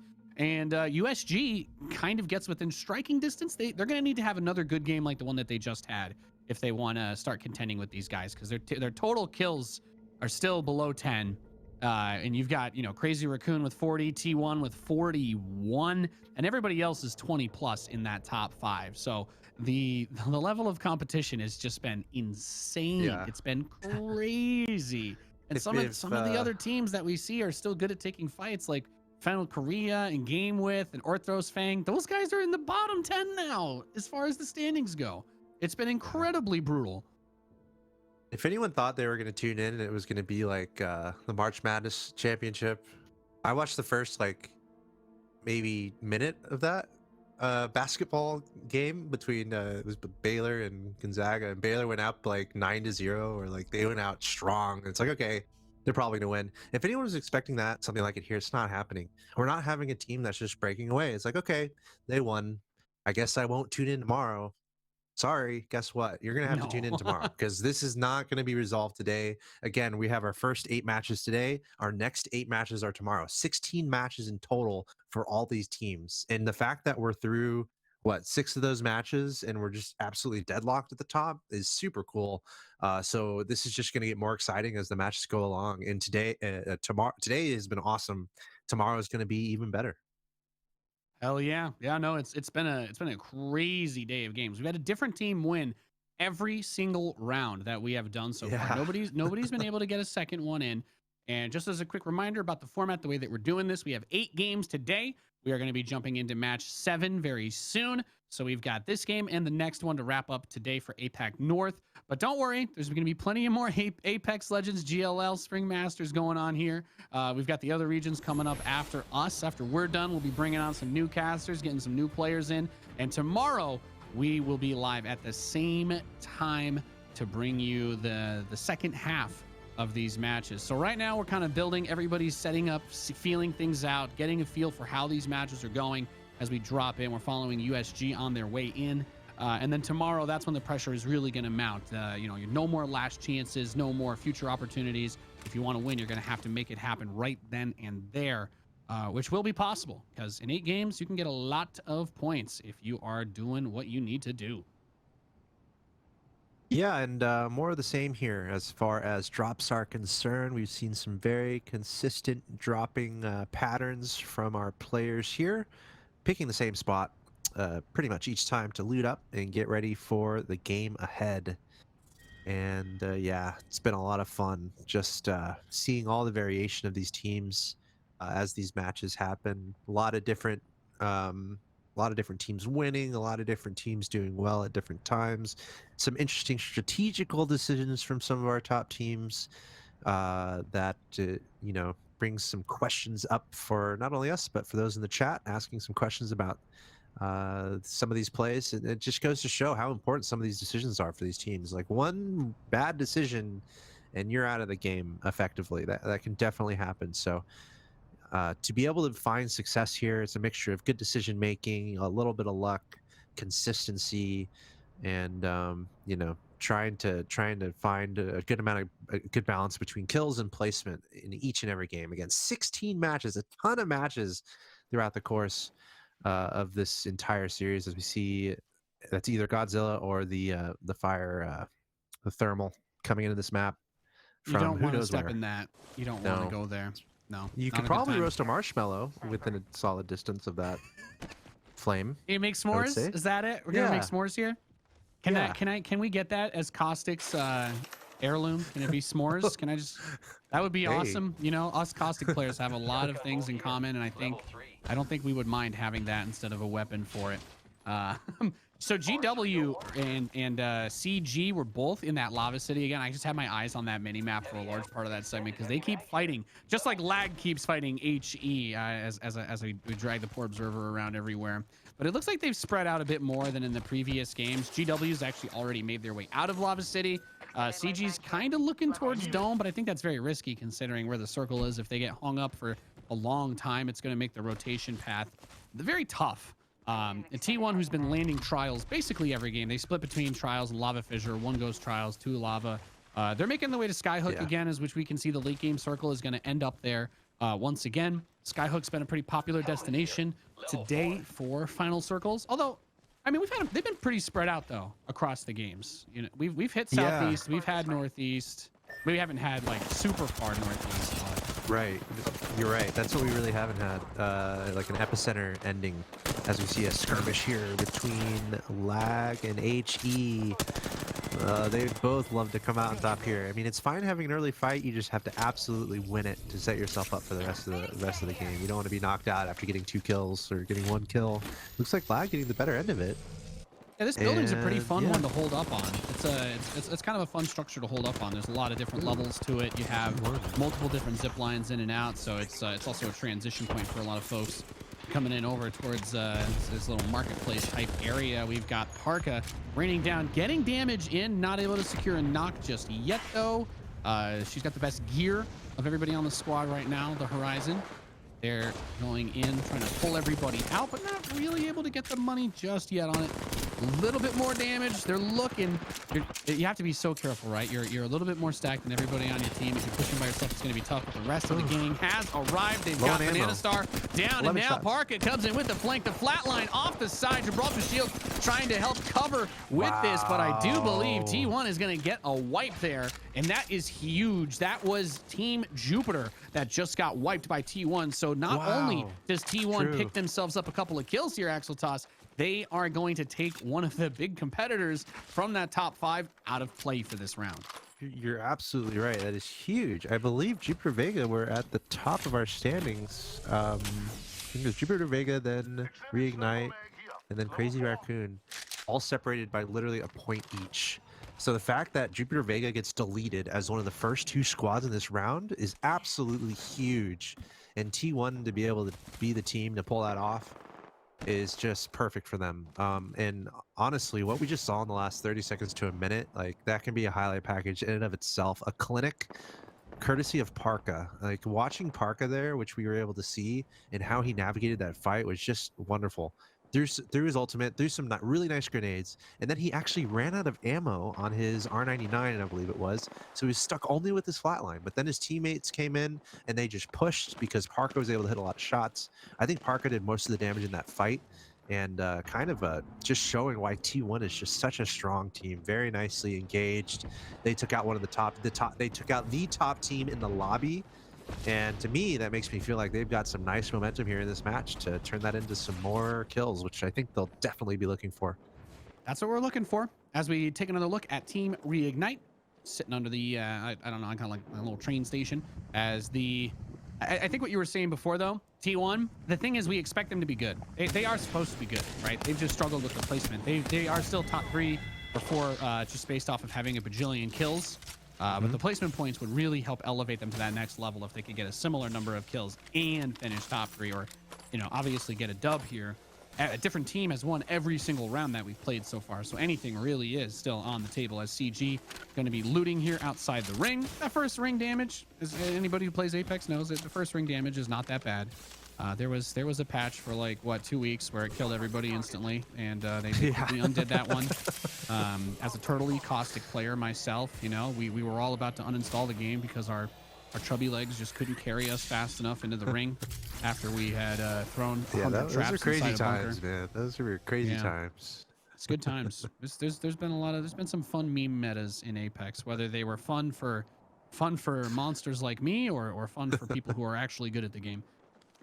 Oh man, that's funny. There you see on our nice team track on the right hand side, Jupiter Vega out 17th. By the way, if my stats are correct, T1 they were knocked out in 17th last game. So this is a pretty huge game for T1. They've got a turnaround from last game. They haven't won yet today, but they're still really up there in the overall standings. So I'm looking out for T1 to really put in some work here. As we see in the kill feed there, SBI looks like going up against GTS. You see a member of Fennel over here minding his own business, just keeping an eye on CG, making sure they keep their distance. Yeah, don't mind that at all. Trying to be careful with this position because, yeah, running in and getting caught, never something that you want to have happen to you. But man, yeah, this has been something that I think I actually really like too with the format. Tomorrow, right? Like T1, they've obviously gotten a lot of kills, but maybe their rotation strategy hasn't been where they needed to be, right? Maybe they didn't anticipate that certain teams would be as aggressive or perhaps as passive as they've been. And all of these guys should be, you know, most definitely when they're done with their matches today, having at least a little bit of, you know, a debrief on, hey, what worked, what didn't work, how can we make it better, you know, and if we can't make it better, how can we, you know, leverage something else so that we don't have to stress over the things that have been giving us trouble, or, you know, at least as much as it has been in today's games, which, to be fair, it's not like they've had trouble as much as they haven't really just been able to make it to the finish line. They keep killing everybody, but they just, you know, someone always gets them when there's still like 8 teams left. Yeah, and we saw Crazy Raccoon kind of go out of a comfort zone, kind of make a weird play to do a third party. So there's decisions like that you want to try to avoid. But yeah, I agree. T1, there you go. As we can see, you know, they're having their way with most teams they encounter. It's just an unlucky third party here, an awkward circle rotation there that just hasn't led to resounding success. They found some nice success today, just not resounding success like they would like to find, you know, getting first place by a lot. That hasn't happened. So T1, they're in a position right now where they've got some work to do to break into the top 3. They are not in the top 3 right now. A lot of people might say they might deserve to be there, but they've got some work to do. In this match, though, they're in a really good spot as far as the circle is concerned. Kind of interesting where they drop. They drop on the far left-hand side of the map, which, ooh, a little bit. Oh, that's a little. As you see, he's saying hello. He kneel down. Yeah, Hi there. Do you need help? The way T1 drops, they kind of make sure no one's behind them. You know, if you choose to drop in the middle of the map, you're worried about teams on all sides of you. However, if you drop near the edge of the map, you're only concerned about teams in a certain direction. So, oh, that's Parka. Hopefully everything's okay with Parka right now. Well, especially, yeah, especially when something I not... noticed there from T1 that I appreciate. Dropping on the edge of the map so they know where everyone else in the lobby is effectively. Yeah, and I think especially important to point out to what you were saying, just to add on to that, the circle has not been finished. The game has only really finished on the T1 drop like once, right? I think it was like the 3rd or 4th circle that we had today was over that Trials lava fissure area, maybe by countdown. But they have mostly been moving around. We've had a couple circles in this northwest corner now around the Skyhook, but it hasn't been the end of the world kind of situation. But yeah, dropping in the edge of the map, cutting off the number of areas. People aren't going to pass through there to get to the ring either, right? So you generally give yourself a lot of time by landing on the edge. You just have to be ready to move if it's in the southeast corner, which was one of the things that they struggled with earlier when they had to cross the entire map. Yeah. It's never easy. It's never easy because there's always somebody lurking. For example, you see FL Pino in the bottom left there by himself, just hanging out. Yeah. You don't want to accidentally run past that guy while he's prone behind a rock. Or maybe you do. Yeah, I don't know. You know, the name of the game is to avoid a third party, really, and avoid getting taken out from behind. That's kind of the 2 things you really want to look out for. So, that has everything to do with where you're dropping. And somebody lurking. For Yeah, I example, mean- you see FL Pino in the bottom left there by himself, just Yeah. hanging out. Yeah. You don't want to accidentally run past that guy while he's prone behind a rock. Or maybe you do. I don't know. You know, the name of the game is to avoid a third party, really, and avoid getting taken out from behind. That's kind of the two things you really want to look out for. So that has everything to do with where you're dropping and then how you approach the game. Right now, this is pretty hilarious. GW finding themselves a nice spot on some high ground on that rock. Hollow, though, he's dropping down below. Looks like they're going to face off against Team Lag here. That's tough. They've all got And- level 1 Evo shields, so they don't actually have the real That's sustain true. for an actual like drawn out battle. Their Doing shields some will go damage, down very though. quickly, but that high ground has paid off with some huge dividends for gotta them. move. Calping trying to get inside the building. He has purple Oh. shields healed up, but the health is not there. Hollow dropping down with Eden and Suicune. Just Tarweenie and Calping trying to hold on that building. Looks like Calping's down. Tarweenie almost got Hollow. He's very low, very close, and he does manage to pick him up on the way out. So GW going down there. And a nice hold on the defense of this little, I don't know what this vehicle that they're inside of is called. Okay, call it a future van. There you go. Just holding out in this van. They managed to survive. They defend themselves. Everything is okay. Ooh, We'll have to see how further they can go. Or train. Someone car. heard that fight. Uh-oh. Oh yeah, that's crazy raccoons. Well, they're here Yep. now. They're here quickly. Hearing that third party, leaping in there. That's Cap leading the charge. Selly and Ras are in the woodworks trying to engage this as well. Looks like Selly got a knock. Ras getting a knock there. And they're going to be just fine. That's what you got to do. you Good know, position and situation to get the heals up Exactly. and sort things out. Listen for those fights. Make sure you're not in that fight, and then join the fight. It's Ooh, kind the of stick. how Apex Legends works. Yeah, the Arc Stars can be really fun to make those sticks happen. Crazy Raccoon, and now we're switching straight to T1. Looks like they're going to get the better end of this fight. The Arc Star on the door to cover the retreat of the Wraith. Pretty good awareness of the situation. Unfortunately, you have to give up Gibby for that to happen, but it's better for one of you to be alive than none of you to be alive. Parker trying to land those shots from afar. A lot of damage coming down on her. Getting hit from both sides, it looks like. And yeah, I didn't think she was going to be able to make it too much further away there, unfortunately. Kind of a tough spot to be in. He's got that charge rifle, and this is one of my favorite weapons just because it makes people angry. Yeah, dying to this thing always feels bad, no matter how good the other player is. It's really tough when they hit you from a long way away. It's like, oh, come on, man. That's nice shot. Nice shot. But you don't have to worry How'd about me you- doing that. I got you. Like, I'll how'd you never hit land me a from shot. all the I way over promise. there? Promise I'll never. Well, hit you got to with get it. yourself an 8x scope, like our friend here. Get some big damage in. You're proccing hits for 68 plus damage. Not bad at all. Got a good view on multiple teams in multiple defensive compounds. So Rig's been able to, Reignite 788's been able to get some good vision, provide some good awareness of where the enemy teams and players are for his squad. Sees them rotating out of that structure around the side of the fence, but they're actually kind of running towards. I feel like they were running towards where one of those other teams are, so they may be setting themselves up. If Reignite wants, they don't have to give their position, of course, but there may be a third-party opportunity available in the future there. Yep, we see some players taking advantage of the views from the windows here to try to scout out some enemy teams, and you know, with an ending here in this particular spot on the map, you know, a skyhook with all these buildings. Look at all these buildings around. There's just so many buildings. Teams can basically pick a building to call their home for a foreseeable future, at least until the circle goes to that next location. So this is going to get interesting. We see where that circle in the top left, kind of away from all the buildings. So we'll keep an eye on that, as most of these teams are going to have to leave their fortresses. We're seeing a fight here. T1 getting in a huge mix here. Looks like with Team CG, are they going to come out on the end of it? We see Fennel here as well. Let's see how this ends up unfolding. Looks like T1 still doing a decent job. Fennel looks like they're going to stay up as well. And it was a Karen beautiful Bay, story. Look at that. The Pino Mastiff. barely made it in. Pino barely made it into that circle too. He was kind of taking it incredibly slow the whole game. We get to see a few times he was by himself, and I don't know if it was off of a res or whatnot that he had the teammate there, but that situation unfortunately did not improve as time goes on, or went on rather. But Karampe able to get the res on Obli. They do have Parka's beacon.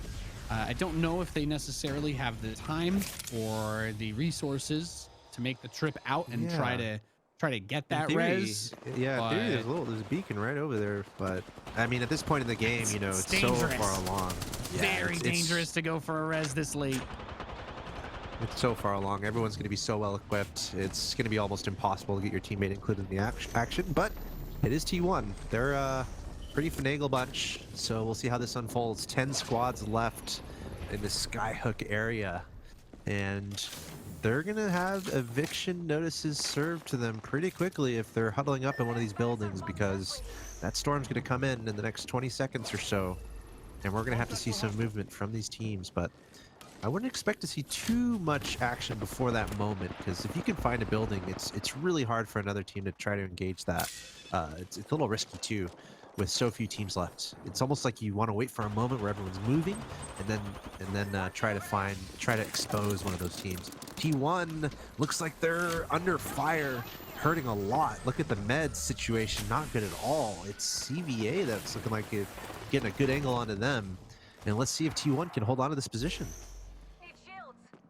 Yeah, the chaos that had to ensue from that was always going to be crazy. Like you were talking about, taking the buildings is one of those things that is just kind of like, you know, standard issue. You want to hold the position, you want to cut off the doors and make it as difficult as possible for opponents to attack you while giving yourself as many avenues to strike back. We've got Crazy Raccoons in the same building as Team FUG. UPAT watching the door, but as these guys make their way upstairs, should be getting into a nice skirmish. Selly coming up the top, going down, looking down those stairs as we switch over to GTS. Karaju hitting with that EVA 8, and Team RIG, as we see Reignite getting some huge damage done, but with FLK, I think I see three different teams getting picks on CVA players, and yeah, this is just a bloodbath. We've got T1, we've got CR, we had FA and CVA over here. Big fight. In a team fight to end all team fights, to say the least, inside of this building, as Kurampe gets kill leader coming up. It burns all the Mastiff rounds, going to go for that Spitfire reload, work his way back around the stairs. And that Mastiff has just been so dirty on him. Somehow all of T1 up and standing here at the end of the day. And this is what we've been talking about. There's 5 squads left. If they can make it a little bit further than this with the number of kills they have, they could cement a really nice lead. And they are just look like they're getting stronger and stronger as time goes by. Reignite actually getting picked by SBI here. Very important to note. So another big team in that top 5 knocked out by SBI. This is T1 is really putting in some serious work here. God, this might be the highest kill count that they've had as a team so far today. In that sequence we just saw in that building where they were just having their way, you could tell their communication was perfect. Just again, a clinic, a textbook play here from T1, setting themselves up to be a favorite here in this round. And again, they took out Crazy Raccoon during that fight, and that's huge. Crazy Raccoon, one of the top teams in our lobby right now, vying for for a spot at the top. They have been at the top for most of the day, so T1 doing what they absolutely have to do in our second to last match of the day today. Remember, one more match today after this, and then 8 more matches tomorrow starting at the same time. Seeing some shots from the window here. SBI trying to hold this location. The storm is coming in here, so these teams are going to be constricted, and I feel like we're about to see who's going to come out on top here in this match. Yeah, coming with the Spitfire coming around the backside. We have Lilia on SBI just holding it. That is the Horizon. The Gibraltar is still there, so the shield potential is still there, as well as the displacement from the ultimate. Throws the gravity bomb in through the window, gonna boop up now, so trying to create that space. And I think the grenades coming in from the teammate on the inside, not able to really hit pay dirt, but I mean, I love those plays. That's Horizon really has the dream kit, as it were. Great mobility, great engage potential, great disengage even if you have to use the ultimate for that. And T1, all 3 level 5 shields comes in with that Mastiff, the Gibby giving it to him. And there they are, kill leader again, being held by Karanpe. There's only one other team left here, Axel Toss.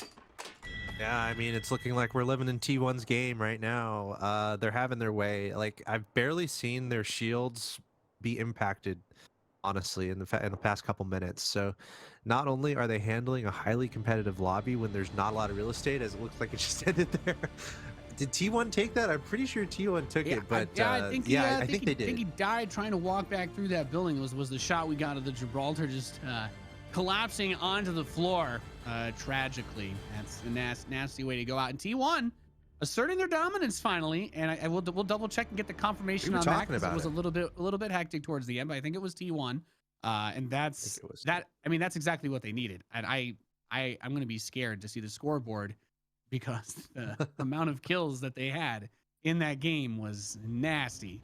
Absolutely nasty. These guys were on the hunt from the beginning. Looking at the highlights, we saw them immediately dive, taking out their rivals. Actually, one of the first teams that they were able to kill, those top 5 boys, have been really challenging them. So they were able to take down a couple of the teams that were ahead of them. Crazy Raccoons still had a pretty good showing, made it deep, but at the end of the day, T1 just stepped it up to that next level here. And look at this. Most of this action is in one building, and it went from, I saw on the top right, 17 squads left. Now it's at 10, and it's all from the same building that they're having these fights. Just absolute crazy. Look, they're still there, and there's 2 teams here in this building. T1, look at them just flying in the air, getting that high ground, getting the remnants of every other team that is there, just absolutely cleaning up. And you're right, the kill count is going to be ridiculous here for T1.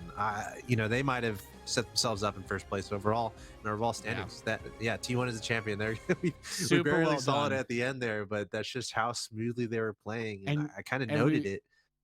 Where we were talking about that fight they had on the roof too, with the res situation, but I think they had the mobile beacon. We can't see all of the items that they have at all times like that, so we missed a couple of those things. But so they were able to get the easy res there, which I think opened things up in a big way, because they, you know, I think that was their problem, was trading out some of their guys, but they weren't able to get those situations where they could recover from that in any of the previous games. But a huge win for T1.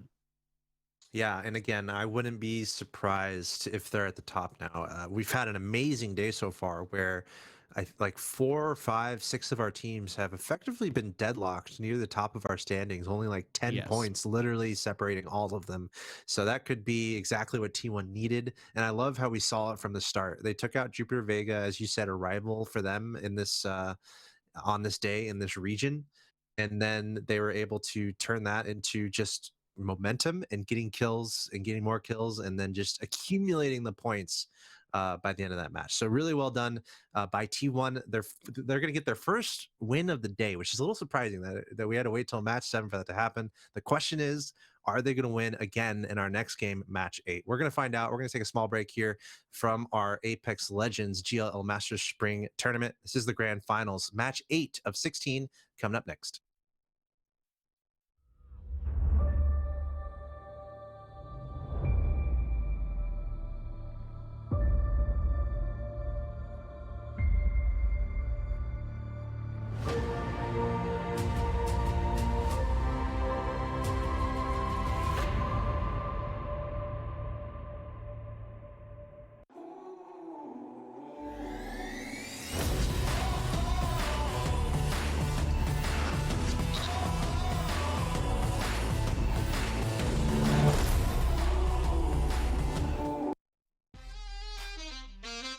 Yeah.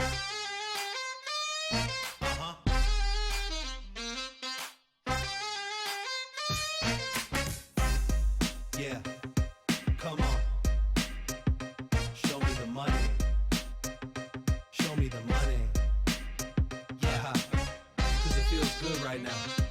Yeah. Gotta show me the money. Yeah. Come on. Never been around wealth, now I'm surrounded. Nice cars at the mansion right next to the fountain. CEOs in business suits and private accountants. Yeah. Summertime parties by the pool, we lounging. Then by night we out stunting on the main strip. Out of state trips, cars with the paint drip. How could you hate this? Jewelry in my chain sit. That's the life I wanna live. Show me the money. Show me the money. Show me the money. It's all about the lifestyle. Yeah. It's all about the lifestyle. Show me the money. Show me the money. Show me the money. It's all about the lifestyle.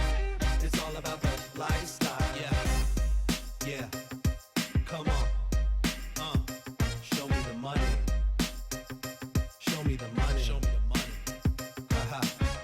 Never have to worry if I have enough dough. Fashion show out in Paris in the front row. Party every night, I don't have time to sleep. Next day it's the same, just rinse and repeat. Summertime trips on the yacht to the island. Squad rolling with me and we do a lot of wildin'. Bottle of whatever whatever you want. Just put your order in and you can have as much as you want. There's plenty more of them, yeah. Show me the money. Show me the money. It's all about the lifestyle. It's all about the lifestyle. Show me the money. Show me the money. Show me the money. It's all about the lifestyle. It's all about the lifestyle. Show me the money. Show me the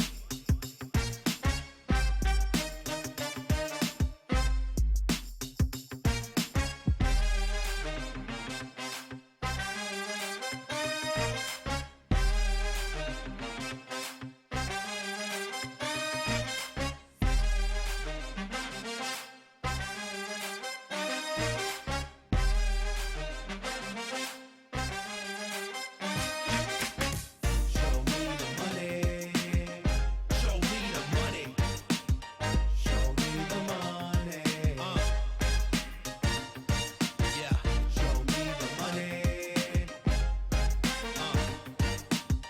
Show me the money.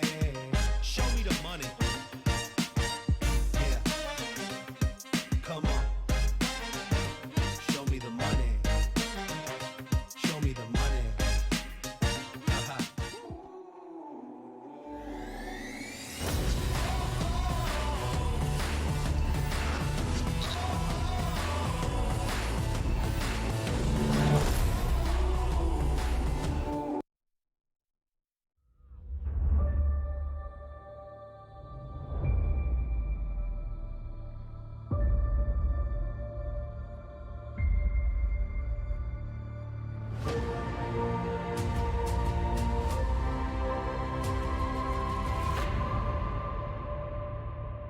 Welcome back once again to the GLL Spring Masters here for Apex Legends. I'm Nathanius, joined by Axel Toss as we get into our last map of the day. For APAC North, there's plenty of more Apex Legends coming your way today. Don't worry about that. But Axel Toss, T1, finally getting a dub here. I think that the scoreboard is going to have them pretty firmly in first place when we get there. I think I agree with you. I don't think it takes a mathematician to comprehend that 34 points from match 7 should surely put T1 probably not a significant lead, but a pretty nice lead in our overall standings. We're gonna take a look at that in a second. But as you can see here, 22 kills in a lobby like this. Oh my! Are you kidding me, dude? I mean, they went on a murder run, honestly, in that match. That was disgusting. Like, we talked about it. They were top 3 off of just kills with not really many good placements. And now they finally get the dub. And it's off of, I mean, in order to facilitate that, of course, they were going to have an insane amount of kills. But here you go. This is what we were waiting for. Everybody else is still kind of close, but all T1 needed was that one big breakaway game. And that, in my opinion, that was always what was going to be what would set them up for success. And they've got to be feeling good. If they can maintain this consistency at all, they are going to be looking phenomenal going into tomorrow's games. But they're at 90 points. They are 18 ahead of the team in second place. And Reignite, I mean, they've been playing great too, but it has just been a struggle. How do you compete with the team that's got 63 freaking kills, man? That's insane. And the thing is, we couldn't necessarily guess that after the first 5 matches. It's just been so close today. Yes. T1 has just really turned it on in a big way these past couple matches. 63 kills is absolutely insane. You know, this team making an argument for themselves, being one of the best in the world, to be honest. In a region as competitive as this region, to be able to put up those numbers is absolutely insane. And now the question I have is, can they keep it up in this next match? And will we see what will we see tomorrow? Like, will the same thing happen tomorrow? And right now it's like, yeah, how well they played that last match makes me think, okay, they might just run away with this. We've been kind of waiting for it. We've been looking out. Is there a team that's really going to step up and just run away? T1 is putting themselves in a position to do that. Now, can they follow through and actually do that? That's what we have to wait and see, because we know there are some incredibly capable teams in this lobby that have risen up to T1. T1 got 17th place, if my stats are not incorrect, in match 6. They got 17th. Yeah. They're the second team eliminated from the lobby. So Yeah. there are a lot of capable teams here that can have the ability to turn this around. But T1 just showing their strength in the last match, and I'm here for it, And baby. Oblie's styling, by the way. He's styling for us. Was showing us his dance moves in the air. We've got another split drop from T1. So as we've been talking about, these guys have been splitting northwest between Trials and the Lava Camp as well in the northwest, or Lava Fissure, excuse me. So Parka up at Trials, they've been splitting pretty well. A lot of the other big teams that we've had our eyes on, or I guess teams that are becoming a little bit more on our radar here. Everybody's been landing very similarly. USG, South Central again. We have GW and CG in the Southeast again. SBI's kind of had guys are all to themselves, but they haven't really been able to capitalize on it in a meaningful way as far as today's games go. And then, of course, Lag and HE, unsurprisingly, duking it out in Fragment West. I'm sure one of those two teams will be dead within the next 2 minutes because, well, that's happened every game, okay? You don't need to be a wizard to call that one. These guys have just been absolutely loving the combat. Is it a punch fight? They're going at it. Sometimes when we watch it happen on the minimap, I'm like, I don't know. I feel it's I'm watching one of those like bacteria simulation games, right? Where like you see the one and then the other two turn to the same color and it grows. Like I'm playing a game of Snake, maybe. But Lag does prevail. They get that kill, and yeah. Well, maybe I guess I was wrong. It wasn't 2 minutes. It was 1 minute. They're already dead. Yeah, no surprises. They loot their corpses on the roof. Yeah, and it's hard to get an early shot of that. It is a little choppy in the beginning of games, to be expected, but it usually gets better as the game goes along. It's always funny seeing a couple teams just land at the same spot every single time, and they have duke it out. Bit of a rivalry each game. And it's a standard thing. It is a standard thing for competitive for teams to land in similar positions like this, especially when you compete in a region. But I always find it funny when two teams land on the same spot and then they get into a fight every game. And then you're like, well, are they going to change it up? No. They've just accepted they're going to fight for it every time rather than make an adjustment because they know other teams are landing in other places. There you go. CG versus GW in Lava City. Man, it's almost like we're watching a replay of game number 1 because this has happened pretty much every single match we've had these guys going at it. Who would have thunk it? And personally, it's why I favor a map rotation, honestly. Sorry to say it, but I love seeing the diverse map pool. I mean, I like World's Edge, and I like what we're seeing here, but I will add that as a note. I love the map the different maps coming out. But hold that thought. Quite a bit of fight happening here. Big skirmish. As we see it, I believe this is at least 3 teams going at it here in the early stages of this game. GameWith is one of them. They haven't had a great day so far. They were close to the top in one of these games. They got 2nd place in match number 4, but they're still have a lot of work to do to make some ground overall standings. And, you got to keep that in mind. This is only the first half of matches. Next half of matches is going to happen tomorrow. So in theory, all of these teams still have a way back in this. So make sure you think about that as this goes forward. This will be the last match of our coverage for the APAC North region today. But again, more Apex is coming to you from other regions today. And then tomorrow we're going to be back here. It's going to be on like right after us, right? So if you're just like, I'm down to just chill and watch Apex all day. Exactly. Don't worry. You've got plenty more coming your way. If we'll have different casters in too. If we haven't satisfied you, it'll be fine. There's so many options, so much variety here. Everything you could possibly dream of here at the GLL. And honestly, I can't really complain. Today's matches have been sick. I had no... Like I mostly watch like the NA Apex stuff, like ALGS and whatnot, but I have not seen enough APAC. It has just been a bloodbath. All of these games, just so much aggressive play out of everybody. I think the format also contributes to that since it's not match point like ALGS, but it has just been absolutely crazy and exciting. So Team Fennel, we've got Pino down upstairs. Gibby's gonna try to get after the shield and move upstairs to help. Momani comes through, kind of has to walk through the thermite though. Able to dodge the shotgun shells.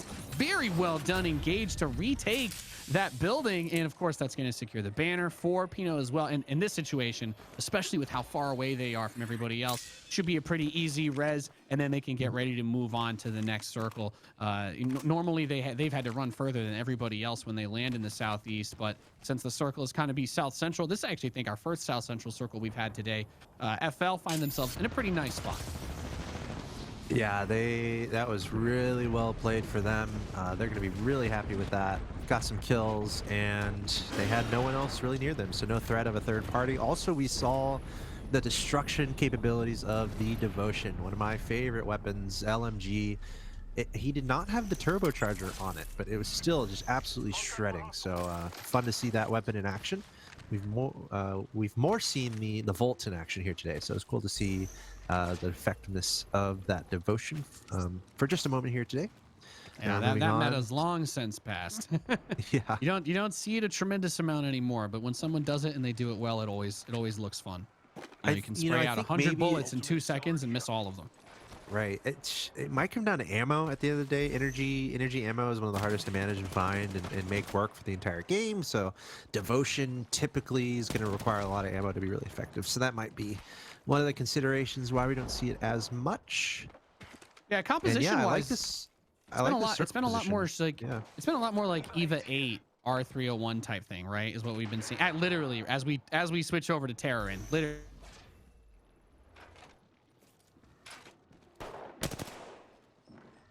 Haven't been a tremendous factor. It's just been a couple of volts here and there, and I guess that Devotion is the first one that I've seen all day. Yeah, and we see a lot of Spitfires and triple takes, which has been really cool too. Looks like we have a fight here. Arthur Spain. They are gonna get wiped out. Okay, lag coming in there, and not too much trouble. It looks like a lot of health dropped for one of them. Actually, it looks like a third party coming in here. So hold that thought. The last remaining man with health is going to be the one attacked, which is a good thing for lag. So the other teams have a little bit of time to get some health back up, but no, it's not going to be in time. Looks like FUG is going to come in here and try to take them out. Apex Legends, the story of third parties, no different here. Lag has a great engagement, but then they get third party. Now the question is, will FUG get third partied? Yeah, and this has basically been the story of it. It's just been incredible amounts of aggression.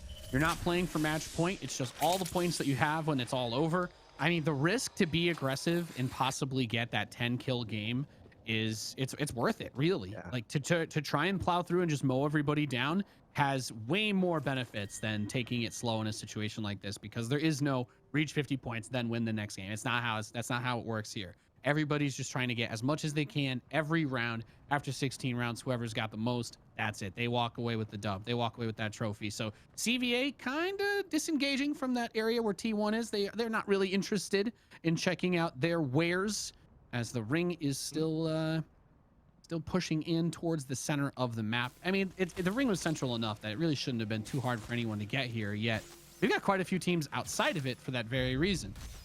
All the edge teams that were on the west side playing from the out. We've got at least 3 teams that need to work their way in, and because there's a lot of buildings where they're headed, the density by factory is quite high of enemy teams. We've got Team Jupiter over here. These guys have been putting on some serious work.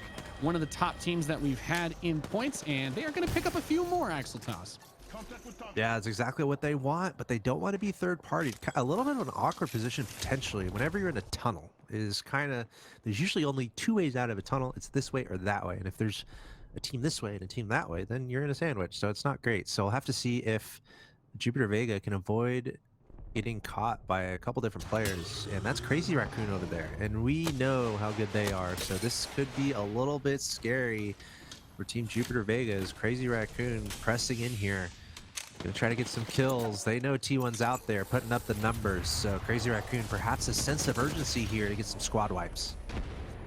Yeah, there's the ult from Selly coming out over as Crazy Raccoon, one of our favorite teams that we've been following today. Just absolute slaughter kings. These guys have been mowing down everybody left and right. Ooh. Beautiful movement by Selly, going around for the flank with that slide and making that flatline look disgusting here in match number 8. 2 kills in the hands of Sally, 13 squads remaining, and a whole lot of charge up on those Evo shields. They've got a tremendous amount of resources to work with in this position. Very well covered. I mean, they could gatekeep here too. There's quite a few options, I think, where they can go from this place.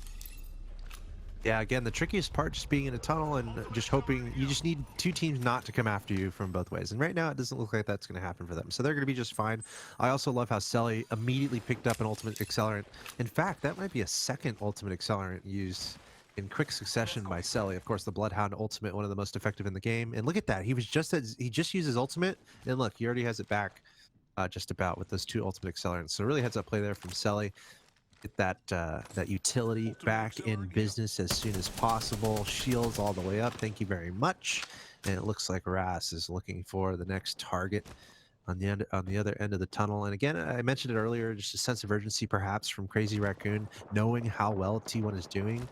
It might change the game a little bit. When there's one team that's really getting a lot of kills, it might put an impetus onto you to be a little bit more aggressive and get more kills for yourself if you're going to try to close that gap.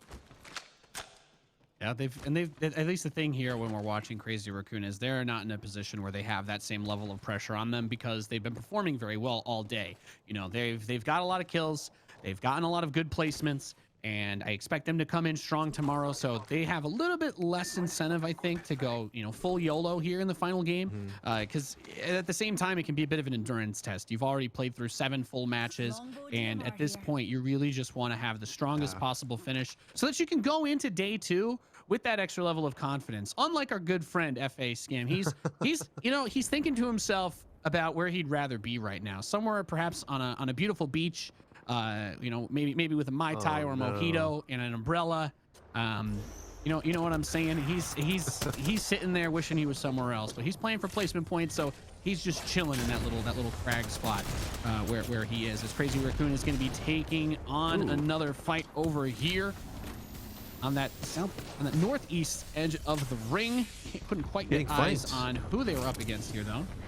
I think they were pushing a team, and then they got flanked, so it was a situation that was under control, but then quickly got out of control. And it looks like GTS Art, that's going to be the pursuing team trying to track down Crazy Raccoon here.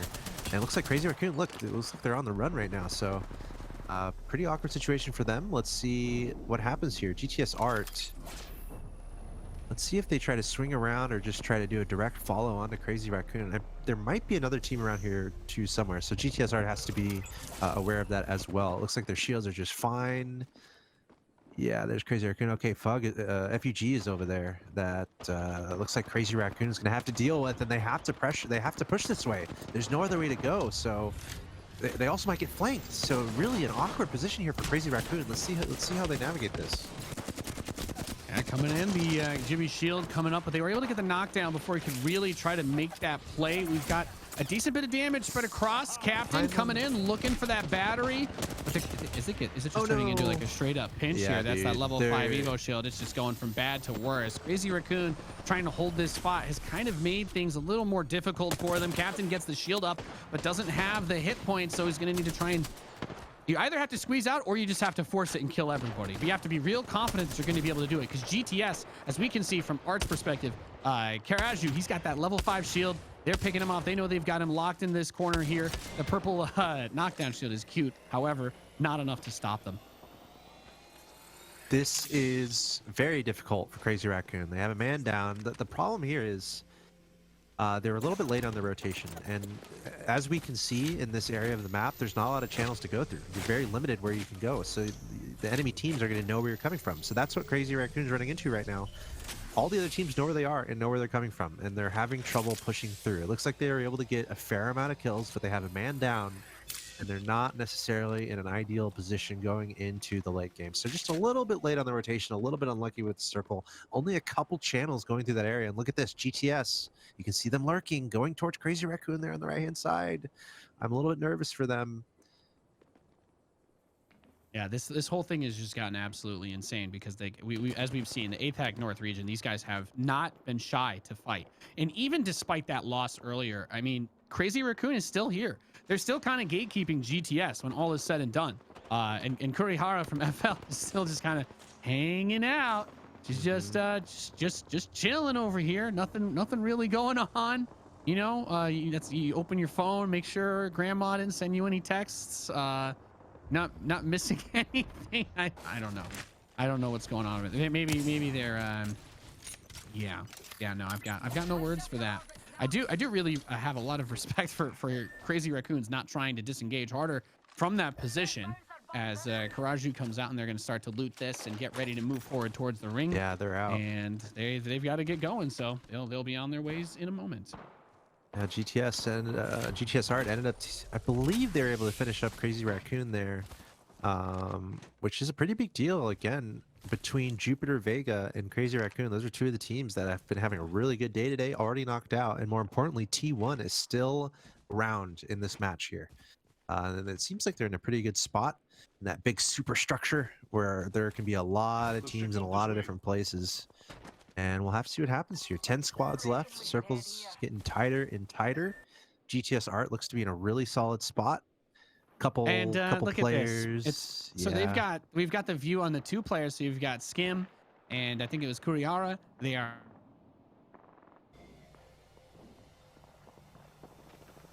your commentators today. That's basically us. We're just chilling, hiding out. So we've got Kuriara there just hanging out. Not from the same team, but you know, it's like the passing ships in the night analogy, right? That one has not been beaten to death in esports enough yet. We can try to keep that happening. So Oblie's gonna go for the scan, trying to see, gets 3 pings, and has eyes on the far side with that next to that care package. It looks like in the distance. They've got 3 people under the bridge. Gets one big shot.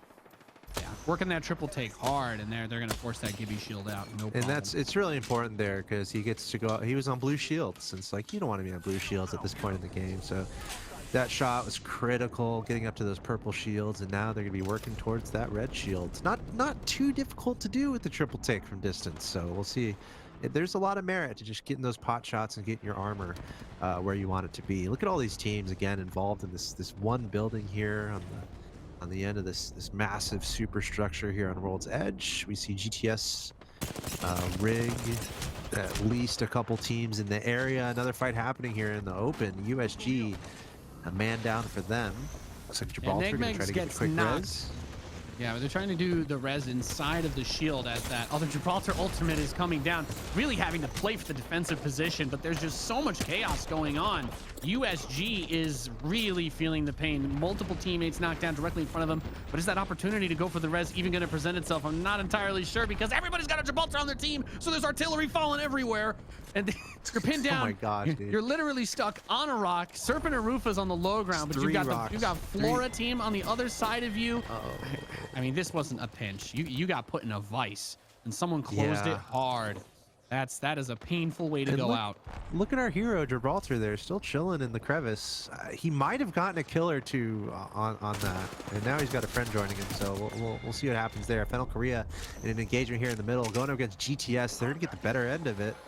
And I haven't seen T1 in the top right. You know T1 is somewhere lurking, looking for a third party, so always be aware of that. 7 squads remaining. There we see T1.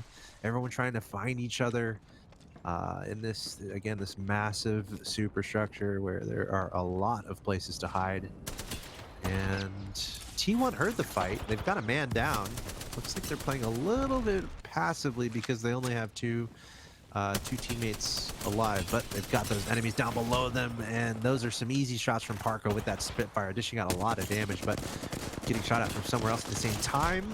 And we're really running out of room here. 7 squads left. T1 surviving at this point. Fennel Korea looking like they're in a decent spot. At least everyone is up. This decent shield situation. We'll see what happens as we get to the final moments here of our final match of the day. And they've got that level 5. They've got that fully charged Evo shield. So they've got a lot of sustain. They've got a lot of HP with once those are charged so that they can work with. I think big issue for T1 was the loss earlier of Karampe. There you go. Park and Obli are out. So T1 going to get eliminated with 7 squads remaining. Now we're down to just 5 as another wipe happened. It looked like closer towards some of the players from Reignite were getting knocked. They're not sure if they were all wiped. I think they might have just been wiped. Yes, them and T1. Serpent's chilling by the rock, and everybody else is inside. Yep. Shout out to Fennel Korea there. They might have the kill leader, and they were doing a lot of the slaying in that moment. Reignite taken out, T1 taken out. Again, 2 of our top performing teams in the lobby thus far today. So Fennel Korea really rising up in a big way, and now we might have another new winner. Again, I think it's a situation where all these teams haven't won yet today. So I love the parity we're seeing in this region, and wouldn't it be something if in every match today we have a different winner, which might end up happening. 5 squads left.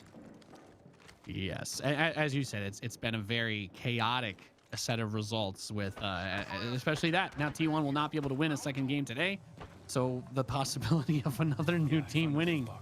Oh boy, that's all I can say. So Shunmi kind of hanging off to the side. The R301 like had it away. He was ready to run and get shot at. Of course, he runs. That's what he was set up to do. He does have that Prowler in reserve. I'm not sure how much ammo he has left on it as a special weapon at the moment. That crated red gear from the care package, always nice to have. So FL sitting on the inside with FLK. So both Fennel teams hiding on the inside of the factory. We also have on the outside still Serpent.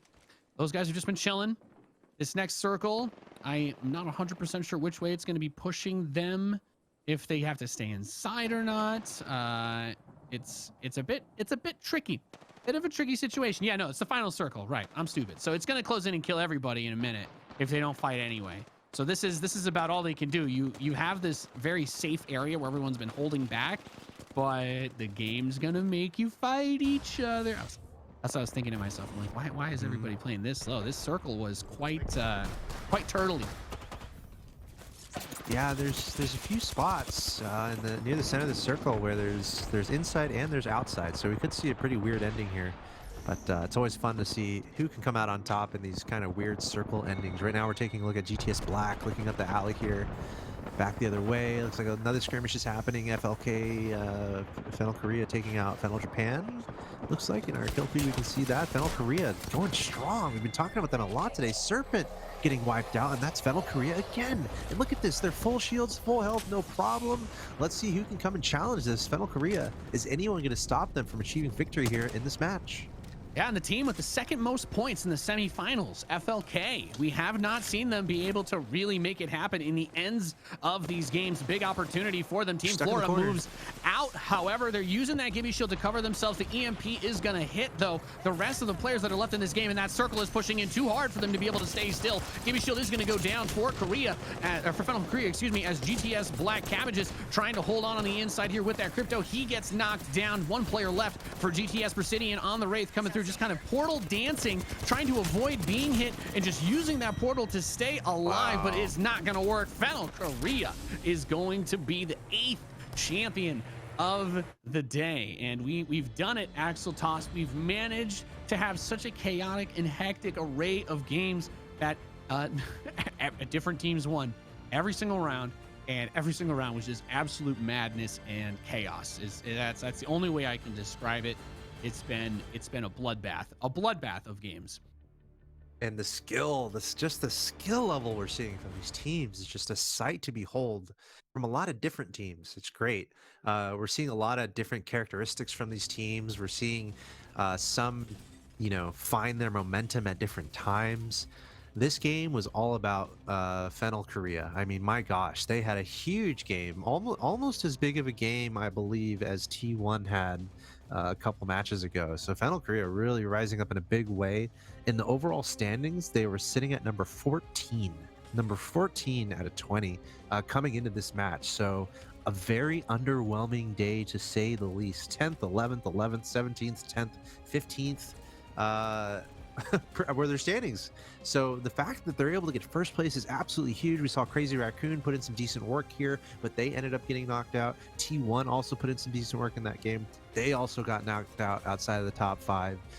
Here we're seeing GTS Art do their work. There's back to Crazy Raccoon.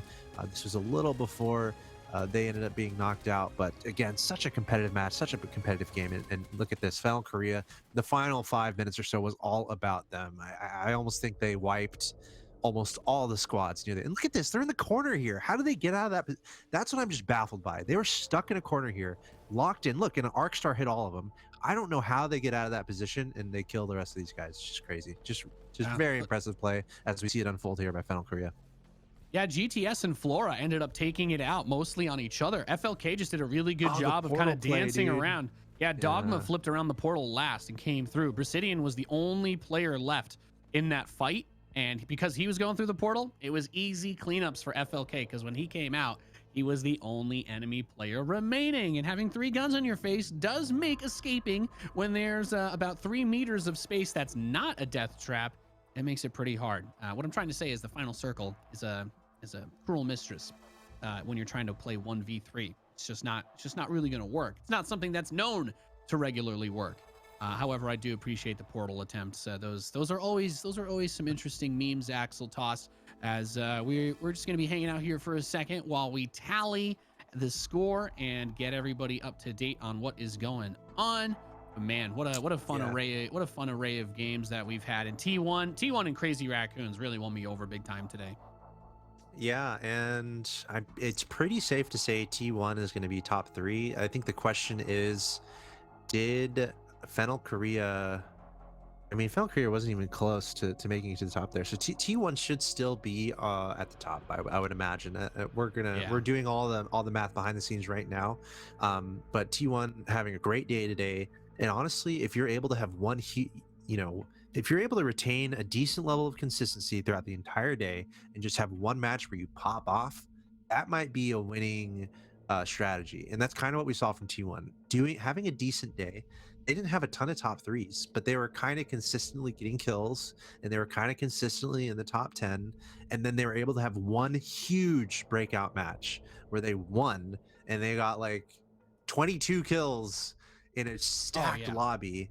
That is huge, absolutely critical. So I think T1 is setting themselves up for success. I'm pretty sure they won the day, but I think the story of the day really is the parity. Just a different team winning every single match.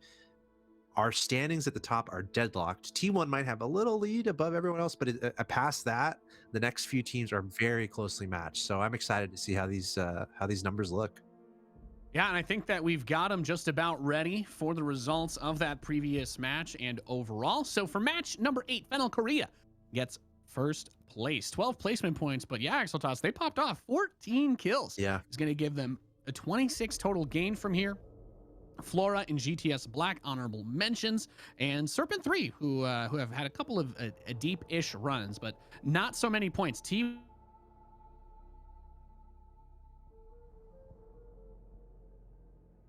Seen with them and Jupiter Vega all finishing bottom 20 on that match. However, like you said, T1, they carved themselves out such an absurd lead from that big win with they got 22 kills that even that one game did not really set them too far behind, because as you said, different people have been winning every single one of these games. So that win for Fennel Korea puts them just outside of that top 5, where it's very close between GTS Black, Jupiter Vega, and FAOIO. But it's going to take a lot of work from all of them over tomorrow's games to catch up with Reignite North, Crazy Raccoon, who are tied, and of course T1, who are sitting pretty with 93 points. Axel Toss, these guys are monsters. Yeah, you love to see it. And we were kind of alluding to it in the early part of the day, and we were kind of theorizing about it as the day went on. And then T1 finally delivered an absolutely huge match. We're like, okay, yeah, this team is pretty good. Able to put on all those kills and get a win. But we saw from Fennel Korea there at the very end, this team has been very quiet today. But still, they're good enough to have a pretty convincing win with a lot of kills at the end. And when you think about how, hey, we're just halfway through, there's still a lot of room. In theory, any of these teams can have a huge day tomorrow and still find a lot of success. So I'm really excited about tomorrow. We are officially halfway through our grand finals matches. We saw 8 matches today. We're going to see 8 matches tomorrow at the exact same time. So if you've been here, make sure you stay tuned and make sure you tune in tomorrow. Twitch.tv/GLL Apex. We're going to be handing it off to Middle East Africa coverage of our tournament. And then I believe... what's after that? We got some other commentators in here. It would be too much for us to handle, just me and Nathanius all day. That would be a pretty crazy day. We got Middle East Africa coverage coming up next, and then after that, yes, we have Apex Legends going on all day today, all weekend, and pretty much all month, to be honest. Yeah, South America comes a little bit later with Blue and Stokes. So I'll probably be tuning into a bit of the matches happening later today. And of course, I'll be back tomorrow with you, Mr. Nathanius, as we wrap up the APAC North region. And of course, we're going to be back in a month from now, basically, to cover APAC South. So again, shout out to GLL and this tournament they're putting on involving pretty much every region in the world. And that means we have a lot of Apex Legends for the stream for your enjoyment. Oh yeah, no, it's been an absolute awesome time. We had a really good day of games, and really excited to see who ends up taking it tomorrow. So we're gonna cut it out to a break while we wrap up our segment, and the next segment of the Apex GLL Spring Masters will be coming up in about 30 minutes or so, I think. So thanks for tuning in, guys, and we'll see you for the next bit of the show.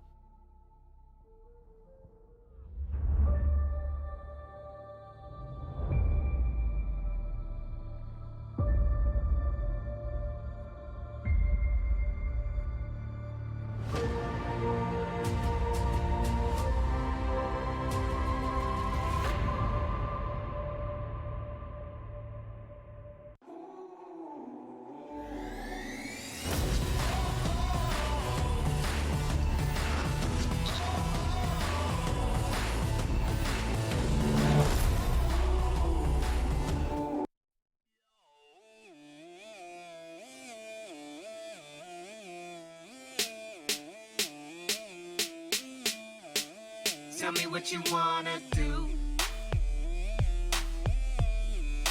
Tell me what you wanna do. Tell me what you wanna do. Then tell me what you wanna do. Then tell me what you wanna do. Tell me what you wanna do.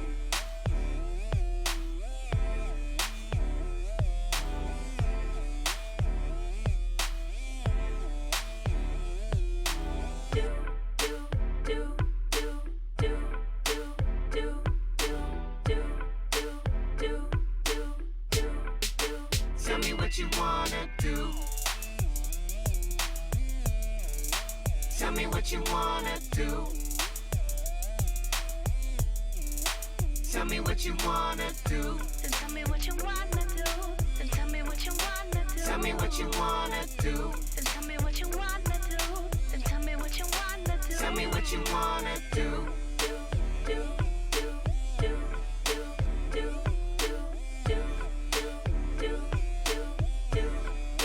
Tell me what you wanna do.